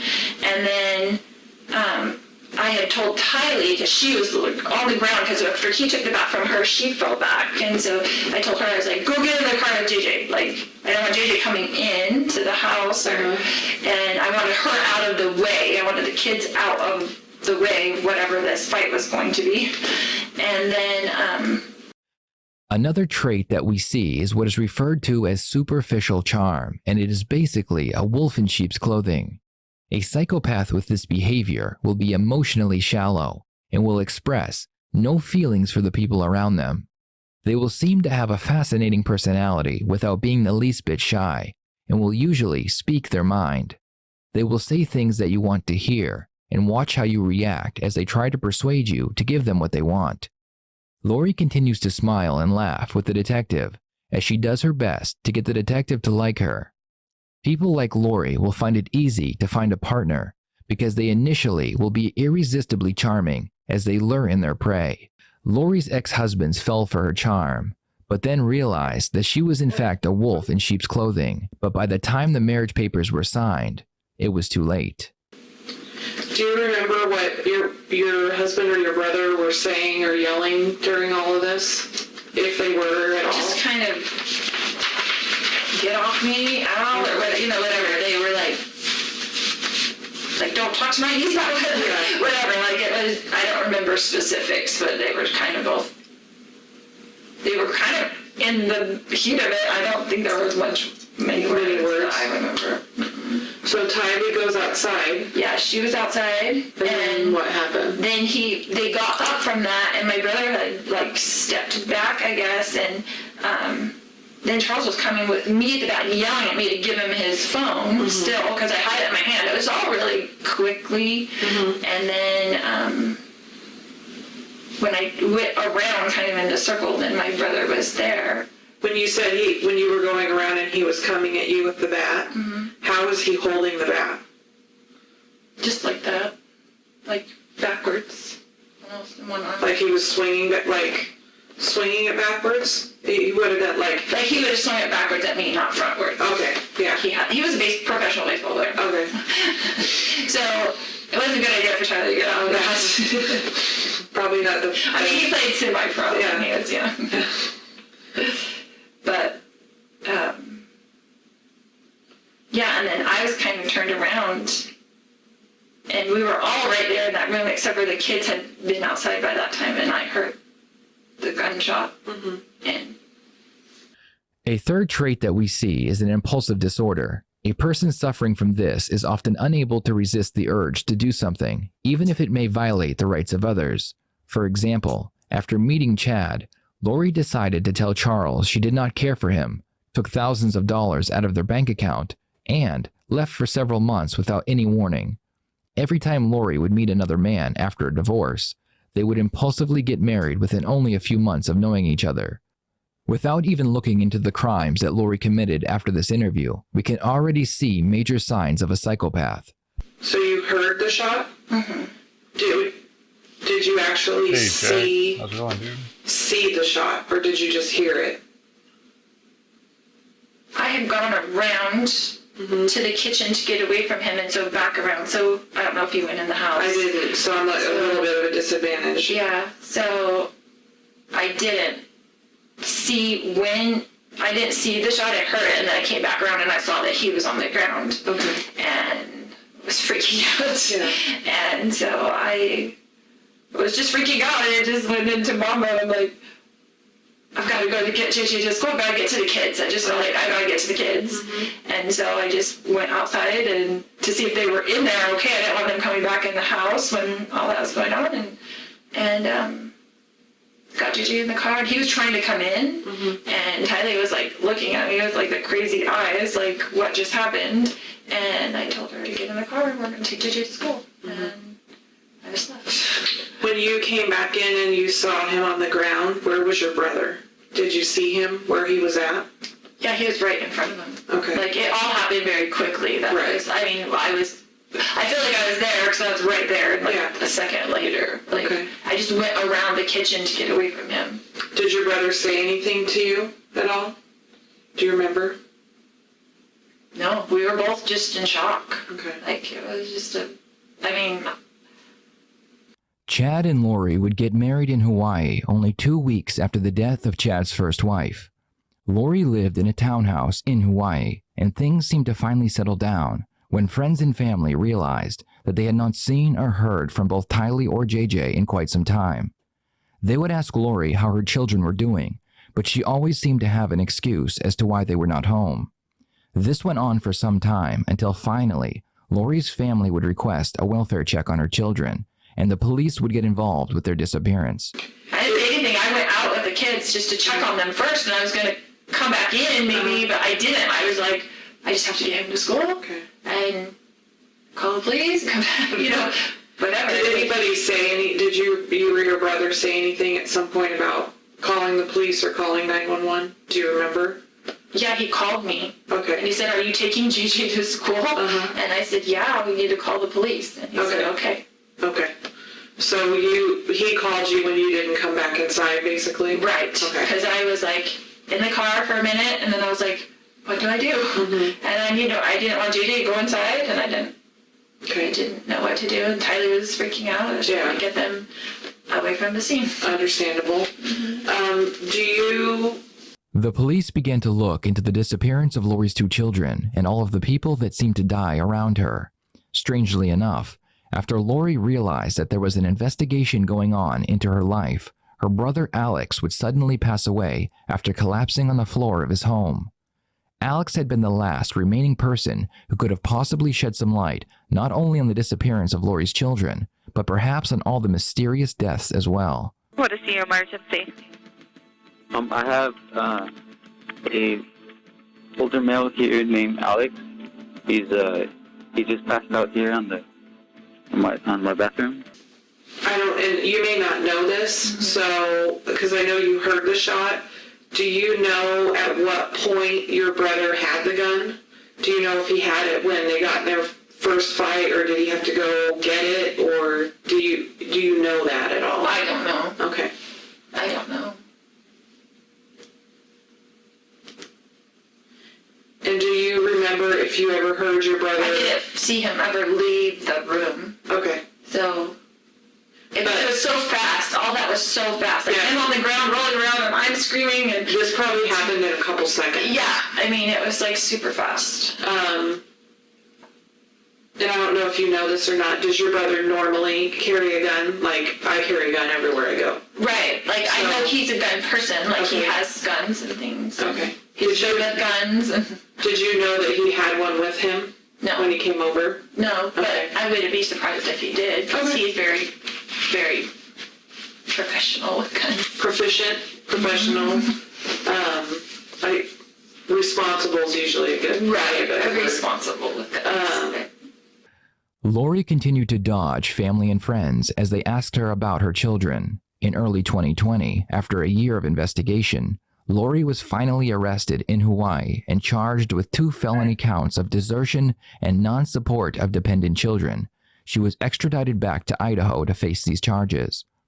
A search warrant would be issued to allow a search of Chad's home, and there, the police would finally find out exactly what happened to Lori's 2 children. And then, do you remember if at any time, so you were trying to get away from him, and you heard the shot. Prior to the shot, do you remember at any point hearing your husband or your brother saying anything to either of them? No. So my second very ridiculous question is there anything else that I didn't ask about or anything that we didn't cover that you think is important? I always ask that just because I wasn't there, and so we're going through something that happened a super small amount of time. Yes. Can I So, yeah, go for it. Just thinking.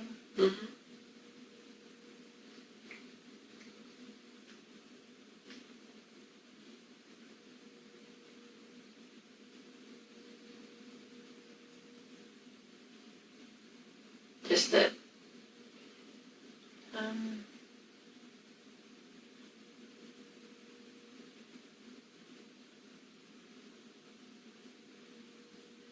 he was just so angry, like super scary. Did you know how you take your phone away from like a 16-year-old and they freak out? Like their world disintegrates. Like I've taken my phone away from a 16-year-old boy before, and he's like wanted to kill himself because like they kidnapped him. That's how it was. It was like if something on his phone that he does not want me to see, that he was like freaking out, like to the point where I thought he would hit me in the back of the head to get the phone. Okay. So you thought, and I don't want to put words in your mouth, but you thought it was possible that he was going to hurt you. Absolutely, he was going to hurt me and Tylee. Okay. Not JJ. He would never hurt JJ. Okay. And he hurt my brother. Like he was going like ballistic about. It was bad. Okay. They would search Chad's home, and behind the home, they found a makeshift pet cemetery. They would dig through the earth and uncover the remains of both Tylee and JJ, which were sealed inside plastic bags using duct tape. Both Chad and Lori would be charged with first-degree murder, and they would both remain in jail awaiting trial. Lori would eventually receive a psychological evaluation, and she would be deemed unfit to stand trial and would be committed to a mental health facility. Of the many strange things that Lori told people, she would say that her children had become zombies that housed evil spirits. Chad is expected to plead guilty to his part in the crime. So he showed up, he was following her and yelling, and then I got between them. And then Tylee came out with her bat, and I had separated for a minute, and then my sisters walked around me there in the living room, and then Charles was following Lori and yelling, and Tylee told him to get back. She took her bat like that and shoved him, and he took the bat away. And I said, "What are you doing?" And I got between them, and then he hit me, and I just went down, and when I got up, he was still yelling. And so I went into the bedroom where I was staying and grabbed my gun, and I came back. Okay. And told him to put the gun down, or the bat down. And he came to me and was saying, what are you going to do? Like that, and come to me with the bat? I said, put it down. He wouldn't. He came at me, so. And I got to see myself as a warrior fighting for the Savior in the premortal world. And I went to other worlds and I fought. And I was one of his strongest warriors. And I saw it. And he showed me so that I could never deny it again. I was not sweet, and I was not innocent. I am old. I have fought. I've fought in this war for millennia. And that's who I am. And I came down here to be a warrior and fight. And I only thought that I was sweet and innocent. I am sweet. I am a sweet person. Don't ask my husband, but I am. He says I'm only mean in the mornings. Was that before or after she got arrested that she made that? I wonder. Like, is that from her prison? Is she like giving some kind of prison talk to all the other inmates and like, don't ask your husband? That's funny. Was that because that makes a big difference whether or not that was before or after, right? Put me out, man.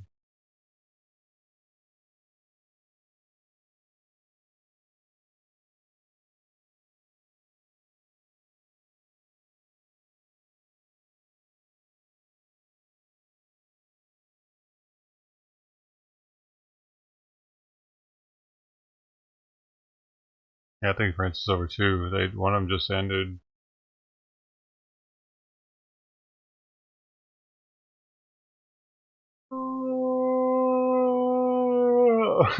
This is only 20 minutes. In June of 2018, 68-year-old Cindy Testerman was found unresponsive in her home by her son in what appeared to be an obvious homicide. 911, what's the address of the emergency?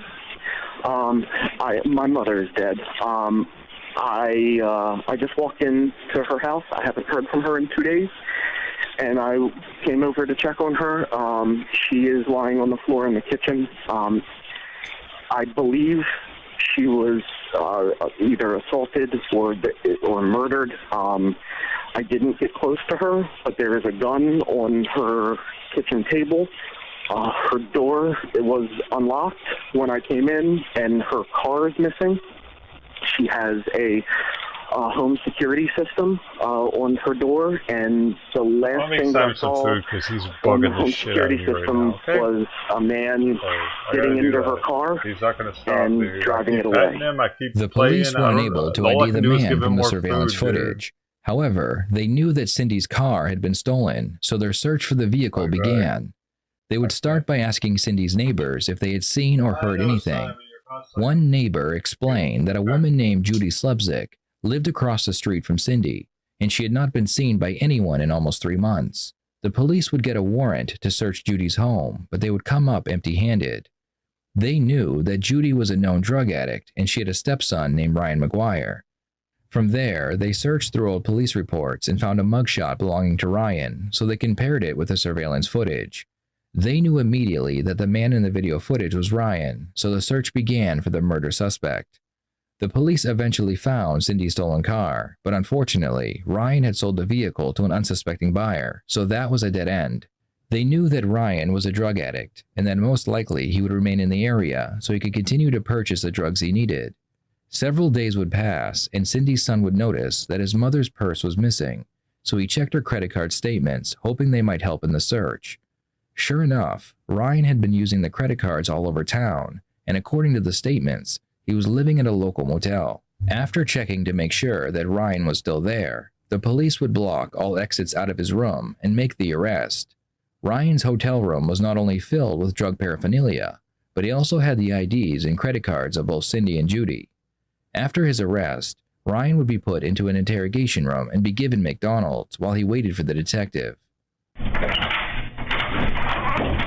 Hey, what's going on? Anything I get a suit right now? Yeah, probably. I'll have to find one. It might take me a minute, but yeah, I don't think that's the problem. Are you good? Did we get the wrong thing? I'm good. I ate one. Oh, okay.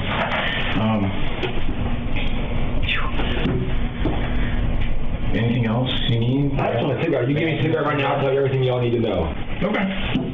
So now you can give me the phone call with my girlfriend. Yeah, let me see what I can do.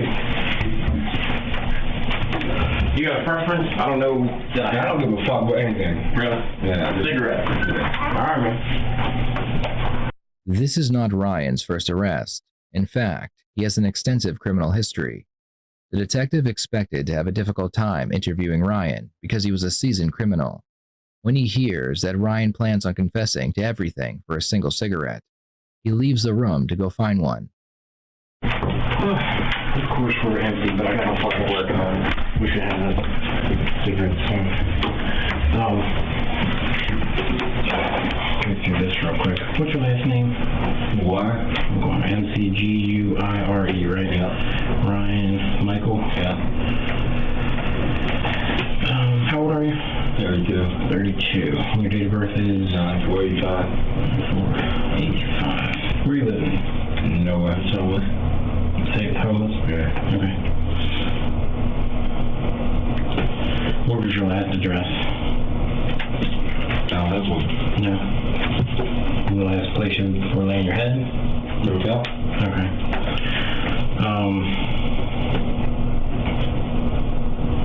Okay. What's a good phone number for you? It doesn't matter. I'm not probably gonna get out. You know, I'm glad I'm warm. I mean, I don't know all the deal with your wants and stuff. I'm not getting out. I got no phone number. Okay. How far did you get in school? I graduated. Okay. Any college at all? No. Alright, you can read and write English? Yeah. Cool. So, you've been locked up before? Yeah. And somebody read your rights and all? What, today? No, that's what I'm about to do. You don't gotta do all that. It's good. Just let me sign papers so I get the fuck out of here. Alright, well, I gotta at least read it to you, but I'll make it quick. Alright. So, what's been going on with you? What can you tell me? Well, you said you tell me everything, right? What's this one? What's this for? We got your 3 warrants, right? Huh? You said you got 3 warrants? I got a couple warrants about BOP, and FTN. Okay. What was all that about? I'm drugs. And you use drugs? Yeah. Are you under the influence of anything right now? No. I ain't had nothing today. Okay.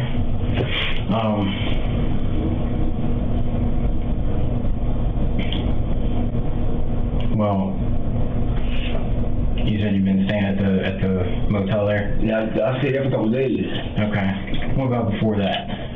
I've been staying with that lady. Who's that? The used car I had. Judy? Yeah. Okay. What's your relationship to her? She's like, my stepmom or something like that. Okay. She lets you use the car and everything? Yeah. Alright, nice lady. Where's she at these days? Yeah, listen. I need a cigarette. I'm not saying nothing else. I'll get a cigarette. Okay. I'm going to tell you everything you need to know. She's gone too. She's dead too. Just to let you know she's dead too. You're going to charge me with that one too. So I'll tell you where she's at as soon as I get a cigarette. Alright. Let's see if I can get a cigarette. Now I'm here for the one across the street. What's that? I'm here for what? Across the street. Yeah, man. I'm not going to beat around the bush with you. That's what it is, okay? Let me get you a cigarette. Man, I'll tell you where Judy and everything is at, so you can charge me that one too. So, all right, bro. I appreciate it. Once again, Ryan agrees to tell the detective everything for a cigarette, but this time he gives away even more information about what happened to Judy. The detective leaves to get Ryan his cigarette because there is a chance that Judy is still alive, and if not, at least they can find her body for her family. What the fuck is that? It's no, like people smoking in here. Allegedly suck up the smoke. I don't know how good it works, but it's shot. You see a plug over here? It's right here. So we got it. Here, thanks.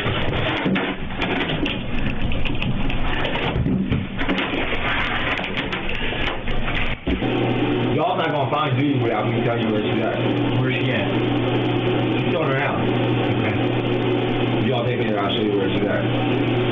Alright, can you explain it to me? I mean, she got high, she was getting high, so she asked me to shoot her up, I shot her up with GOD. So, I had a warrant, I wasn't gonna call the police. Unfortunately, the fan ruins the audio during the first several minutes of Ryan's confession. Ryan claimed that he had been getting high with Judy when she overdosed from the drugs she was taking. After she stopped breathing, Ryan put the body into a large wooden chest in her bedroom where it stayed for 3 months. During this time, he used her car and credit cards to purchase whatever he needed. To explain her disappearance, he told Judy's neighbors that she had gone to rehab and wouldn't be back for some time. On the day Ryan took Cindy's life, Cindy was asking Ryan about Judy telling him that she didn't believe Judy was in rehab and she was going to call the police. Ryan didn't like this because he knew he was going to get into trouble for not reporting the death and then hiding the body. Plus, he already had several warrants. To prevent the police from being called, Ryan took Cynthie's life in her own home. The interrogation picks back up after the detective shuts off the fan. Ryan is talking about how he was arrested at the motel. Yo, wasn't. I just wasn't going to hit that hotel room. Yo, were they going to hit the hotel room if I never came out there? It's hard to say, honestly. Because I never got in that car. Y'all never got me today. You think? I don't know if y'all knew who I was. Walk out the hotel room, they probably would have got me. So, just to make sure I'm following you, okay? You're using dope? Yeah. And crack? Pretty much anything. Okay. When this situation happened with your son, you couldn't get your son back? Months ago. Okay. Did that kind of set you off a little bit or something? And that's why you've been kind of doing burglaries, and you said you robbed the liquor store too? I haven't really did no burglaries since. Did you got caught in that one? Or? I never even stole nothing in that one. Okay. My next door neighbor. I didn't even steal nothing. Okay. I was just high. I just walked in that bitch. Right. And when you went to Judy's, was that just because she called me out the blue, helping her get off the drugs? Oh. Okay. And I said, damn, I could just stay here and get rid of her and just keep using all her money every month. Yeah. That's what I've been doing. It seemed like it would have worked for a while, except Cindy. Yeah. And she called the house phone over there, wanted to ask about. Yeah, to ask you questions about Judy. Yeah. Was she a friend of Judy? Nobody really messed with her. Like they were just. I told her that she was in rehab. That she was like on a blackout for 45 days. And how long were you staying with Judy before that happened? What, before Judy? Yeah. Like a month. And things were good with her? Yeah. But, like you said, you were thinking if you can work your way into staying there without her, that's the move. Right. Okay. So, when she asked you to shoot her up, you said? She slept there and she went out. She already. Then I shot her up to make sure that she was gone. Okay.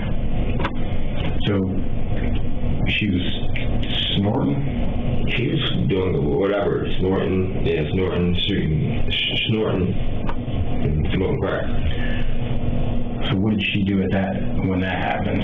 She sniffed, and then she was out of it? Yeah, she went out, she fell out, she OD'd. So then you hit her with the dope to make sure? Yeah, she sniffed the dope and went out on it. And then you shot her up? Yeah. I gotcha. And then, what'd you do? That's when you put her in the box? Yeah, I left her in the bed for a couple days. Okay. And you put her in the box and put a blanket over it or something? Yeah. Okay. When did people start asking what was up with her? When they didn't see her for a couple days. Okay. You just said she's a rehab. Yeah. But Cindy wouldn't let go. Yeah. Okay. So when you're over there with Cindy, you got smoke. Did she start right away with the questions?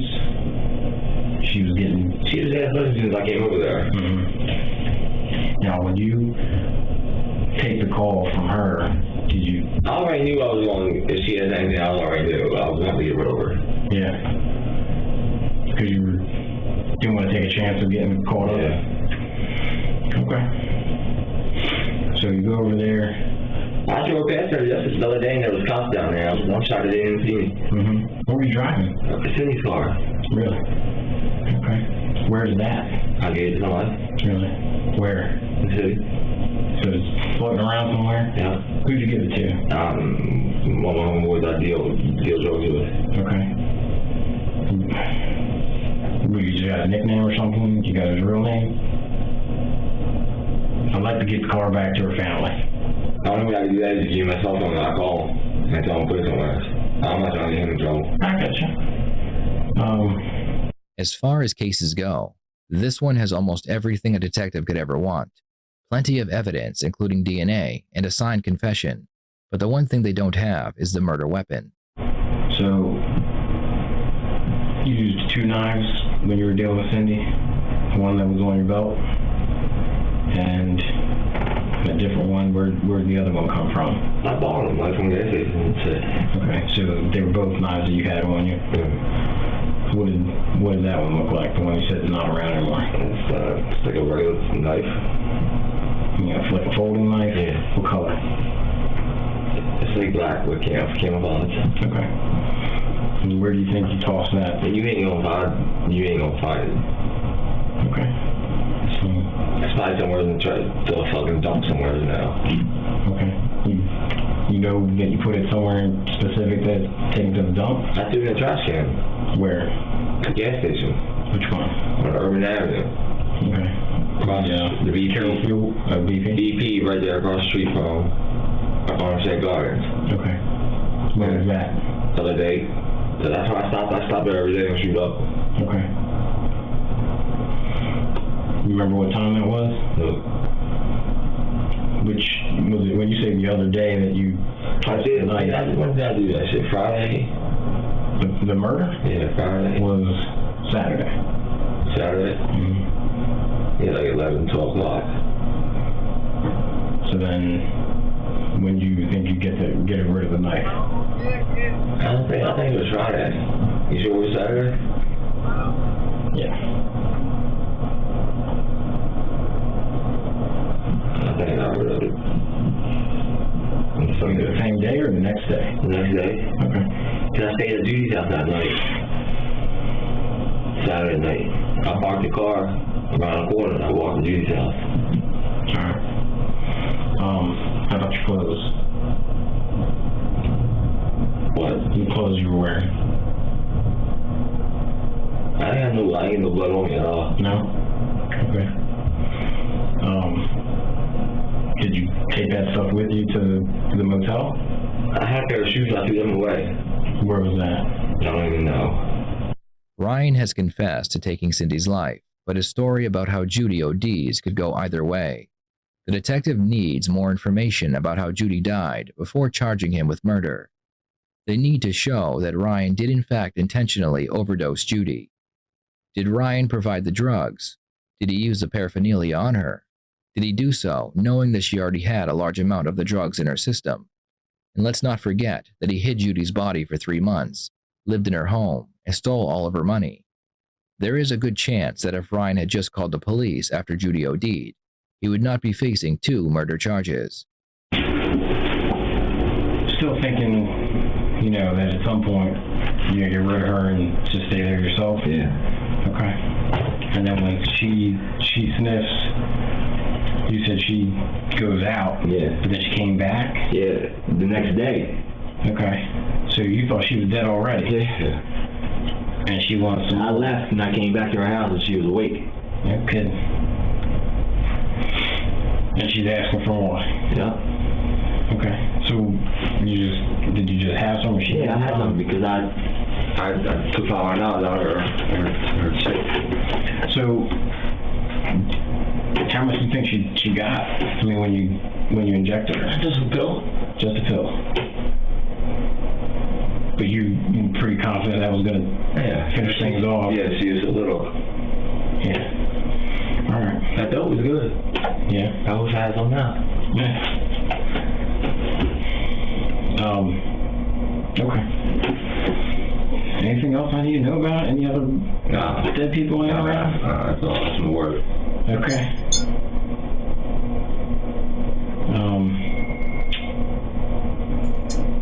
You said her car is someone got in the city somewhere. Yeah. And you don't want to tell me who? I get it. You get my phone and I get the number out there and call this motherfucker for you. Okay. I mean... Unless he got pulled over in that motherfucker already. Yeah. Could be. Alright. Any other cars I need to know about? No. Any steal cars and stuff like that? Yeah. Alright. Okay. All right. I'll be right with you. I can't give you no soda and some cookies. Yeah. No, I can't make it. I can't. I was like really going girlfriend. That's what I don't have a problem with that. It's just that involves a little bit more. So I gotta get you a phone and so. And I don't know what she do. If I don't, I'm not even trying to get her involved for real. I got you. You just want to talk to her? Yeah. Okay. Is it her cell phone? Yeah. Okay. Yep. Give me a look. Ryan would receive 2 murder charges and would plead guilty to his crimes. At his sentencing, his public defender argued that Ryan should receive a lighter sentence because of his unstable childhood and drug addiction. Prosecution would argue that drug addiction is no excuse for what he did, and that Ryan is a danger to society. In the end, Ryan would receive 2 consecutive life sentences. This was his punishment for taking the life of his stepmother, selling all of her belongings to buy drugs, and then killing her neighbor for asking too many questions. Damn. Don't forget to subscribe so you don't miss any of the new videos coming to this channel. Thank you so much for watching. I will see you next time here on the Red Tree Crime YouTube channel.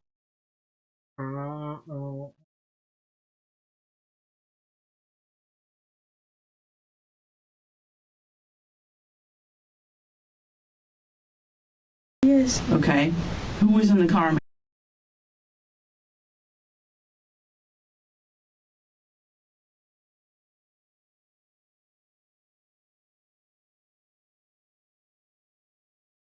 No shots fired.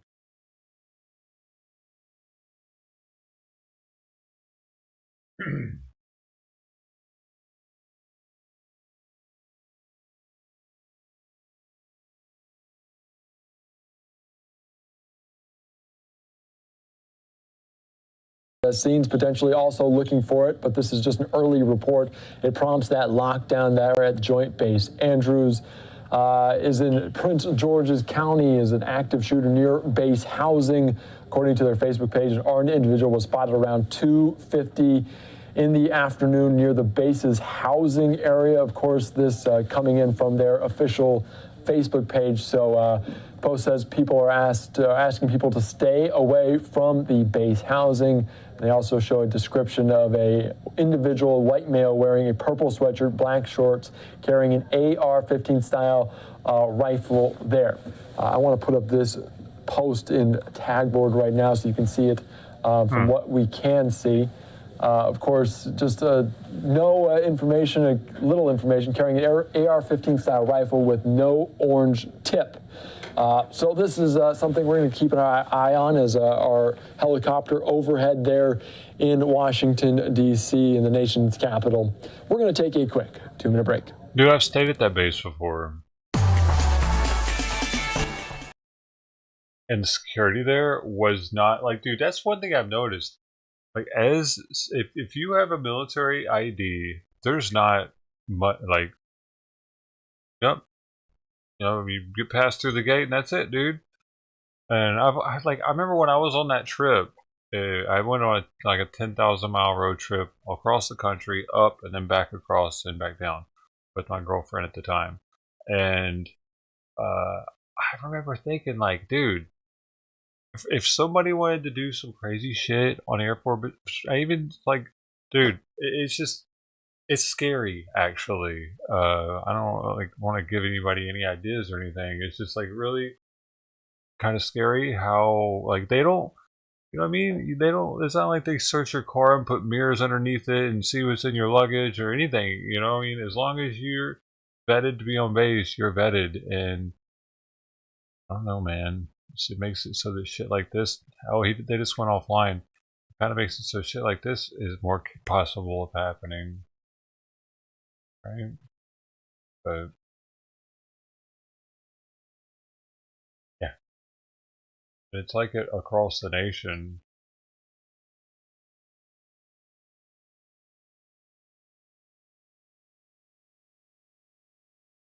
Yeah, no shots fired, no active shooter is what this one said. So I'm guessing that's not what's happening, and it doesn't seem to even be news anywhere else. See. Except for that, there was, oh, this is on. Nope, they're leaving too. Well, that's good. Maybe it was just somebody walking with their gun and everybody freaked out. Because I'm assuming that they don't, I don't know, they hopefully make sure not to let crazy motherfuckers have military IDs that can get on bases. I'm as crazy enough as they should let happen because I'm pretty crazy. No, I'm just not a people person. Unless I'm streaming.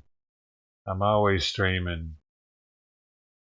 So I must be a people person. A fake out. Yeah, that's something else I'm hearing is that there are a considerable amount of swatting calls happening lately too. So that was a news story this morning. You don't even know the blood, sweat, and tears that up tears every day. We putting in blood, sweat, and tears every day. Schools across the U.S. What does that have to do with anything? What do the terrorists have to do with anything right now?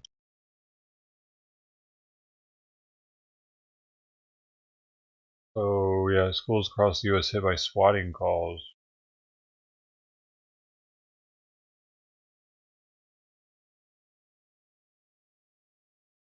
Oh. Yeah, I don't ever use that one for me, dude. It's supposed to be for the stream. I don't.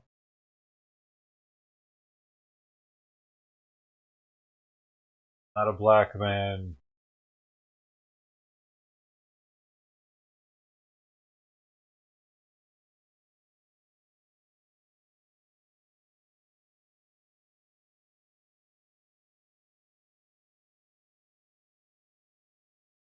Going at it now.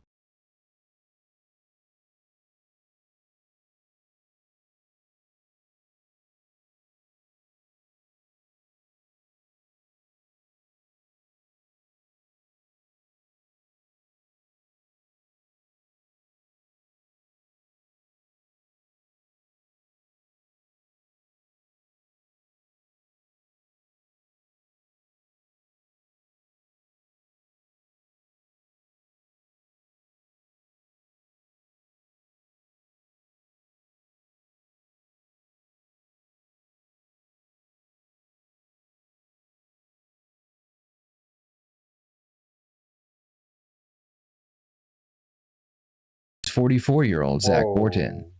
During the early morning hours of August 22nd, 2021, 3 lives were taken in the quiet town of Grass Lake, Michigan. The victims were all elderly men that had allowed Zach to live with them. Friends of the victims would immediately name Zach as the prime suspect. Zach was a known methamphetamine user who spent his days stealing items or money to support his habit. I'm a detective from Jackson County, so I just want to talk to you a little bit just to get your side of the story. Barney Fife. Hold up. It gives me a chance to use my thing. Where is it? Oh, it's not over here. Where I could get it the telephone side. Oh, it's not over here, guys.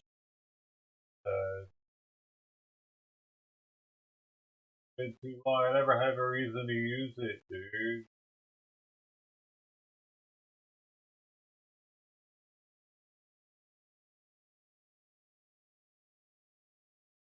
Not over here. Here? I think it was over there. I just can't find it. Always know there's 2 sides of every story, right? And I know that I'm only getting one side. I've obviously talked to a lot of different people today, between last night and today, and I just want to hear it from you. I do think there's a lot of explanations for why things happen. So I'm asking your permission if you would just want to let me know what happened. I have no problem telling you everything as far as anything you guys want to know, but I was also told if I came in cooperatively, I'd get to see my wife and hug my wife. She was promised that as well. Okay, so look, before I say anything to you, can I read you your Miranda rights, just to let you know your rights? Okay. And I just wanted to state that before I said that, because once you read me my rights, if I say anything about an attorney, you guys stop talking to me, so I don't want you to have to do that. So what I'm saying is I just want the side that was already said that it was going to be taken care of by your officers, that I can see my wife and hug her, and then before, this is it for me, you know. So I didn't make any arrangements as far as hugging your wife. Is she in Jackson? She's right here in Grand Rapids. Okay, I can see if we can make some arrangements on that.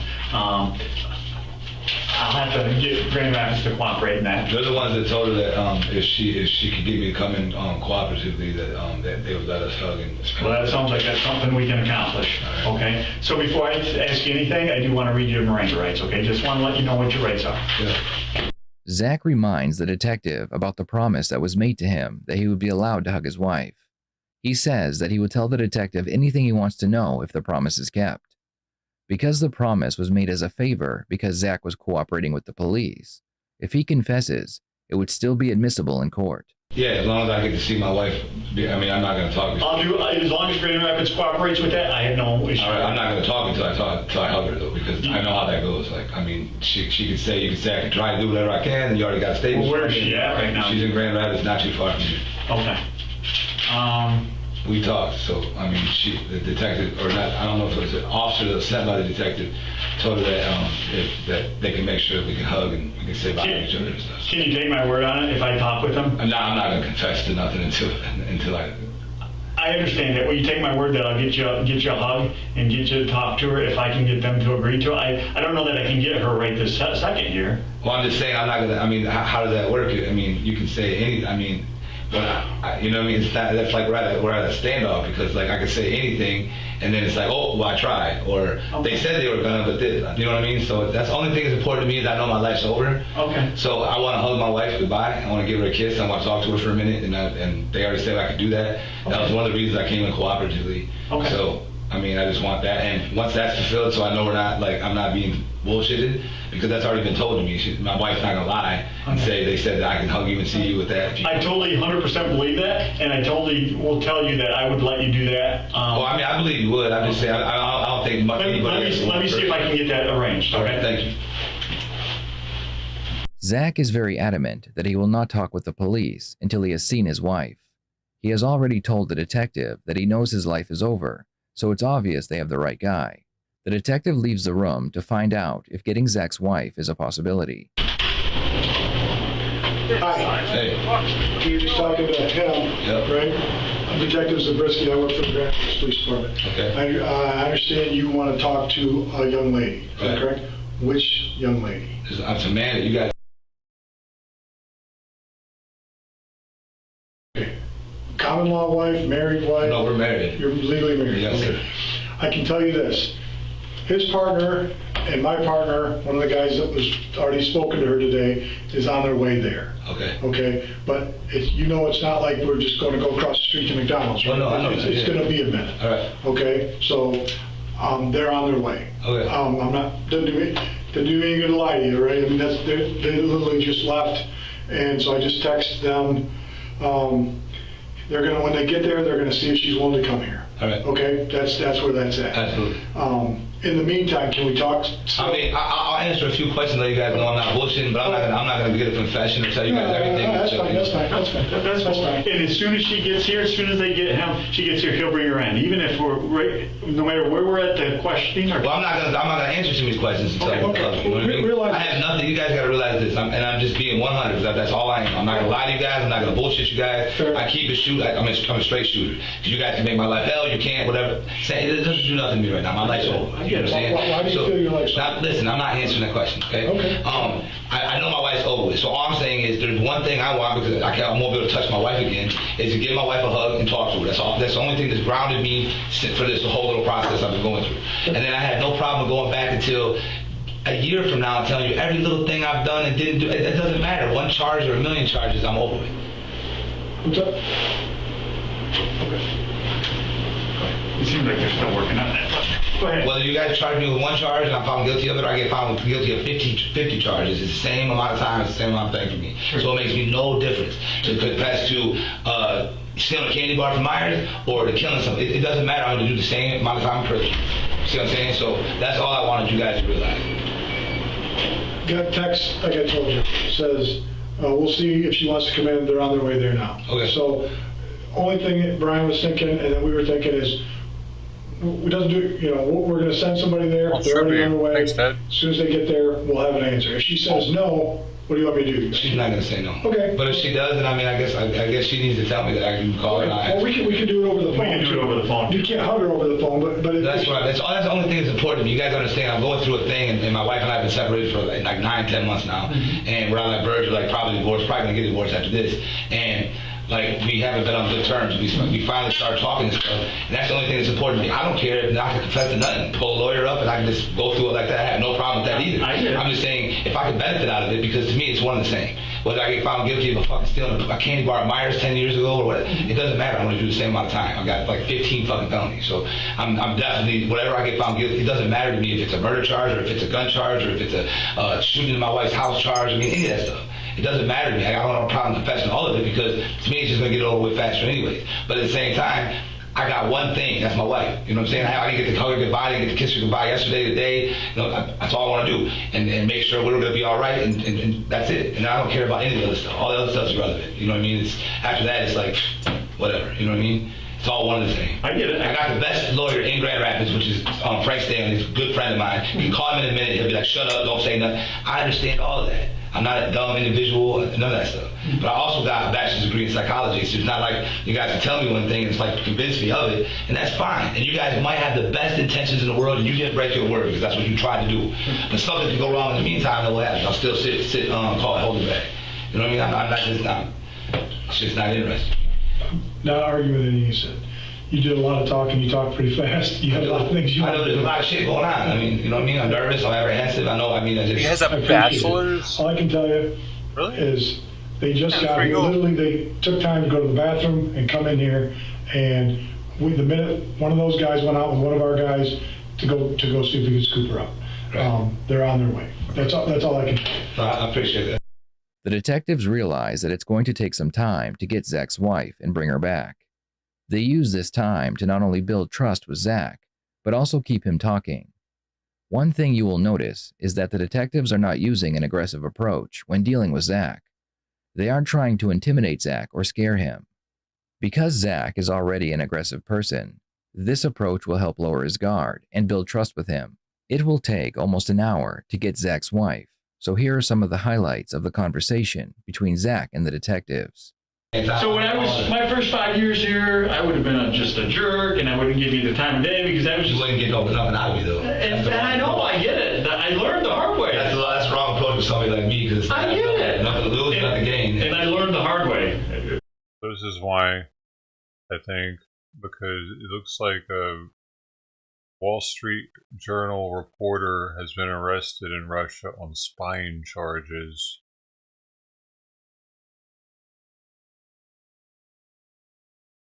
And I got 28 years in now. It's kind of like, to me, it's just everybody's. What did you say your last name was? Longer. Oh.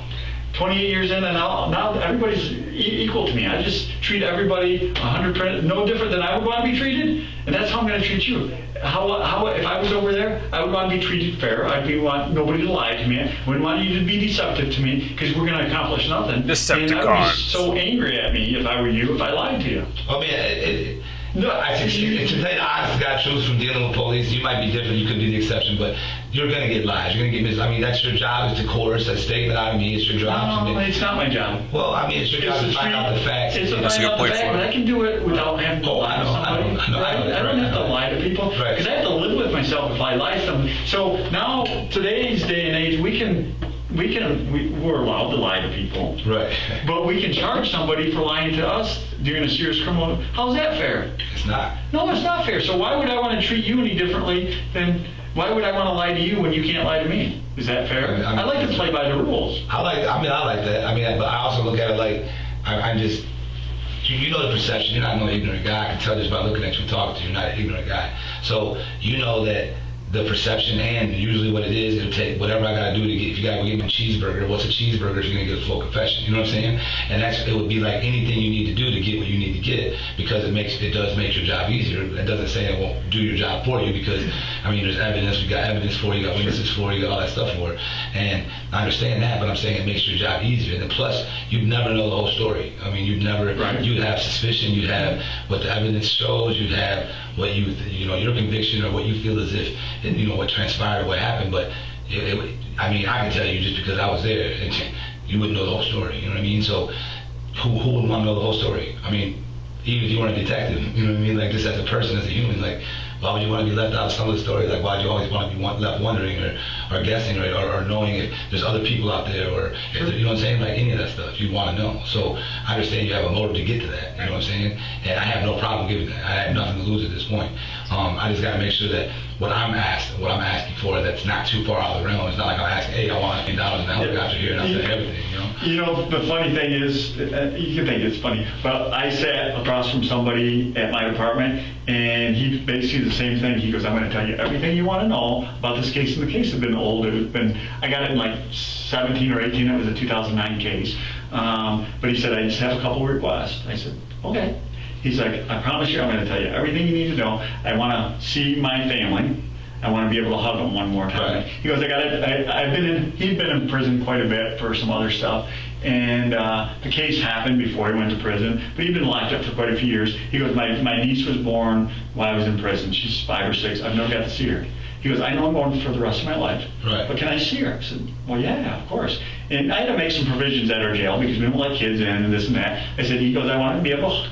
Yeah, trust he was being sincere too, just because... Oh, he was so sincere. It's almost like he and I could have been like, if he wasn't in the same position, we'd go out and have a beer and we'd chuck it up and have a good time. He and I became like almost... it sounds friends, because he was in our jail for a couple months. He goes, A, I want to do that. B, I want to be locked up here because I've told on some people and I'm going to be considered a snitch for a while because I'm going to tell on somebody and I'm going to get killed if I tell.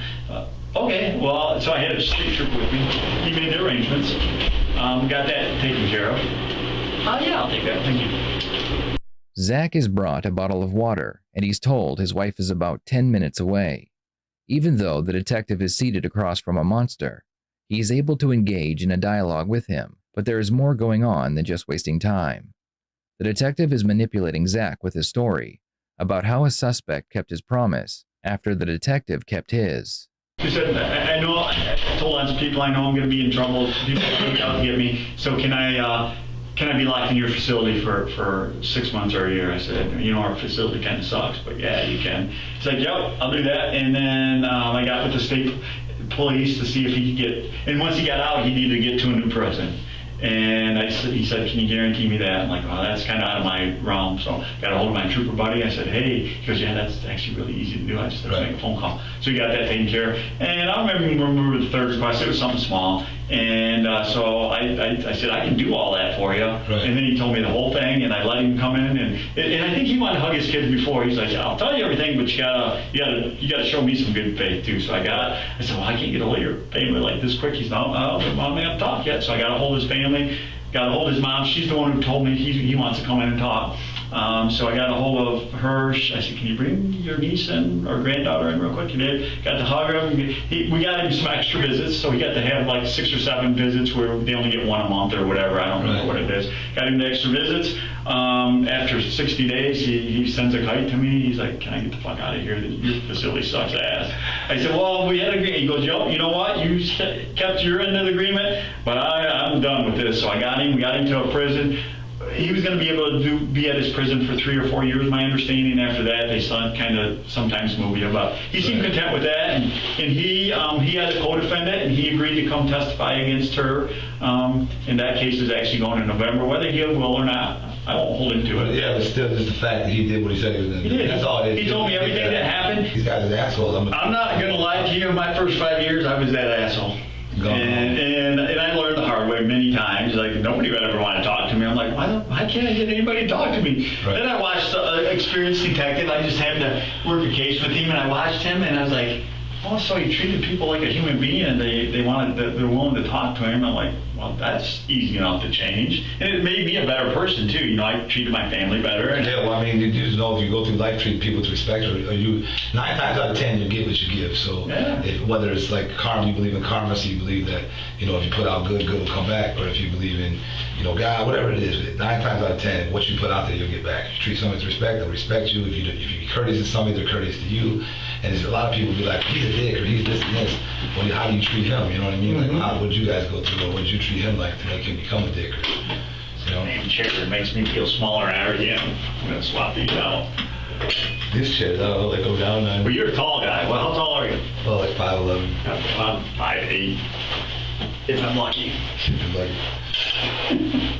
Over an hour goes by, and Zach's wife finally arrives. You understand where I'm coming from? She's got a baby in her arms. I don't want to get into any kind of predicament in here with anybody, okay? I get you. All right. Thank you, sir. Yep.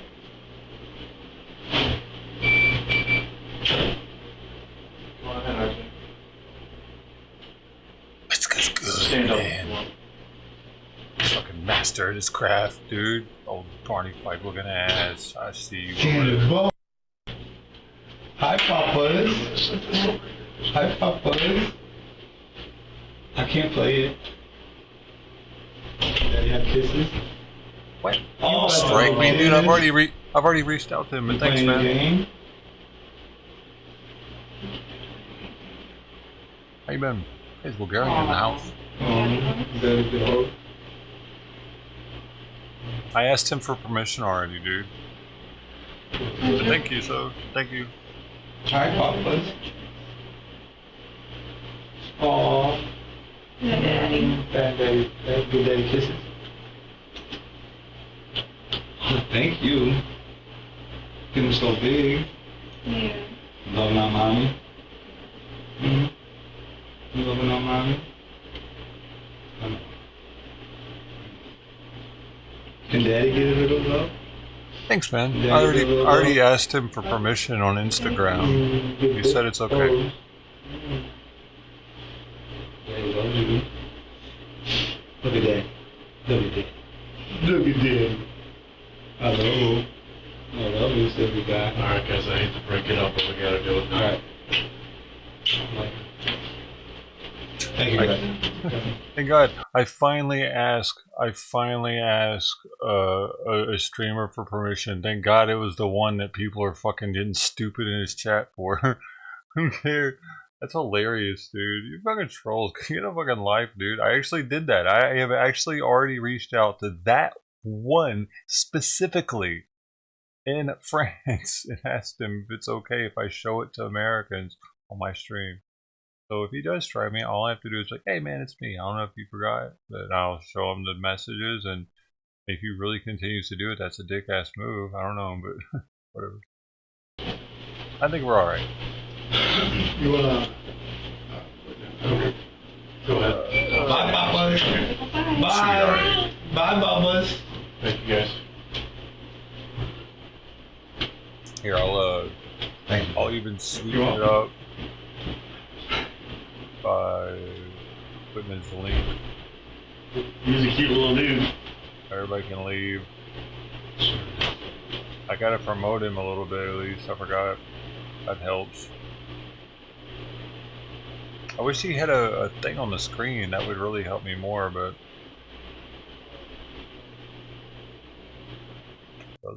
After his visit with his wife and child, Zach sits quietly as he realizes what he has done. A few minutes go by, and he decides to keep his promise. He had been high. I think he smoked crack or something. I'm not sure. But he was like noided out, and he kept coming in the back bedroom where I was staying, and like waving a pistol around and saying, "Who's in here? Who are you talking to?"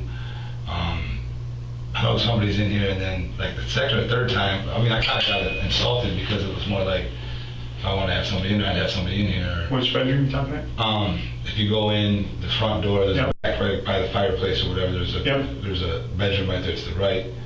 You know what I'm talking about? And then to the left, there's a like a I guess it'd be a front room, a big ass front room. It's almost like a family room. Yep. And then so in the bedroom right there on the right, when you first go in, that's the only other bedroom. He's on the main floor. And so he kept waving the pistol. He'd come in with the pistol, he wouldn't wave it, like then point it at me. Like at one point, I think like the second time he came in or something, he kind of waved it towards me. I was like, don't point a fucking pistol at me or some shit. Just kind of like a guy's like back and forth. You know what kind of pistol it was? Yeah, it was 38. Okay. So he comes in there with that, and he's like kind of waving it around. What was he upset about? Because you had somebody? Well, he thought I had somebody in the room, but I didn't. And then I found out like the third time, I want to say it was the third time he came, he kept coming in there like, who's in here? And I was like, what the fuck, it'd be 15, 20 minutes. Who's in here? And I'd be half asleep. And I'm like, so like the third time or something in here, he's like, I know she's in here. I said, who are you talking about? And he said, which is like a girl that comes there every once in a while. It's, you know, she's messing with another biker or whatever, whatever. But he's kind of like her, I don't know, he was kind of like infatuated with her, like kind of like wanted to look after, I don't know, like some weird thing, I don't know. He wasn't having sex with her, so I don't know, some weird thing. But if she stayed the night and stuff like that, they'd sleep in the same bed and stuff. But anyways, like I know she's in here. I was like, man, turn on the light and look around. Like stop doing like I don't know what you're doing when you're bugging out. He even said to himself, like I must be bugging out. I must be bugging out. He's looking under the bed. He's looking all through some stuff, and I'm like, bro, where's she gonna hide at? You know, like come on, dude, get a grip. And then so I heard, I don't know, it was probably 15, 20 minutes later, I hear him talking to somebody out in the front, like, well, not the front room, it wouldn't be. You first come in the door, there's a kitchen and like the big open dining room. And I hear him talking to somebody in there, which would be like, if you open my door, you'd be able to see right out there pretty much. So I like open the door and he's not talking to nobody. And I'm like, hey bro, who are you out here talking to? And he was like, nothing, I thought I heard something out here. You sure there's nobody in there? And I'm like, yeah, there's nobody in here. And then he was like outside, I could hear him outside, and then so I get up to come out there with him, and I'm like, what's going on out here or whatever. And he was like, there's somebody out here I know for a fact. I heard coughing over by the chicken coop. So we had anyways, we go over to the left side of the porch, which was if you're facing out towards the road, would be the left side, would be, and that's the way like the driveway and stuff's on that side. And there's a chicken coop. And we go over there and look over there, and then both of us go, him and I both go walk around. And then we go back into the house, and I lay back down, and I thought he was going to bed, because he was like, it must be bugging out, you know, it's getting to me or something. He was like, what did he say, something like, I must be losing my mind, or something about, they must think I'm losing my mind, they're not going to trick me like that, or some shit. And I was like, what are you talking about? He was like, never mind, just go to bed, just go to bed. So I go back in and go to sleep, and well, I don't know, half sleep, whatever. And I hear like 2 distinct gunshots downstairs. But that was after I heard a bang. I think that's what woke me up, like a, I don't know, like a bang, it wasn't a gunshot, but it was like a crash. And then I hear gunshots, I want to say 2 to 3, I want to say 2, then the third, like, it was like 2 and then 3. And by that time I have a gun, I kept it, a 40 cal.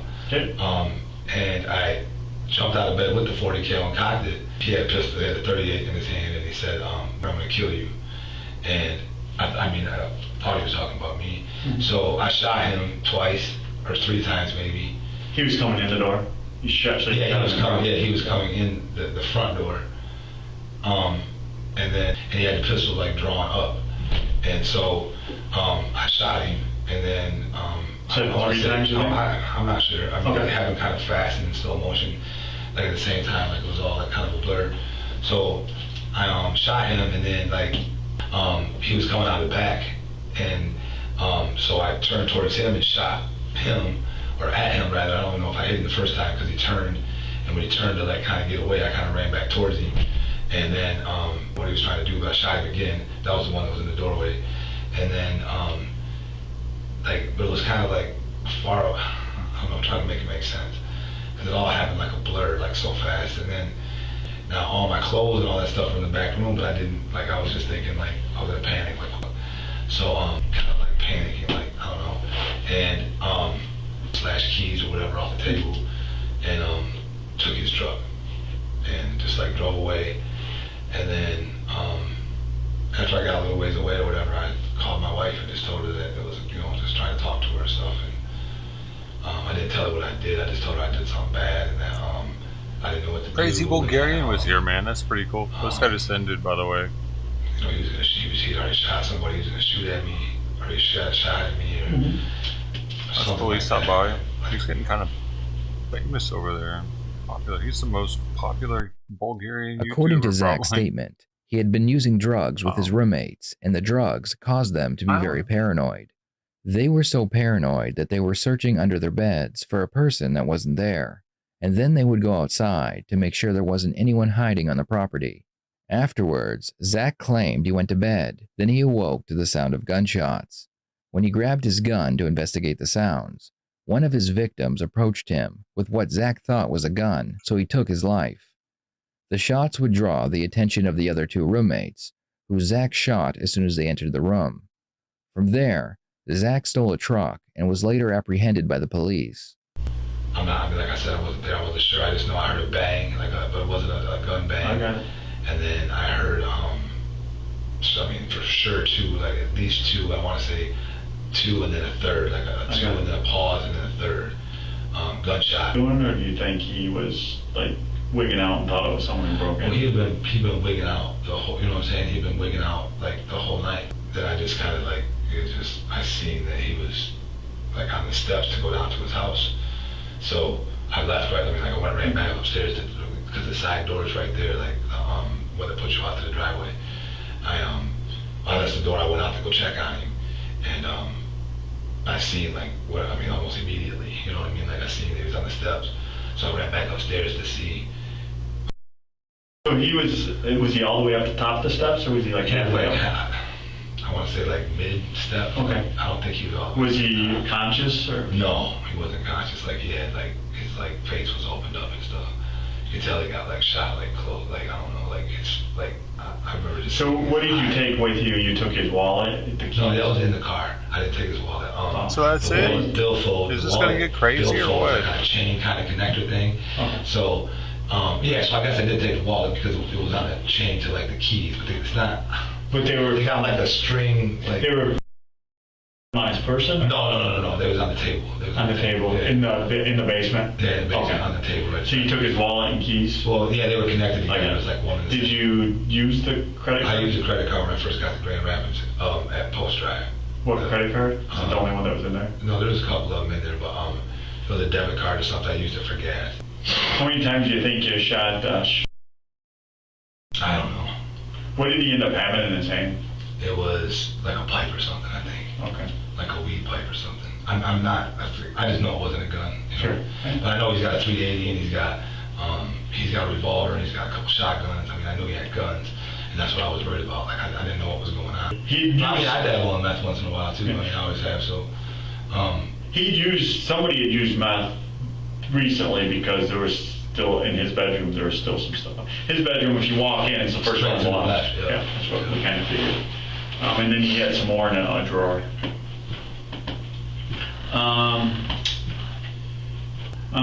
So we did recover some rounds in each one of the individuals. We found some casings. A 38 is probably not going to eject a casing. It's typically a revolver. I'm assuming that was a revolver.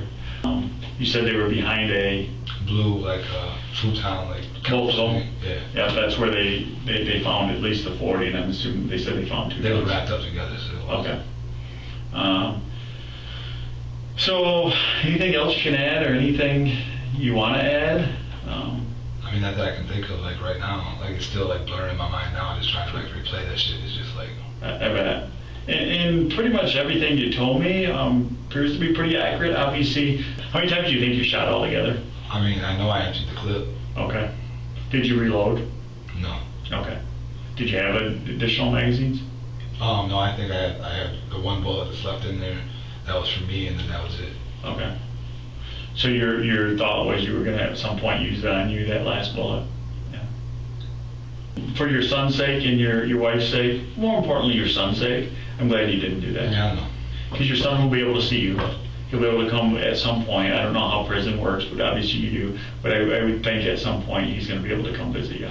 Oh yeah. Do they let him when they're young? Okay. Yeah. Well, for his sake, he's not going to know any different initially. Yeah. Anything I can help you with? Because like I said, I do appreciate your honesty, your cooperation. You could have made this difficult for me, and you didn't, and I appreciate that. There's going to be things you probably need as far as like little details or little questions you have. And I'm fine with all that. I already know there's no snitching, nothing, but I'm not snitching on nobody myself. So. No, you're right. There's probably going to be one or two things I didn't think to ask today. Yeah. And you're cool with me coming up? Yeah, absolutely. Okay. Like I said, as long as like you guys have held up your end, like with bringing my wife in here and doing what you said, and he went and orders the pizza and all that. So I'm just a man of my word. If it's upheld on both ends, of how our relationship right now is how it'll always be unless you change it. Sure. That's just the truth. Yep. I won't ever change it because I have no reason to. I have no reason to change it either. And so that's just it's just. But yeah, I know you're gonna have more questions. Let me get with my partner here real quick and see if he had any questions. Zach tried to claim self-defense. His lawyers argued that after he accidentally shot one of the roommates when he thought he had a gun, the other two roommates wanted to take his life.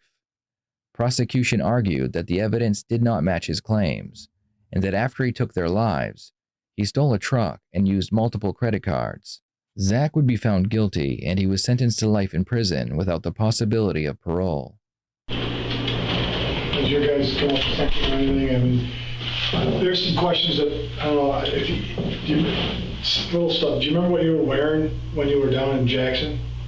Well, I mean, when that stuff happened? Yeah. What I got on? Same clothes. Same clothes? All right. Literally, you haven't changed the whole time? Did you shower? It was yesterday.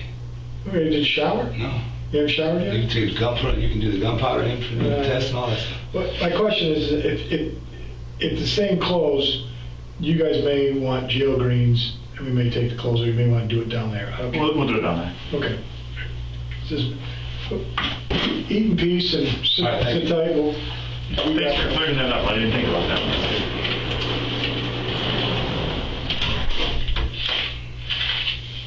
You want me to rip that off, or you got it? Oh, I got it. With the handcuffs in the front, I think I can manage. Sure.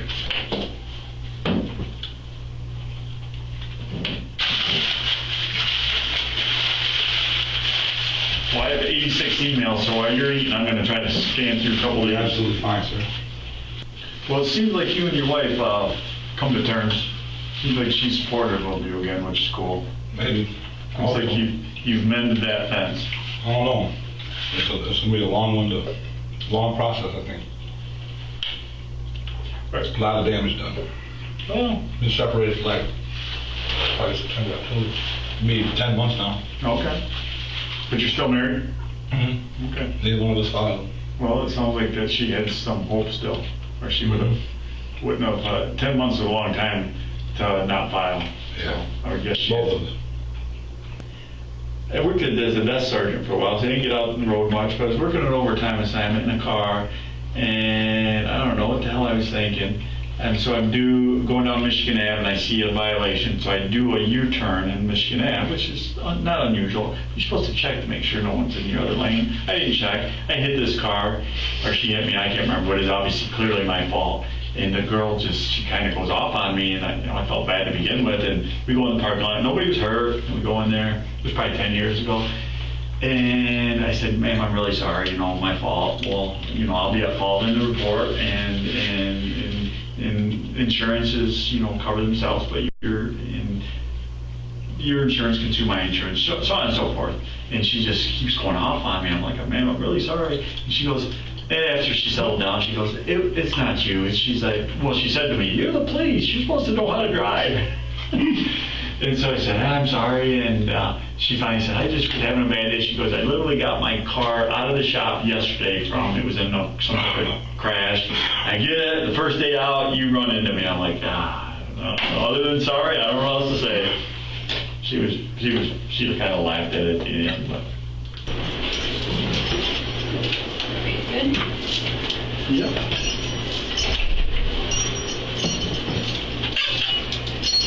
Stand up. We gotta try to take those off. You want to take the ones off first? No, let's do that. RJ, you and Justin get them downstairs, okay? Thanks. I appreciate the way you handled that, and especially what you said about when you said you were going to shoot the guys, and you realized they didn't do anything to you. That was pretty stand up. I appreciate that.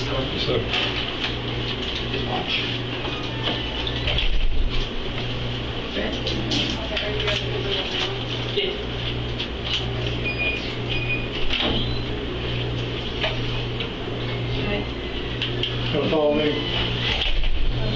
Thank you for watching. Don't forget to subscribe so you don't miss any of the new content coming to this channel. I will see you next time here on the Red Tree Crime YouTube channel.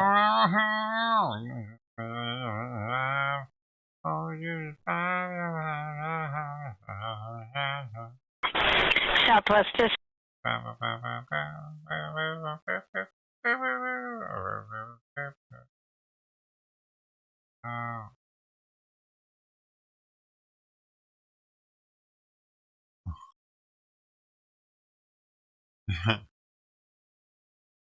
Maybe about some pizza though.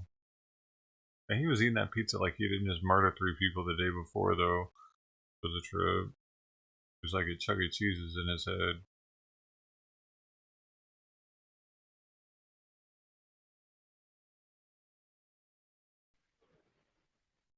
Pas demandé? Vous savez tout? Salut toutou, salut toutou, salut toutou, salut toutou, do. Why isn't that working?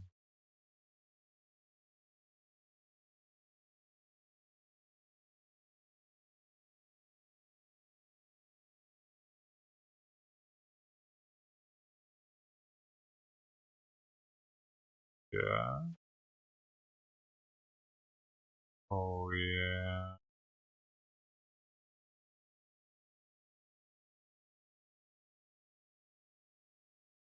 Weird.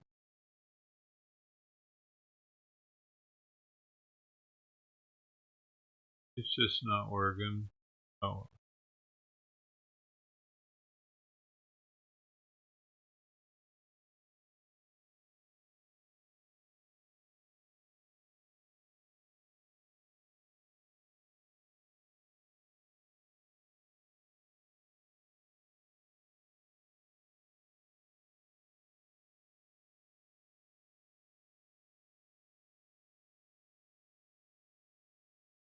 Oh goodness, here's another guy. No, I don't like that.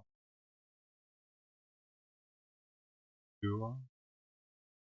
Do I like that one? Christopher Wrong, who are you? Oh, I better not like that one.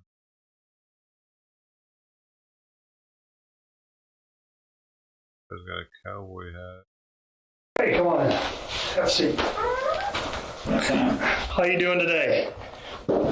Jim Hahn with the Texas Rangers. I've got a bunch of things to kind of explain to you. I'm guessing you probably have about 50,000 questions right now in your mind, wondering what's going on. Would I be right with that? This is John Macris, and he is about to be interrogated by a Texas Ranger. The body of John's wife, Laura, had been found in the living room of her home. I don't really have any questions for you, with the all stereo. But I do want to explain the process and kind of explain what's going on and why you're here today. Begin that. In other words, before I begin a dialogue with you, I need to read you this form, and then if you agree, then I'll kind of tell you what's going on. Nothing happens in this room that you don't want to happen. You don't want to talk to me, you don't want to answer questions, and that's cool. All you got to do is say it, and we're done, and you go back. But I figured I would take this opportunity to at least kind of explain to you what's going on, and I figured you would probably have questions about what's going on. I'm kind of pretty straightforward guy. I just kind of throw stuff out there. All right, so I'll just kind of rap through it, and if I lose you or anything, then just stop me and ask a question. If you want clarification on anything, then all you gotta do is ask me. Okay, pretty straightforward. I'm not gonna lie to you or blow smoke or anything like that. Cool. All right. At first, the police believed that it was a robbery gone wrong. The safe in the home was empty, and there were no witnesses to the crime, so the police had very little to go on. The governor of Texas decided to put a UCIT member on the case, and he was able to find quite a bit of evidence that pointed at John.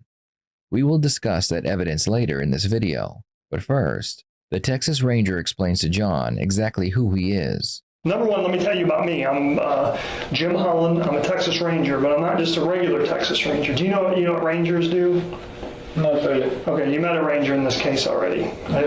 Somebody talked to me at the roller PD. Right, a younger guy. So I'm what they call a USIT Ranger. So there's about 120 Rangers in the state of Texas, okay? They do a bunch of different things, from murders to homicide to public corruption, you name it, and they do it. All right? There's 8 guys called USIT Rangers. Okay? What? USIT, U-C-I-T. Okay. Unsolved Crime Investigative Team. So of all the 120 Rangers, if you get picked to be one of these 8 dudes, then you must be pretty good. No one who's young ever gets picked. No one who's bad ever gets picked. Only people that are exemplary in what they do and have a lot of success. So I'm fortunate, I guess, or unfortunate, depending on how you look at it, because I get a bunch more work to do that, which means I've been a Ranger for a really long time. I've been doing this stuff for about 23, 24 years, and I'm pretty good at what I'm doing. I'm really good at what I'm doing, or I wouldn't be doing this. When my phone rings, it's usually the governor. And if it's not the governor, it's the director of the Texas DPS or the chief of the Rangers. And they call me for special assignments, and I go all over. I go all over the world. I've been to Turkey. I haven't been to Greece on business, but I've been to Turkey on business. But I travel all over the U.S., and I do... I guess special cases. I don't work. Homie, this guy's got SEAL Team 6 about to interrogate him. Man, what the fuck? Just regular murders. I don't do anything like that. All I work is murders, but primarily what I work is serial murders, interesting enough. And then I work cases that haven't been solved or can't be solved, and I don't even work normal ones of those. I work high-profile ones. So normally I get a phone call. In this case, I got a phone call from the governor. And the reason that the governor called was because Laura's mother was calling, writing emails, and other family members were calling and writing emails wanting to know, why hasn't this murder been solved? So after X number of emails and phone calls and, well, I'll be honest with you, news coverage, because, obviously politicians care about the news and the governor cares about the news. I get a phone call. He says, Jim, I need you to go over to Dallas. I said, sir, go solve this. Righto. And basically what I do is I come up here and I take over. I take it and I look at it and I tear through it and I solve it. And in my job, there's no excuses for not having results. In other words, at the end of the day, I make arrests, I solve crimes, I get convictions. If I don't do that, then I don't get to keep my job. So I'm really good at what I do. And when I get told to do it, it's usually a pretty short time frame. I don't take months or years to do things.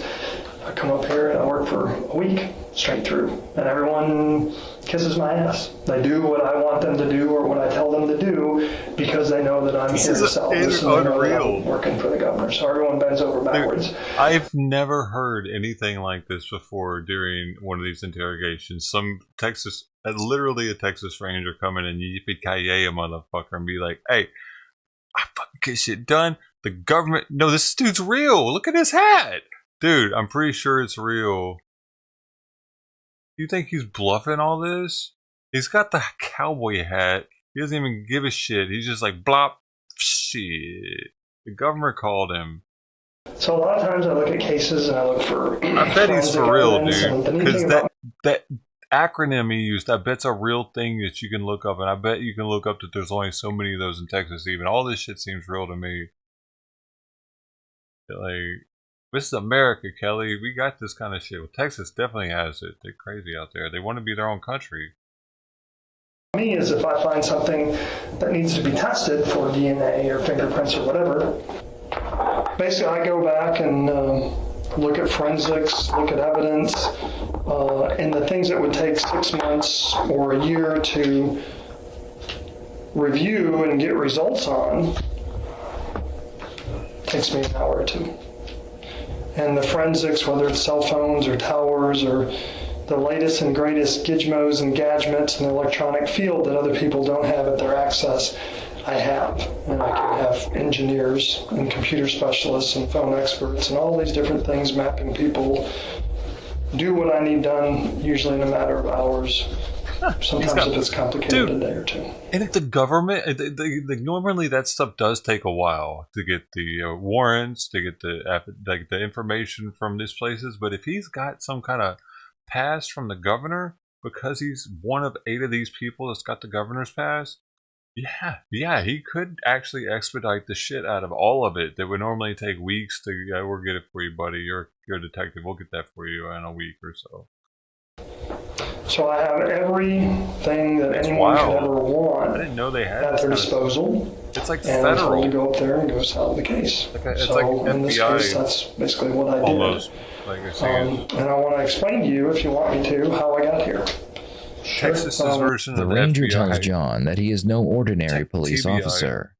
By describing who he is and detailing all the resources at his disposal, the ranger is manipulating John into believing that he has already solved the case. The truth is that the ranger has gathered evidence that led him to believe that John paid 2 men to kill his wife. The 2 men are James Valletta and Jesus Trevino. There's a couple problems. What do you mean? Let me explain them to you. So, you know James Valletta, right? I know he is, yes. I did not really have any relations with him. Okay, and you know Mr. Trevino there, right? Yes, with him I know him several years. And you know those guys have obviously been sitting in jail here for a while. Yes. Okay, so I can kind of take a long time, or I can just cut to the chase and just lay shit out to you. Are you a pretty straightforward dude? I mean, you don't seem like an overly talkative guy. I mean, I don't know what to say. I mean, it's like, I don't know. Go ahead. Okay. Well, those 2 knuckleheads have been in jail for a long time, so let me kind of cut to the chase. So you can imagine why you're arrested. Okay? One of the reasons. Okay? I don't want too much. My imagination is bad. Okay. Well, I'll get to that. Here's you, Mr. I have no imagination. All right. Jesus and James working for you, right? Pretty good dudes. You only know Jesus or you know James for just a little bit of time, right? Correct. I know Jesus from before, and Jesus brought James because we needed to increase my crew. Okay. Well, let me cut to the chase a little bit. Jesus is a dumbass. All right? Sometimes he... No, he really is a dumbass. Okay? At the end of the day, you shouldn't hire a dumbass to do a job because he's going to screw it up. All right? And if he doesn't screw it up, he's going to talk about it. And that's what happens with him. Now, at the end of the day, I think there's a bright light for you, and I'll kind of get there and explain that to you, okay? But this is the deal. A year ago, you know this chick?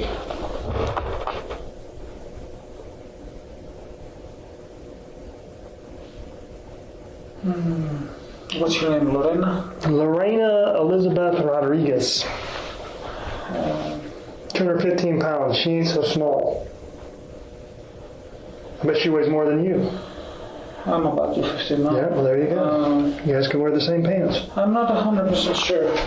Okay, well, this is the deal. Her and Jesus, main squeeze, right? What does that mean? That means that they were, at a minimum, having sex. How's that? Okay. Apparently, Jesus likes big girls. Simple stuff, so I can... They were copulating. How's that? I don't know that either. Sex. I understand what you said there, what you said. Oh, okay. So this is the deal. Jesus is sleeping with this girl, right? Oh man, that's crazy. I jumped ahead of myself. I hate it when I do that. The ranger begins to explain Hold up. I just gotta, because you just said that, I heard that zebras are some of the most ornery animals in captivity, and they like to bite too, and it hurts like hell. Like there was just some zebra attack just recently in the news, and I think they had to put the zebra down.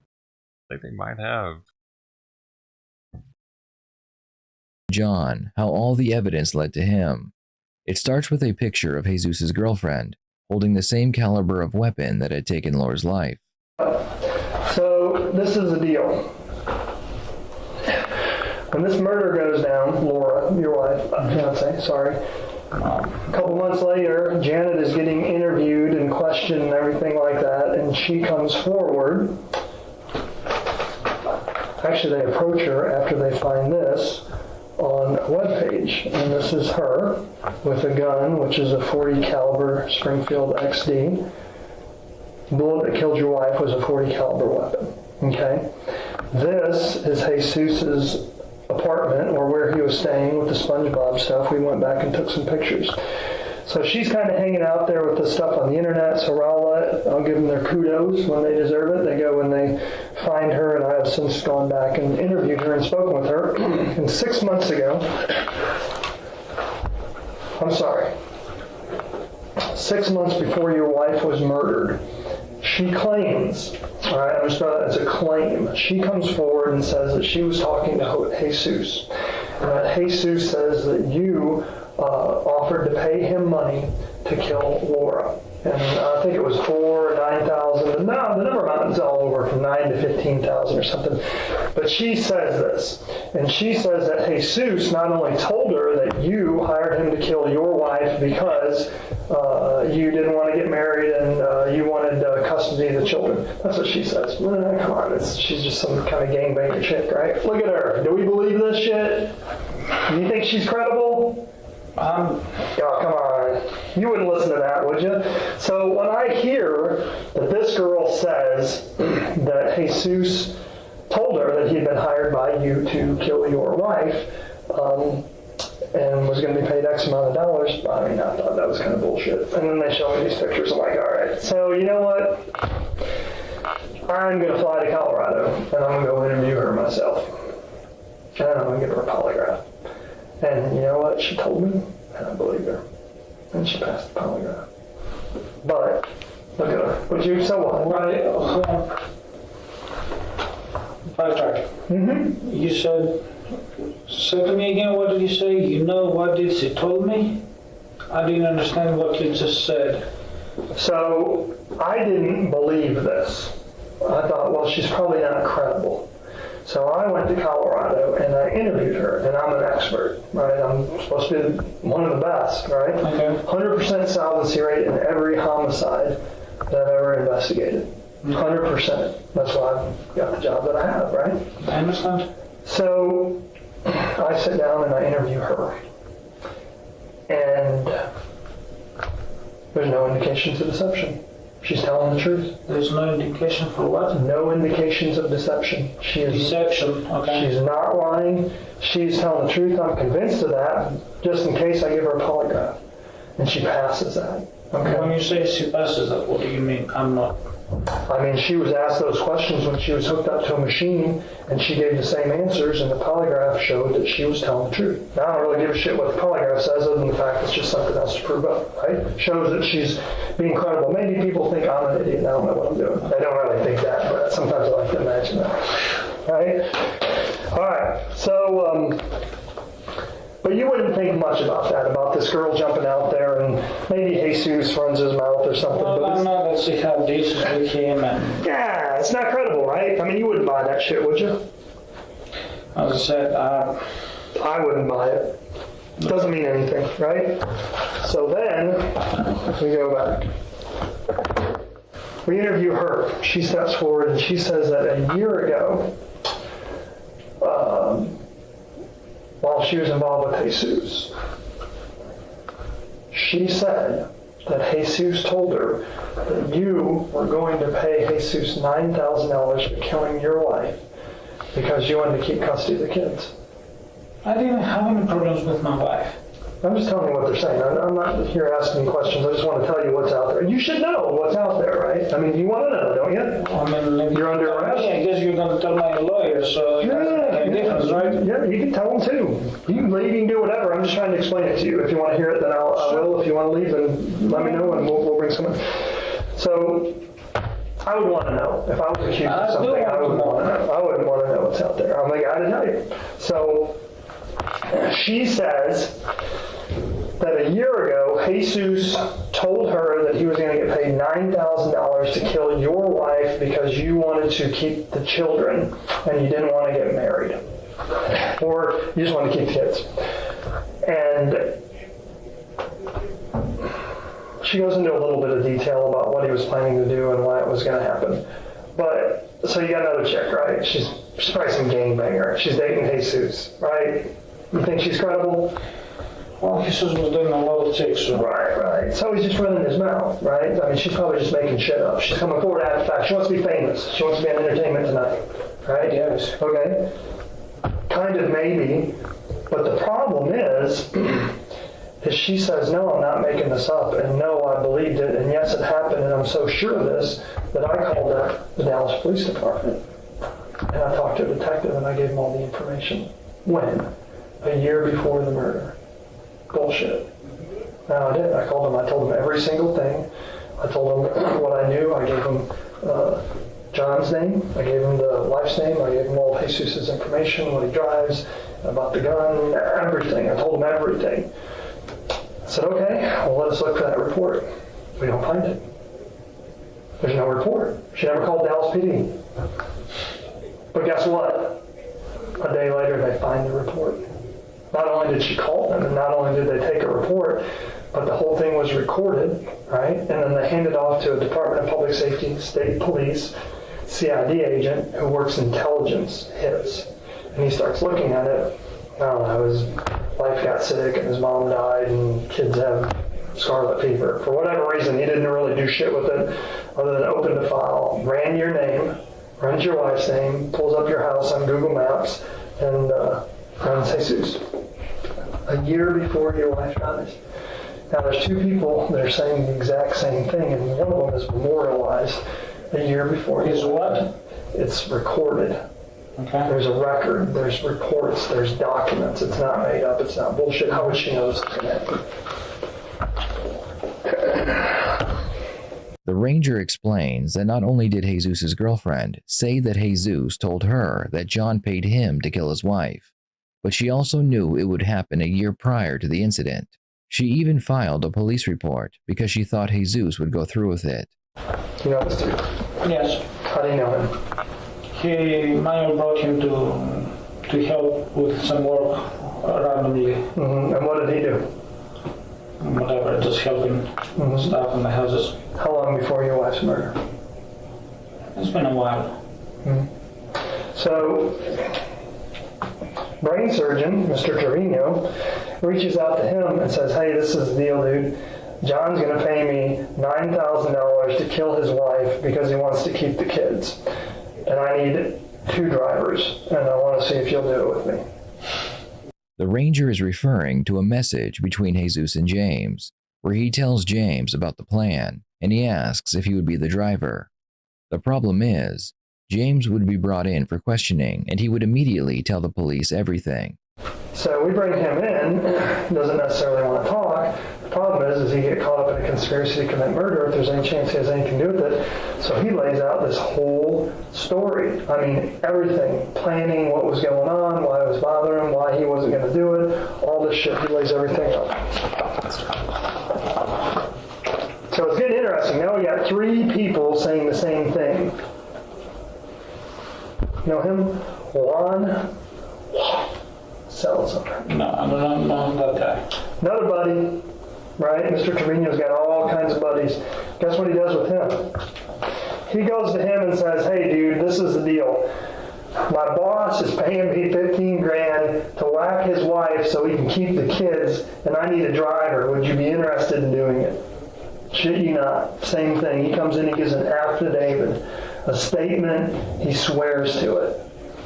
Now we got 1, 2, 3, 4 people saying the same exact shit. Boom! I mean, how are we getting all these people that are coming forward and getting information from them? I mean, they're kind of gangbanger types. It's not like they're going to just jump out there and... That's your job, huh? Well, yeah, but guess who makes it really easy? Mr. Dumbass. Because guess what he does? He's got an app on his phone to record all the conversations. Yeah, no, I'm the one who told him about this app because I use this app for my clients. I bet you know how to turn it on and turn it off, don't you? What do you mean? I mean that every phone call you make, do you record it or just the ones that you want to? It's recorded in all of them. I just, when I finish usually my conversation, I just delete it. Mm-hmm. Do you think he does that or do you think he backs it up to the cloud? What would you think? You know, I think he's a dumbass. You already know the answer. He backs it up to the cloud. So every phone call that he's ever made, outgoing and incoming, is backed up to the cloud. Well, because of what I do, pretty good at what I do, right?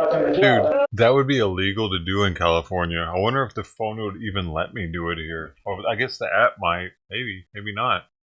Like recording I mean, maybe it would let me because it would just assume that I asked the other party for permission every time. Like, not just is it not admissible in court, but you can actually get civilly charged for recording somebody's conversation here. They don't know what's being recorded. I'm not the only one. Ooh, yeah.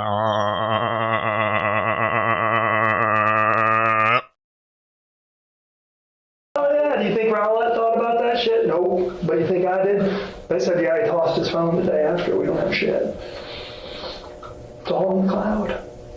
Guess who has all that? All these conversations. How do I know about these people? How do I know about the guns? How do I know about all this shit? Because dumbass recorded conversations with you, recorded. A week ago, I started working this case. Within 24 hours, it was pretty much done. Presented the facts to grand jury on Tuesday. Not for arrest, but for indictment. I'll explain that. For what? Indictment. I'll come back to it. Okay. Brother, you know what he said? Dude comes up, getting paid $9,000 to do a hit. He needs a driver, he'll pay him $4,000. 1, 2, 3, 4, 5, 6. Is that 6 or 7? I lose track. I don't think it really matters. Doesn't. When I say he's a dumbass, I'm dead on. Okay, but I want to keep going. I want to prove that I actually know what I'm doing. Right? The ranger shows John the overwhelming evidence against him, and there's not much John can do but sit quietly.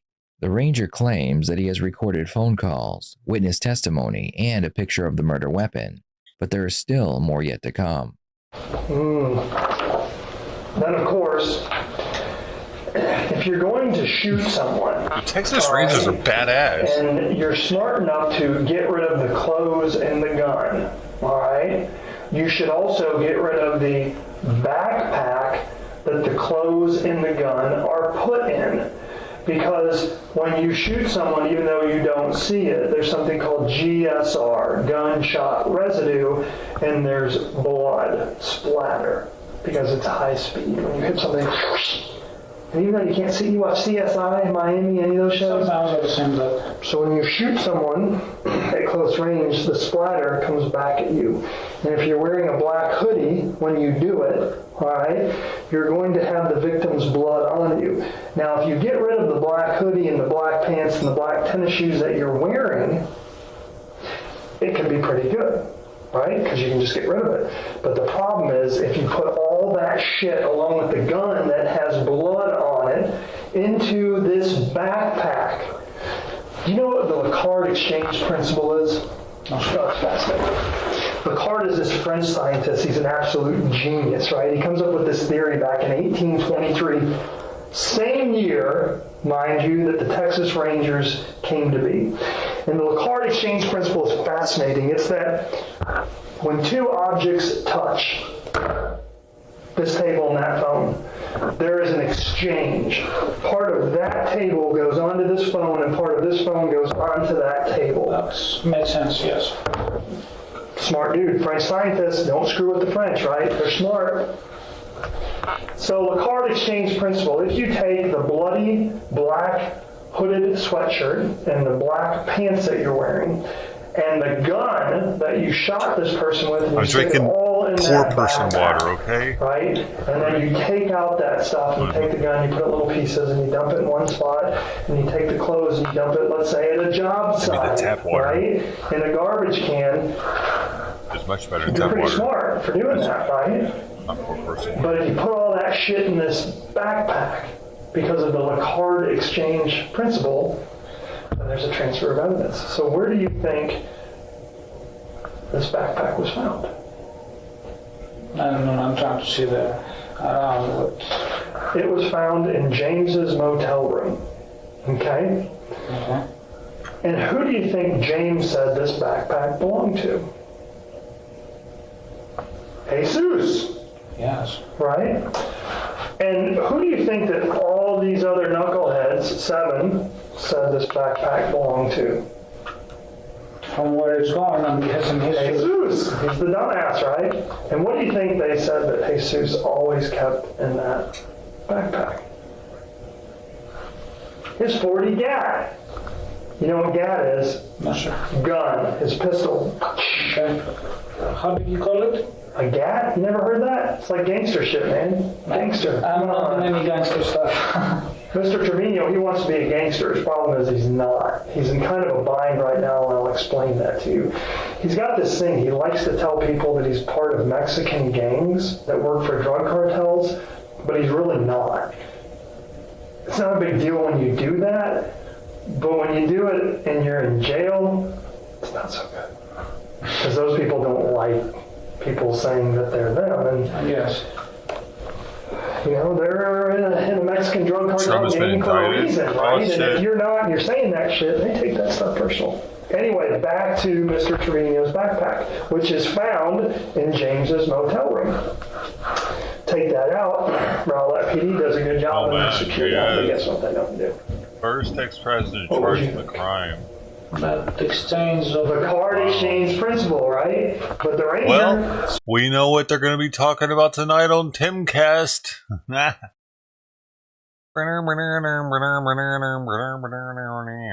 Smart son of a bitch I am. I looked at that and I said, did y'all do GSR on it? Did y'all swab it? Did you do DNA? Did you do S strand? Did you do Y strand? Did you do all the different strands that you can think of? All these high molecular $50,000 tests. What are you talking about? That means he can't run for president, right? If he is actively being investigated for a crime? Or if he's like, that case is still happening, that'll keep him from being able to run, right? Right? Okay, but hey, I'm the man. Governor picks up the phone for a reason, so I go down there and I see that picture. And what do you think the first thing that I do is? Tell them to do all the stuff, I guess. Tell them my ass. Takes me an hour. I drive over there. By the time I'm done drinking my double latte from Starbucks, I got that shit done. They're calling me up. And guess whose DNA is in the CODIS database? Do you know what CODIS is? No. Combined DNA Indexing System. It means if you're a shithead and you get arrested, they take your DNA. They run a swab of your mouth and it goes into this giant computer base. Okay? That's so when you get out of jail, if a shithead commits a crime and he leaves his DNA at the scene, all the police got to do is test it and they have a hit. All right? Because he's a knucklehead and he's been to prison, we keep his DNA because we know he's going to commit more crimes. So as soon as I run this, what do you think I get? I hate to guess. Not 1, 3. I mean, you get 1 or 3. I mean, if it's his backpack, then his DNA would be in it, right? Yeah. What about his sweatshirt that was in there, right? He wears it, so his DNA's on it, and it's going to be inside the backpack. Do you think your wife ever walked over and bled on that? I mean, did you ever see your wife walk over to Mr. Trevino's backpack and cut her wrist and bleed inside of it? Of course not. No, she wouldn't do that. That'd be silly, wouldn't it? Of course. Well, absolutely, and that's why I've concluded that the blood that is inside here, whose DNA matched to your wife, came from the gun in the sweatshirt. The gun that he used to kill her and the sweatshirt that he was wearing when he did it. Wow. Card exchange principle. Bloody interior of backpack with GSR gunshot residue, his DNA on it, 7 different people saying that it's his backpack, GSR from the gun, and your wife's blood inside that backpack. What would you conclude from that? That he's guilty. Hell yeah, I did it. Some bitch did it. Shot your wife. Problem is, we can stop right there, right? End the show. We got him. Boom. 7 people saying that you hired him to kill your wife. If it was 1, okay, 2, 3, 7. Can't ignore that. but there's more people involved. There's got to be more people involved. This backpack, right? The stories.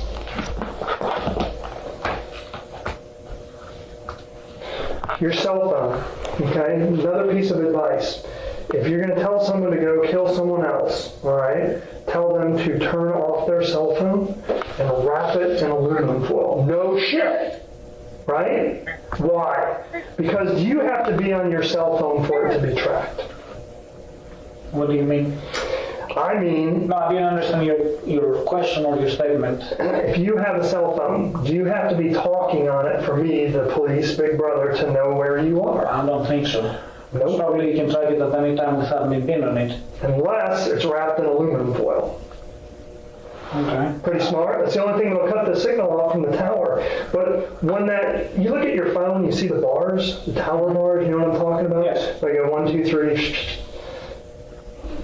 We use those, tower strength, signal strength, with a trajectory from the tower. In other words, if you're standing right here and the tower's right here, you're an engineer, you went to 2 extra years after high school, right? To be a civil engineer? Mm-hmm. Okay. Then you know about trajectory and angles. Yes. Based on that signal strength. Depending upon your location. Exactly. And so you know what this does? It pinpoints. Can I call him dumbass? Is that okay? Is that all right with you? Because he is. So it pinpoints dumbass's signal at James's apartment, motel, sorry, there's a difference. Picking him up and then driving. Can you show me where your house is on there? That's it. You know why that X is there? Because it picks him up driving to your house and at really pretty much the exact time that we feel like your wife was murdered, within a minute and a half to 3 minutes of her getting home, because you just barely beat her there. His phone is tinging at your house. And then his phone goes all the way back towards, where's this? Oh, right here. And it stays there for just a little bit, and then it goes to, where's that Home Depot at? Here. There. This is where he came and met me. Yep. Right after you killed your wife.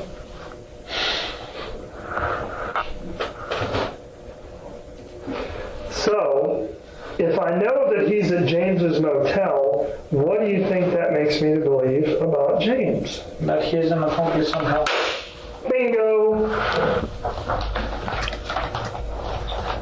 Now that the ranger has shown John how he knows that Jesus was the shooter and how James was the driver, he will explain how he knows John was the one who set it all up. So then he sits down and he gives a statement. And in that statement, he specifically talks about how he was part of the conversation between you and him talking about how this was going to go down. And how you three went into a room after the murder and discussed how everyone needed to shut up and keep quiet the day after the murder. But let's go forward a little bit. He also says that he was a big sissy and he wouldn't just do it. He kept dragging it out. He says that you got really, really mad about that and that you told Mr. Trevino that you need to get your shit together and knock it out because you haven't done anything to plan for the wedding. You haven't gotten a tuxedo, and now your mom's going to be coming, and he needs to get this shit done. Then he says, one-on-one, all right, that while you guys were out at a dump, that you have a conversation with him, and you're talking about the murder, and is he really going to do it? And he says, no, I think he's a big sissy. And then you turn around and say, well, he was supposed to do another job for me and my ex-wife down in Georgia. Would you do a hit for $15,000? And he says, well, that's not really my deal. I don't really do that. Because he's not really a hitter. So someone who's going to do a murder shouldn't hire someone who is afraid of the sight of blood, right, to do it. And they shouldn't hire someone who's not really a shithead. He's not really a shithead. He's a pretty legitimate dude. He just has some issues, and he did something really, really stupid. You shouldn't bring him along for the ride, and then you shouldn't have a conversation with him about it. Now, you can blow off everything that he said, and you can blow off everything that he said, but the deal is these two have been separated, and they were both interviewed, and they both said exactly the same thing. All right? You paid him to have your wife killed. Now, these two who's admitting to doing the murder, the gun, the clothes, phone conversations, everything. All right? I did it. He drove me there. That'd be one thing, but they have no reason to do that murder unless they're getting paid. And I got 7 other people saying that they paid them, and these 2 are completely separate, and they're telling me the exact same freaking story. And they haven't had an opportunity to get their story together. And they both tell me what was said in that bedroom the day after your wife was murdered. The final piece of evidence is that all 3 men were in the same room, discussing what they should do with the body. The ranger took Jesus and James and interviewed them separately, and they were both able to recall the same conversation. They both told the ranger what John had said, and both of their testimonies matched. With this final nail in the coffin, the ranger will tell John what his options are.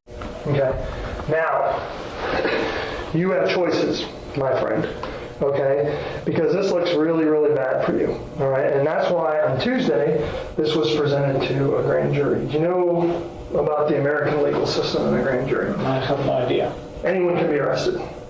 Now, I could write out a probable cause affidavit that you committed murder, okay?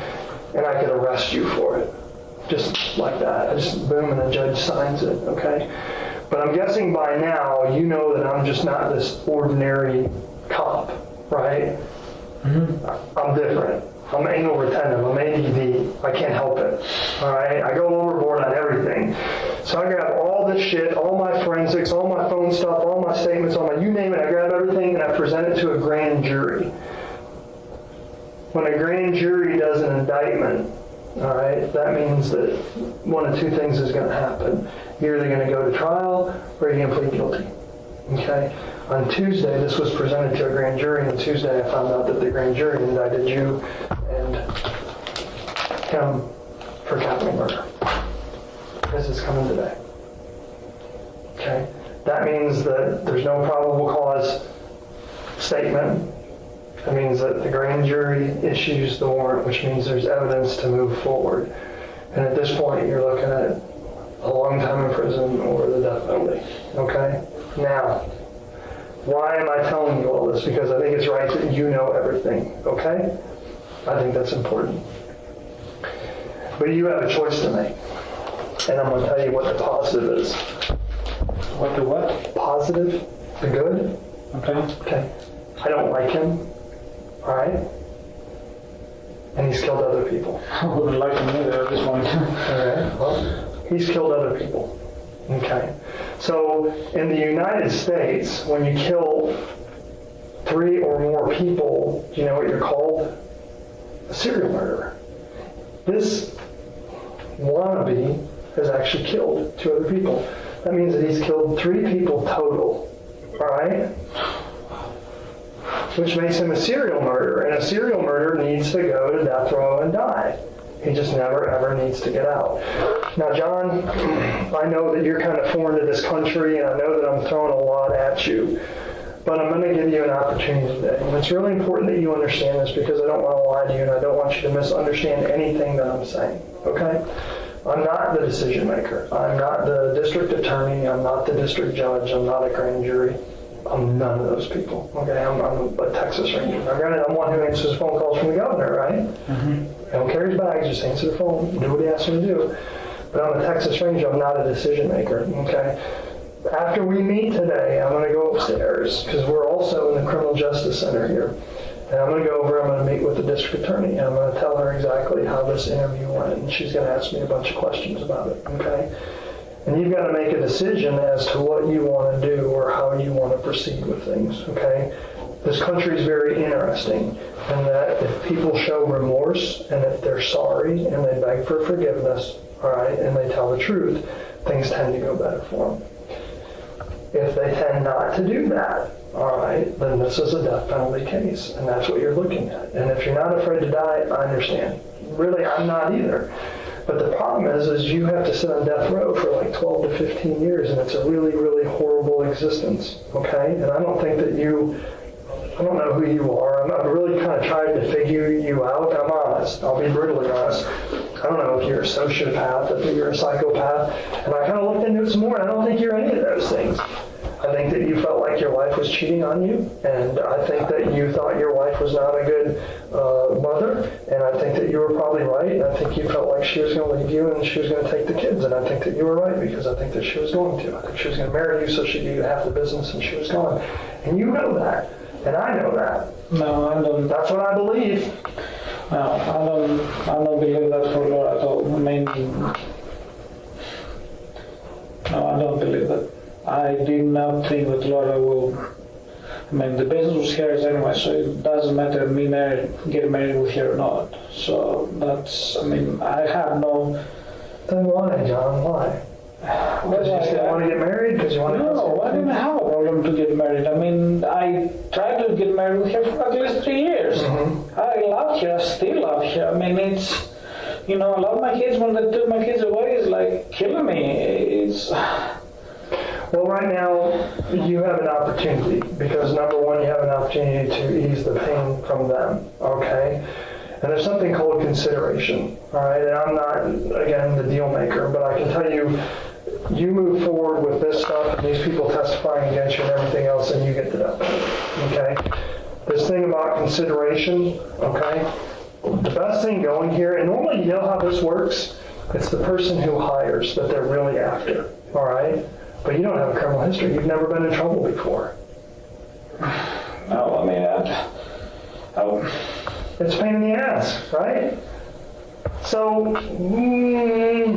they're not really, you're like there, yeah, you need to be punished, but this guy, he's bad, he really needs to go to death row, okay?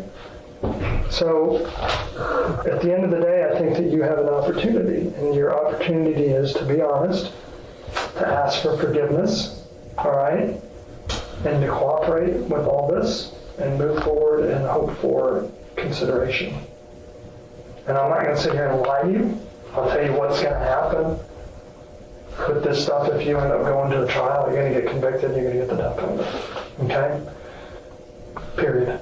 I don't think you want that. I don't think your children want that. I know that they wouldn't want to have to deal with that.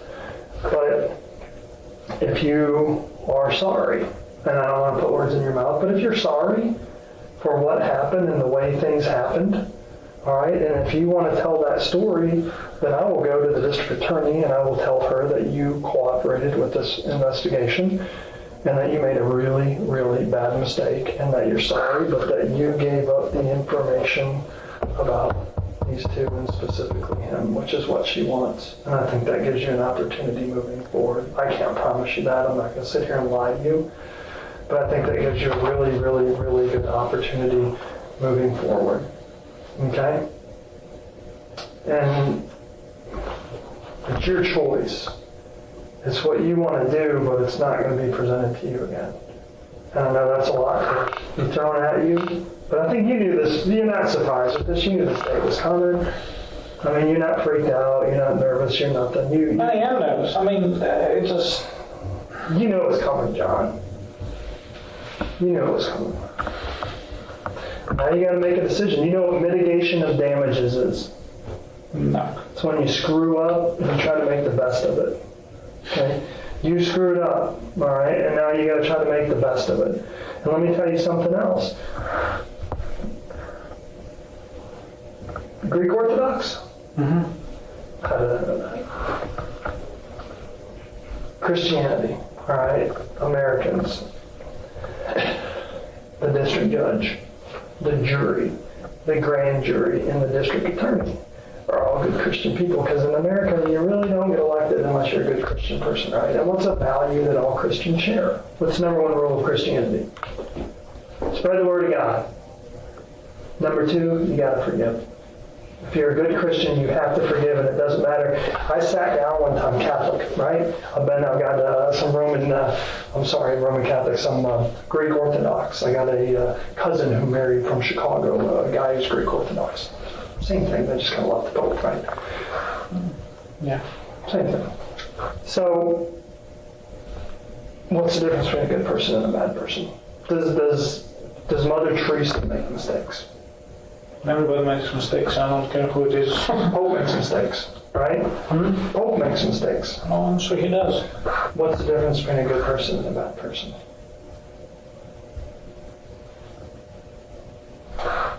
A good person makes a mistake, and they say that they're sorry, and they ask for forgiveness and redemption, and they move on down the road. A bad person who makes a mistake, he just keeps moving down the road. He never says he's sorry. He never asks for forgiveness. He never asks for redemption. Do you want to know who gets the death penalty? Those people. I put a lot of people on death row, and there's a bunch of people sitting there right now because of me. And people ask me, how do you do that? How do you sleep at night? Let me tell you how I sleep at night. Just do your job. That's what I do. Number one, I didn't kill anyone. Okay? All right? Number two, I give everyone choices, and I'm legitimate with everyone. Good Catholic boy. All right? I can't lie to you. You know, I'm turned blue or something. You know, I have to go 50 Hail Marys and a couple Our Fathers. It's against my my beliefs. I'm honest, and I give you options, and I let you make choices. And at the end of the day, it's all about choices, John. All right? And you have a choice today, and you make a decision. And when I go to bed, and I tell my son this, when you go to bed at night and you lay your head down, you should be able to sleep with a clear conscience. If you did something wrong, you pray to God, you ask for forgiveness, and try to do the right thing the next day. You make amends for your mistakes, all right? I sleep at night because I give people the opportunities. Because the people that end up on death row because they made that choice. Not because they killed someone, not because they had someone kill someone, but because they made the choice not to cooperate and not to ask for forgiveness and not to say that they're sorry. Because when you go in front of that jury and you go in front of that district judge and you go in front of that district attorney and you step up there and you don't tell them that you're sorry for what you did, they're going to think you're a son of a bitch and they're going to want you to die. So can I talk to my attorney before? You can do anything you want. If you want your attorney right now, you can tell me I want my attorney right now and I don't want to talk to you. But that's up to you. You control these things, okay? But I'm not going to come back and look, I don't know how this thing works. I don't know how the legislation works. I don't know anything about the legal system in the United States works. And this is where I would like to talk to somebody. Okay, and let me explain something real quick, all right? About this, because I really don't... Okay, let me explain something real quick. There's a couple different things you can do right now, okay? You can completely turn me off forever. In other words, I'm never going to come back and talk to you again by telling me, Ranger, I would like to talk to my attorney and I don't want to talk to you anymore, and then I'm never, ever going to come back and talk to you again. I'm done, okay? And that's your right, and you can do that right now if you choose to. You can say, I would like to take a break, maybe we could talk later. I would like to go back to my cell or be booked in, and maybe we can talk later. You can say, I never ever want to see you again. That's your choice. But once you shut that door is shut forever. And I want you to make sure that you're aware of that, okay? Because the opportunity that's right here, and it's your choice. If you want your attorney, if you want to end it, then I walk out this door right now, and that's all you have to say, and it's done. I mean, I think that I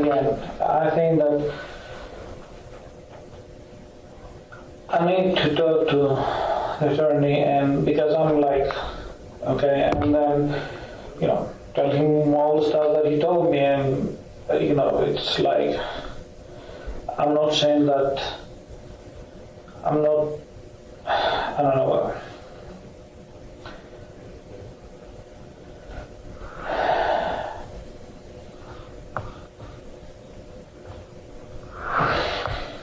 even know how to. Okay. If you want an attorney, then you just tell me that and we're done. And I'm going to go talk to him again next, right now. But that's your choice. If you want an attorney, then you need to tell me that, though. You need to say, I want my attorney, I don't want to talk to you right now. If you want to just end the interview, you can say, I want to end the interview. That's your choice, okay? That's your legal right. Even though you're not an American citizen, are you? I don't know. I'm a resident. I was actually applying for a citizen. Okay, but because you're in America, it doesn't matter if you're from Mars, you have the rights that the Constitution affords to every American. Even though you're not an American, you still get those rights, and that's your choice. But you decide that. If you don't want to talk to me, if you want an attorney, then you tell me that, okay? If you want to just end it and stop it, then that's fine. I'm just telling you where I'm going next.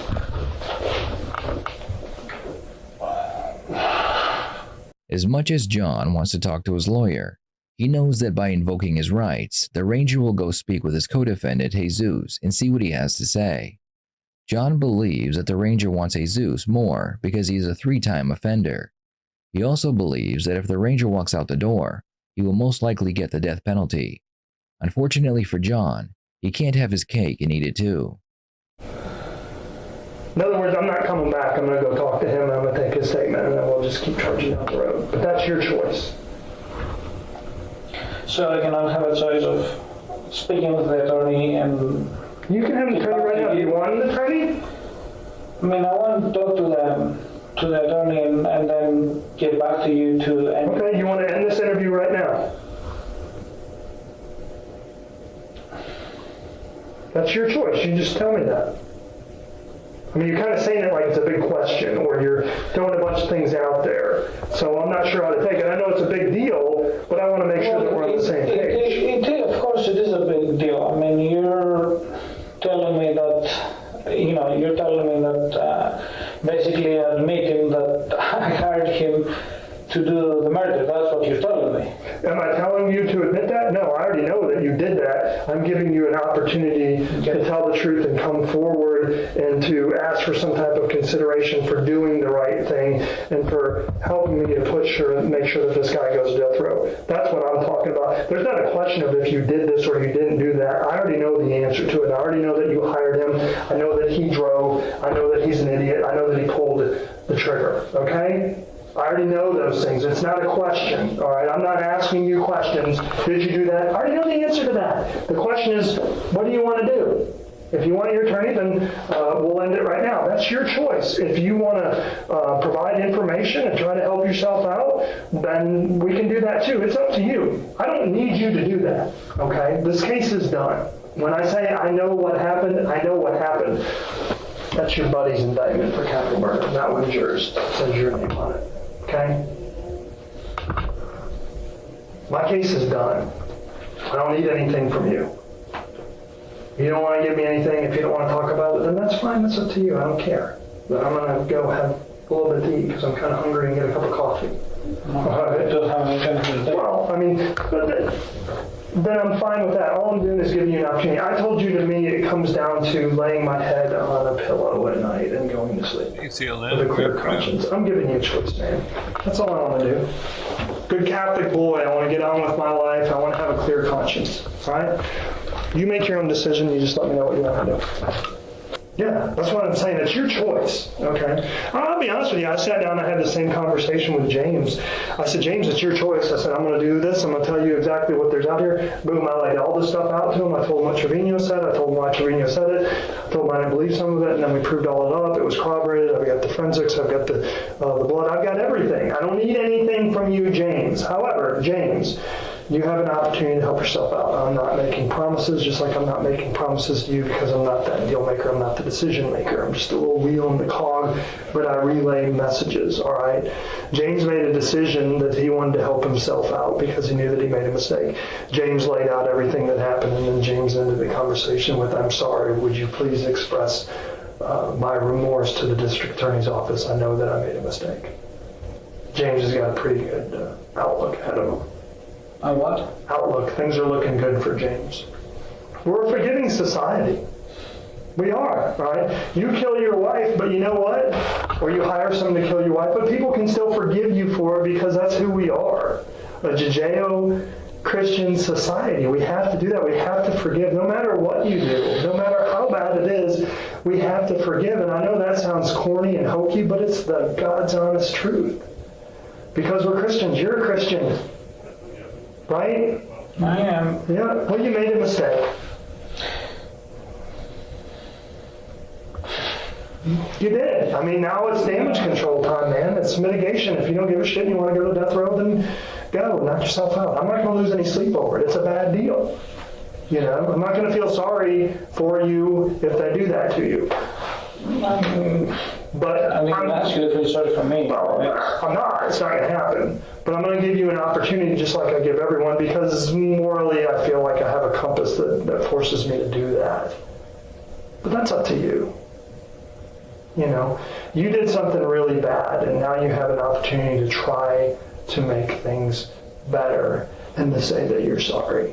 The ranger continues trying to convince John that confessing will benefit him in the end. John sits quietly, unsure of what to do. The evidence is overwhelming against him, and he knows he must make a choice. Either show remorse and live out the rest of your life, or get a one-way ticket to death row.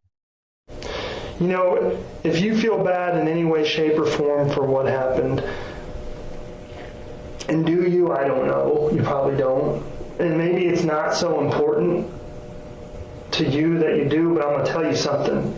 You damn well better convince that jury, that district attorney, and that district judge that you feel some remorse and that you're sorry about this, because if you don't, I'm going to tell you what's going to happen to you. They're going to kill your ass. You're going to sit on death row for 12 years in a 8x10 cell, and you're going to be absolutely miserable, and then they're going to kill your ass. And no one's going to think twice about it. What's the best case scenario in this? Say you're sorry, you're convincing, beg for forgiveness, provide information against knucklehead who shot your wife, girlfriend, fiance at point blank range, the mother of your daughter. Maybe you get a halfway lenient sentence. Maybe you get to go to a work farm because you haven't done anything before. A work farm. Maybe you get to go somewhere, you get to be outside, you get to run cattle and do carpentry and work and everything like that. Wow. It's a life. It's a lot better than being stuck behind bars. Maybe you get to go do that, and maybe they give you a halfway decent sentence.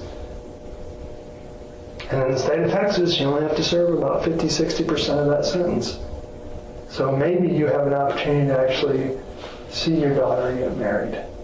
You're not going to see her graduate kindergarten. You're not going to see her graduate 8th grade, but maybe you can see her graduate high school. Or maybe you can see her get married. Maybe you can hold her baby.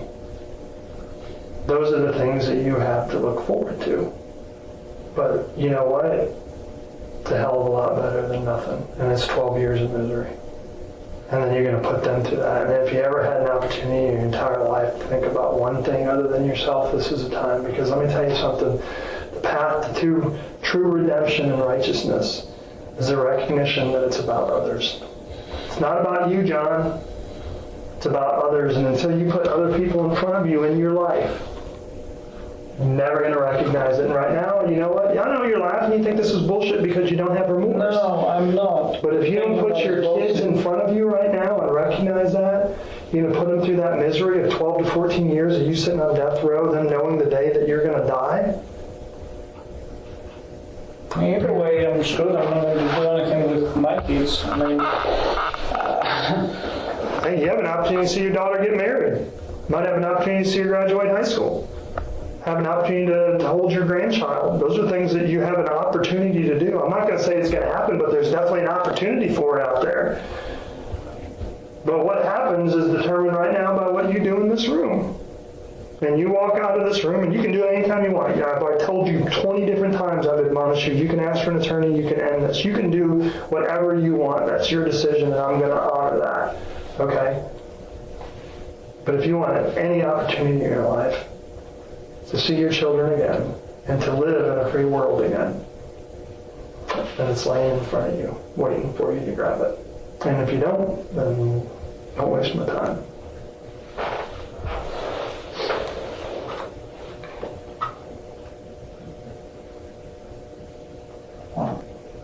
You need to convince those people that you feel some remorse, John. I don't get into the emotions of it because I'm a black and white guy. You're an engineer, kind of black and white, right? And I'm the same way. I go into a murder scene and I can see 10 bodies. It wouldn't faze me for a second because I block it out. I don't let emotion cloud what I'm doing because it throws my work off, and I want to do my work because I'm anal retentive and I boom, boom, boom, boom, boom. Okay? That's who I am. And I can block out the emotion of killing this lady, Laura, with children. And I look at it from a black and white standpoint. And to me, it's very black and white. You can tell us you're sorry and provide information and hope for the best, or you can tell me to go pound sand and you can go off to Huntsville and they're going to stick a needle in your arm in 12 to 14 years and you're going to die. You have an opportunity, damage mitigation. You know what it is? Damage control? Yeah, but how do I do damage control?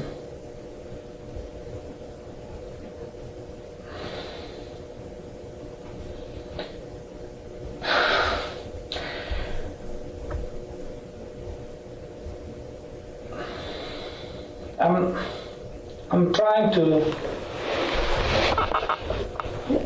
You see, what I said, because English is not my first language, okay? Things that they come out of my mouth, they come out sometimes the wrong way and getting incriminated against me or being very easy to be twisted. There's not a whole lot of twisted here, John. No, okay? I'm not talking about what you saw me. All right. Okay?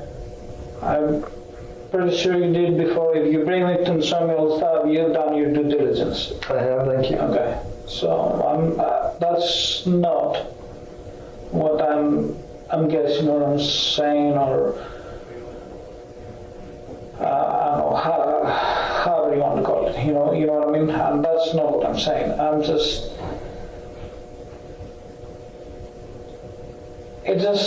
trying to think.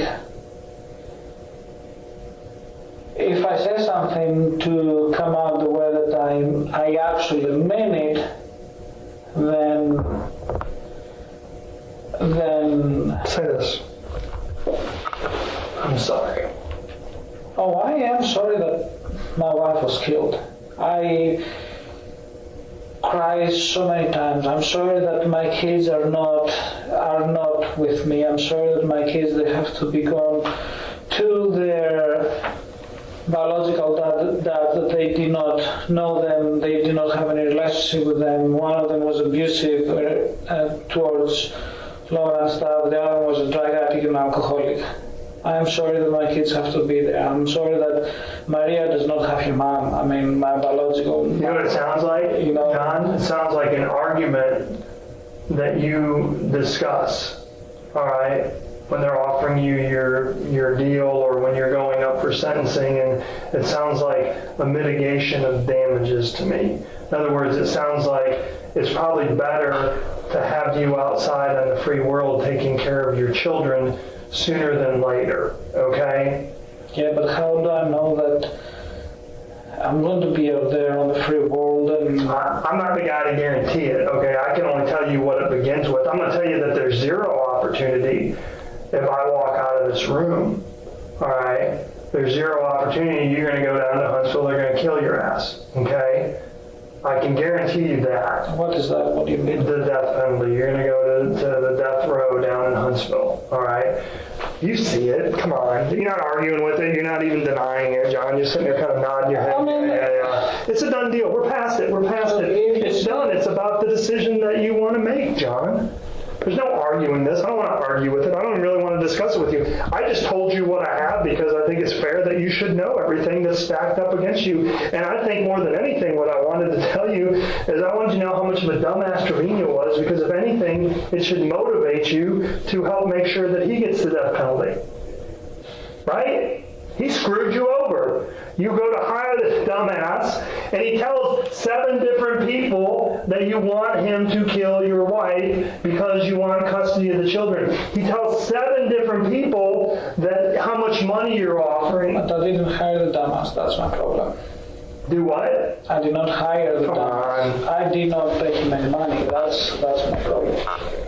I had discussed back on the past that, that I have problems with Laura, but then afterwards, especially once he said yes to the wedding and yes to all the stuff. So you're saying that you told him in the past to kill her and then you changed your mind and still did it? Because if you did, hey, that's mitigation of circumstances there. If you arranged for him to kill her and then you changed your mind and said don't do it, but he still wanted the money so he did it, then that's something that needs to come out, John, because that's not what they're giving me. I didn't. If you tried to stop it and you couldn't, if you changed your mind at the end and tried to stop it, then that's a mitigation, John. But you have to say that. I can't say that. If you had a bad day and were running your mouth about, man, I want you to kill my wife for 15 grand, you kind of played with it back and forth, but you weren't real serious, then you had another bad day and you brought it up again, and you went and did it, right?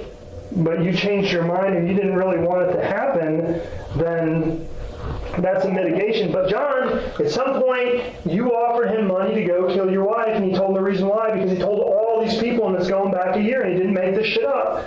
All right? If you change your mind at the end, then you need to say that. Did you change your mind at the end, John? I did not want Laura killed. So you changed your mind. When did you change your mind? I mean, it's a mitigation, John. It's been a while. No, I didn't really want. I mean, sometimes I was getting angry or mad with you and stuff like that. But no, I mean, I did not want you killed. So you changed your mind. I did not want you killed.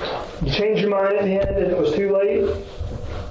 He's all coked up. He wants the money, so he's going to do it anyway. Well, I didn't have any money to give him. I mean, there was some money on the safe, so if you guys didn't find it, then I don't know. Did you change your mind, John? I did not want Laura killed. So you changed your mind? Because I know you ordered him, or you asked him to do it and said you were going to pay for it, because there's a year of this shit going back that shows that you did. If you changed your mind at the end, then rack through it and tell me how you changed your mind. No, that's not what him I have said to them. I mean, Get conversations in front of James. Knucklehead was recording a lot of the conversations. You're pretty careful about what you said on the phone, but you still said enough to... You know what his game plan was? Is he going to blackmail you afterwards, keep getting money from you. He says there's a tape. What do you mean? He says that he did a tape of one of the conversations so he could blackmail you later. Hadn't given it to us yet. I'm guessing he will. I don't want it.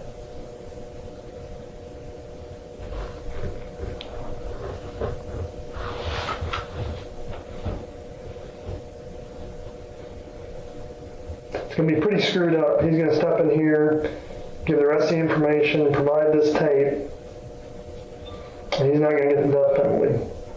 Probably get a decent deal. You're going to run down to Huntsville and you didn't even pull the trigger. Sounds like you even changed your mind at the end of the day. If you change your mind, you just need to say it.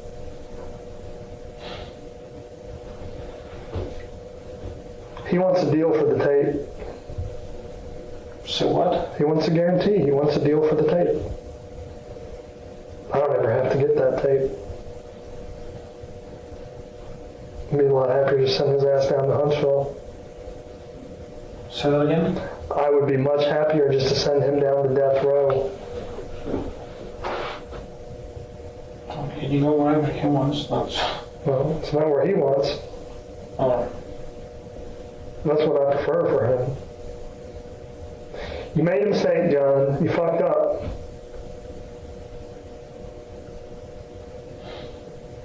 You did. Now you just need to make the best of it. And I know that sounds stupid, but I'll tell you what. How old are you now? What, 38, 40, something like that? 38. 38 years old, John. How long do you think you're going to live? I have no idea. Average human being right now lives to 82 years old for a male. Mediterranean diet, hell, you might live to be 102 as a boy eating all that seafood and olive oil. Yeah. So the question is from 38 to, let's say, 88, right? How do you live the next 40 years of your life? You know what? 10, 15, 20 of them may really suck. But you haven't been arrested for anything before. You didn't even pull the trigger. You don't have a violent history. And you know what? You have a skill set that the state of Texas would love to use. Go to a prison farm, man. Go build shit. Build bridges, fix tractors, run cattle, ride horses outside. You like to ride horses? Yeah. Like being a farm boy in Greece, except you're riding horses instead of donkeys. I need to speak with a fair person, attorney or something to advise me, because I mean, basically right now you're telling me incriminate yourself and say that, oh yes, you did this where I didn't give him any money. That's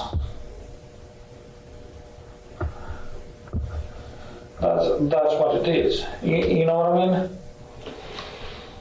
Well, if you want to talk to an attorney, okay, and I'm still, you're kind of saying different things, but if that's what you want, then I'm going to end this right now, okay?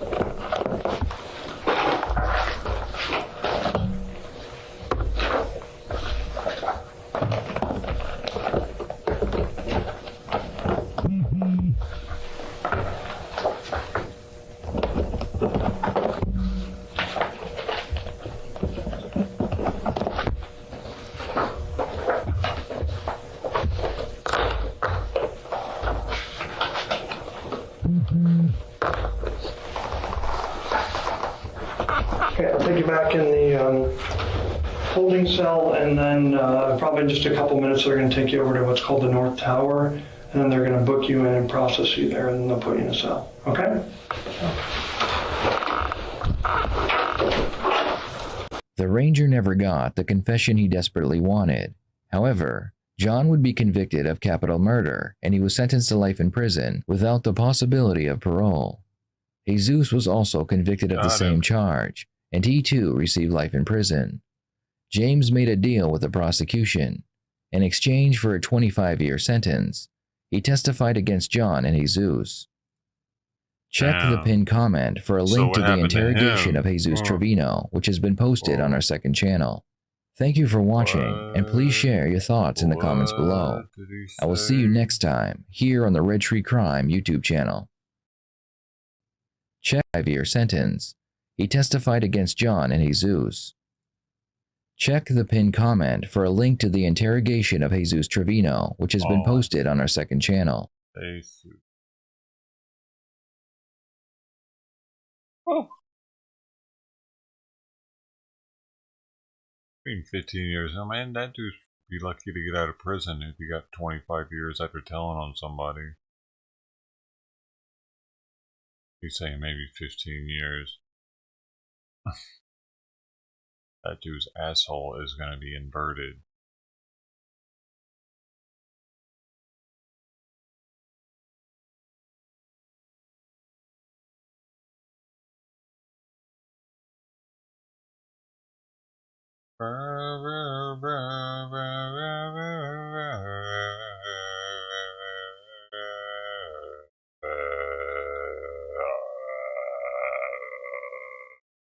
So, Temple's more than likely going to be covering the presidential thing.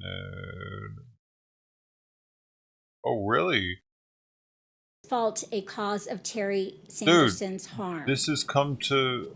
They figured... They what happened? There's just no response there. Okay. Was Terry Sanderson at fault? Yes. Was Terry Sanderson's fault a cause Gwyneth Paltrow's... Did Terry Sanderson's fault cause Gwyneth Paltrow's harm? Yes. Oh shit, she won. Gwyneth Paltrow won.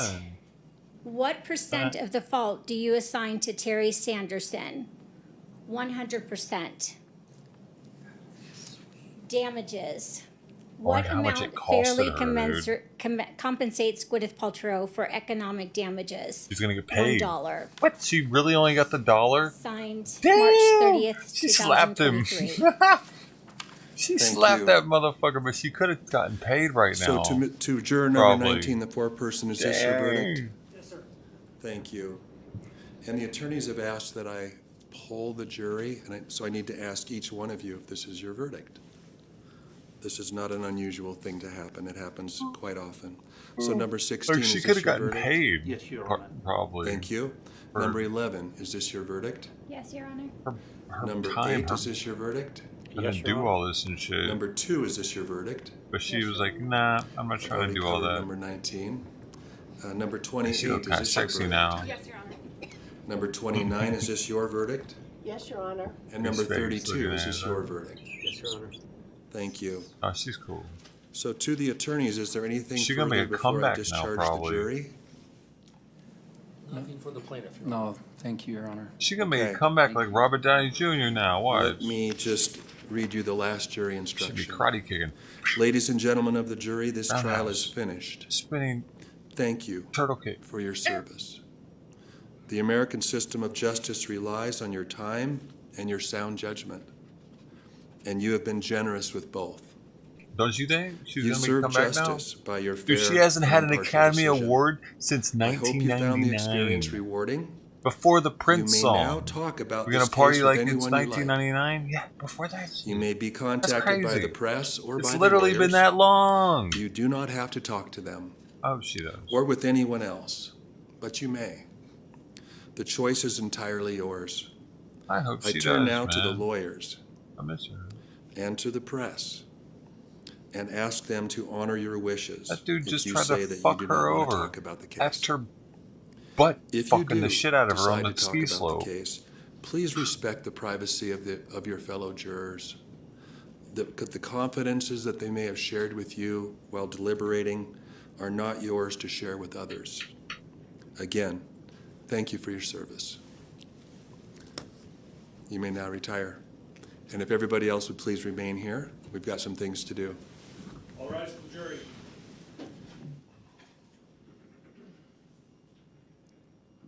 Heck yeah, man. Dude, that dude really tried to pull one over, and it could happen. He could have gotten it. She could have gotten had to pay May be millions of seated. dollars. So, I've got a few things I'm going to do with the parties, and then I'm going to ask everyone who's still in the courtroom at that point to remain seated while the parties leave. So anyone who wants to be outside when the parties leave, please do that now.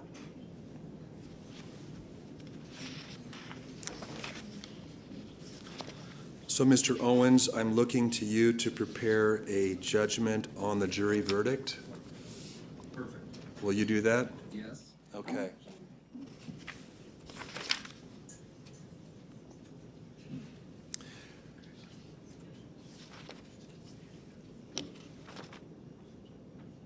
Actually, get that.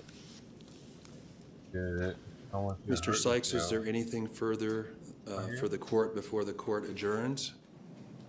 No, my client just wants to say thank you to Your Honor for the effort you made to. Okay?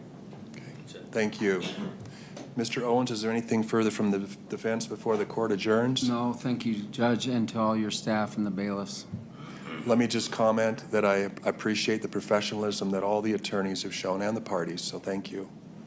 This court is now adjourned. Thank Can I you. let my client slip out before? Yes, everyone remain seated while the parties leave. I'm going to make a quick statement. Ms. Paltrow's not going to be making a statement today. Well, So you can make the statement outside, Mr. Owens. I will do that. Okay. She's definitely gonna make a comeback now because she only sued him for $1. She's gonna get another Academy Award, bro. A couple years from now, if she's still acting, like if she wants to.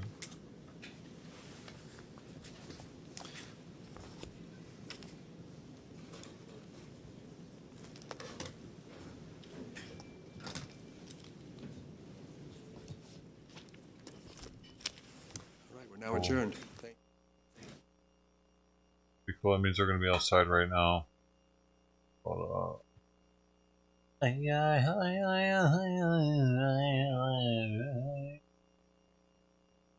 When is? Oh my God! Go red team! Go red team! Go! Where are the reporters?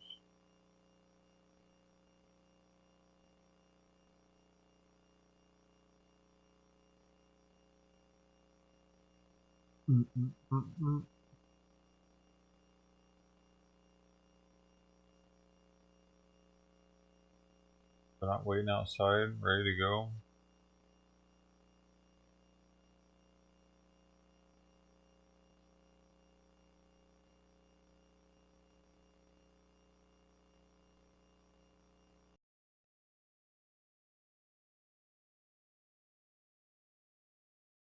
All Reuters, don't you have somebody out there?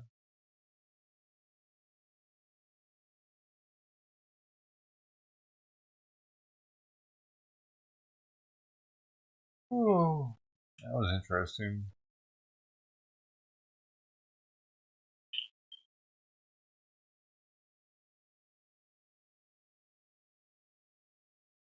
Oh my gosh, agenda freeze already on Trump. Alright, well I guess I'm gonna need to shut this down and get on a Trump train for the night. Timcast Trump train, you know they're gonna be on it. At least I don't have to worry about them like I do agenda. That fucking agenda free with this 6.3 thousand viewers right now. If I restreamed him, he would be like, and he would fucking report me to YouTube and strike the channel. And if I get too many of those, the channel gets taken down. And he would continue to do that until that happened. What an asshole. The fact that Timcast doesn't do that, that is pretty awesome of him. That he allows people to talk shit. He doesn't go after them. And he's got way more clout, way more viewers. Like, and I could even probably be like, hey, restream party over on the doeshow in his chat even, and it wouldn't get deleted. And he wouldn't give a shit. So that in itself is really awesome of him, dude. And they don't have to be like that. You know what I mean? So even though, and he's even like, I'm even talking shit about the whole Bitcoin thing and doxing thing, and like he could try to take me down. And his viewers, that doesn't mean his viewers aren't trying to take the channel down by when they hear me talking shit. If they're watching over here, you know, they could be doing things to try to hurt the channel, and I'm sure that some of the immature motherfuckers are doing that. Cause like, I'm talking shit about him who he's making us a coffee shop. I ordered the new brew. I'll get the pre-order. I'm gonna be drinking coffee with him. Don't you say bad things about him. You know, those little shitheads, they exist, dude. The fucking school shooting type motherfuckers that sit in their basement doing dumb shit like that before they finally freak out and snap.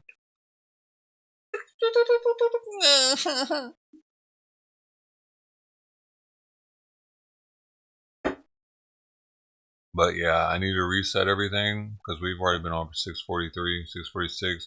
Start with the new thing. That way, people, if they want to watch this later on or whatever, I don't think that. Maybe one person will, you know. They'll have it. It'll be. That's all we did on this stream was judiciary type information. Well, I guess the indictment thing is too. I could keep up with that, but it's still true crime. It's a Trump indictment. But still, the channel needs a refresh. You stay live for too long, and YouTube cuts you off. Everybody cuts you off, actually. After a certain amount of time, at 8 hours, Facebook completely shuts down. 12 is YouTube. What is it? 36 for Twitch. Like a day and a half for Twitch. Pretty dope. I don't know what they are for all of them, actually.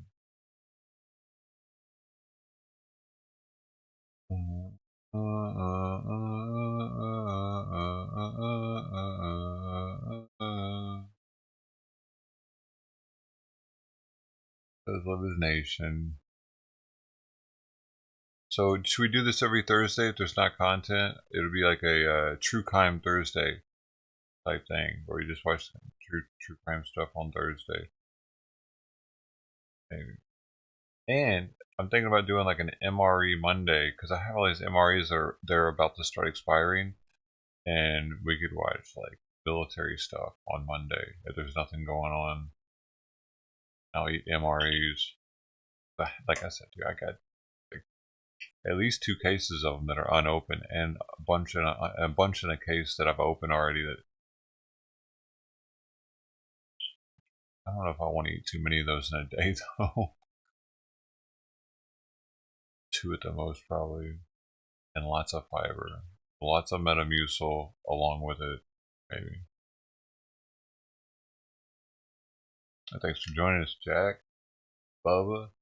Proud soul. Man, we're gonna make sure nobody got Tony G holding it down as always on Kick. We didn't have anyone. I don't think we had one on Facebook.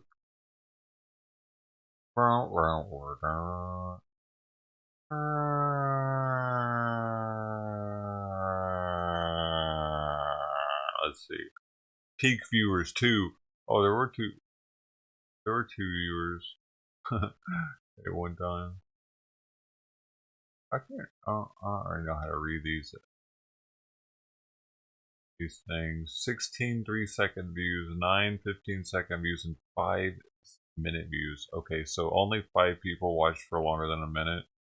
Hey, that's cool though. Facebook. Hey, and dude, it's weird, but ever since I made affiliate on DLive, no one has actually said anything in the chat at all. 0 words at all. I know because I posted the emojis when I have the custom emojis, and I said good morning after that, and there have been no comments since that. And I was like, yesterday, the day before. It's really weird. And people were following before that and talking in chat like daily. As soon as I made affiliate, no one's ever there. Fucking weird, dude. What's up with that? No one's ever there. It's definitely working. I just had to make sure that it was working. D-Live gave me an affiliate and then it completely just cut the channel down, cut it off. Yeah, you will give you affiliate, but yeah, you get no more from us. Not even, I can even let them even know when you're online. Anyway, I was excited about getting affiliate for nothing.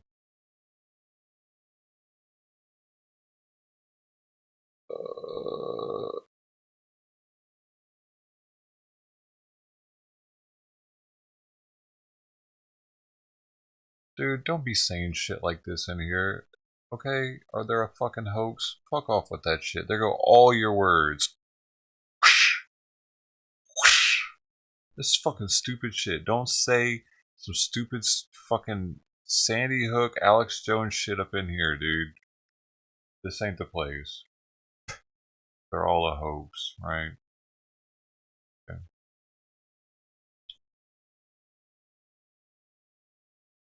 Puffco sponsorship.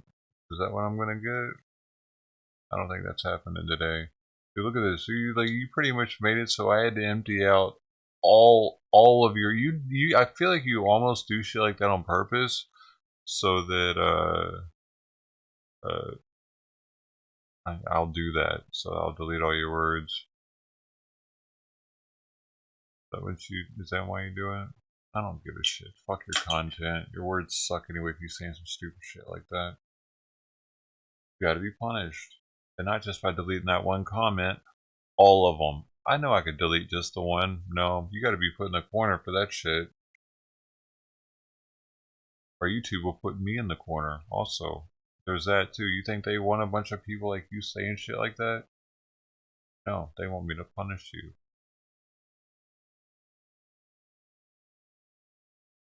Anyway, I'll be back in a bit, y'all. Hope to see you again soon. If I don't see you ever again, proud soul, so be it. I don't give a shit. Everybody else, see you later, man. Hope to see you again. Bye.